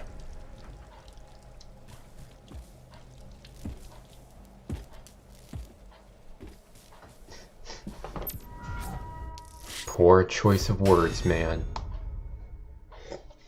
Thought you were gonna bribe your way out of this?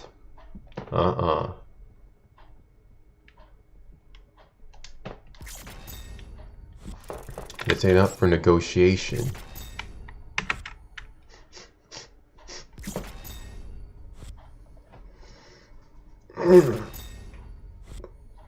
Whew. That was something though, chat. Whew. That was truly something.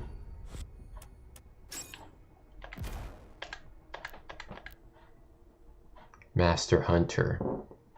Excuse me. Yes, getting the trick of that. Getting the trick of the controls on that dragon.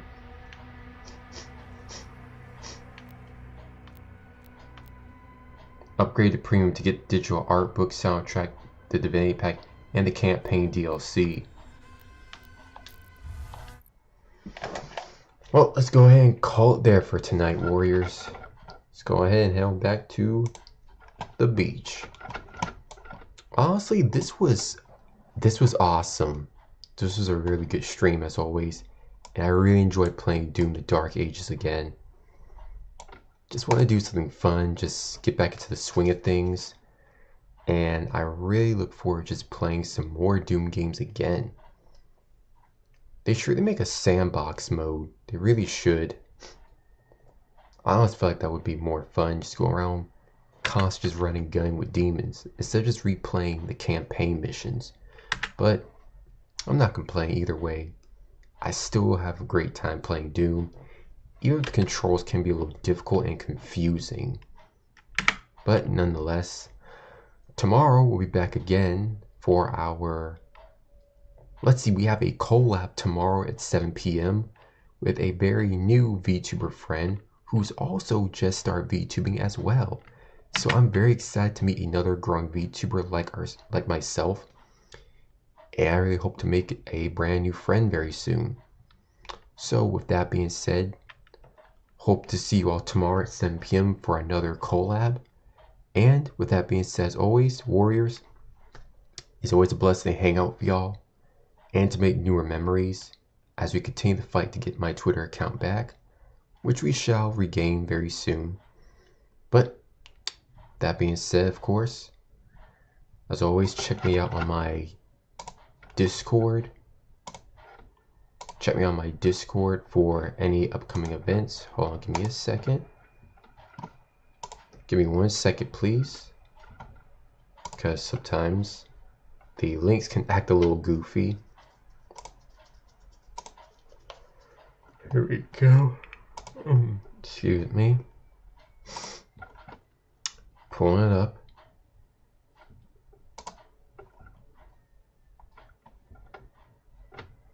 Here we go. But as always, chat, it's always fun to just hang out with y'all and just make memories like this. As always, though, chat, you can always look me up on my Discord and on my Twitter for upcoming events and for our new upcoming adventures. You can always check me out there on the Discord and on our Twitter. Give me 1 minute, please. Just try to get the link up. On our Twitter and on our Discord for upcoming streams, upcoming events. And as always, Warriors, it's a blessing to hang out. Until next time, as always, Warriors, look out for each other. Take care of each other. Be the best for each other. Most of all, you matter. You really do. Until next adventure, stay awesome and stay lit, legends. Shogun out.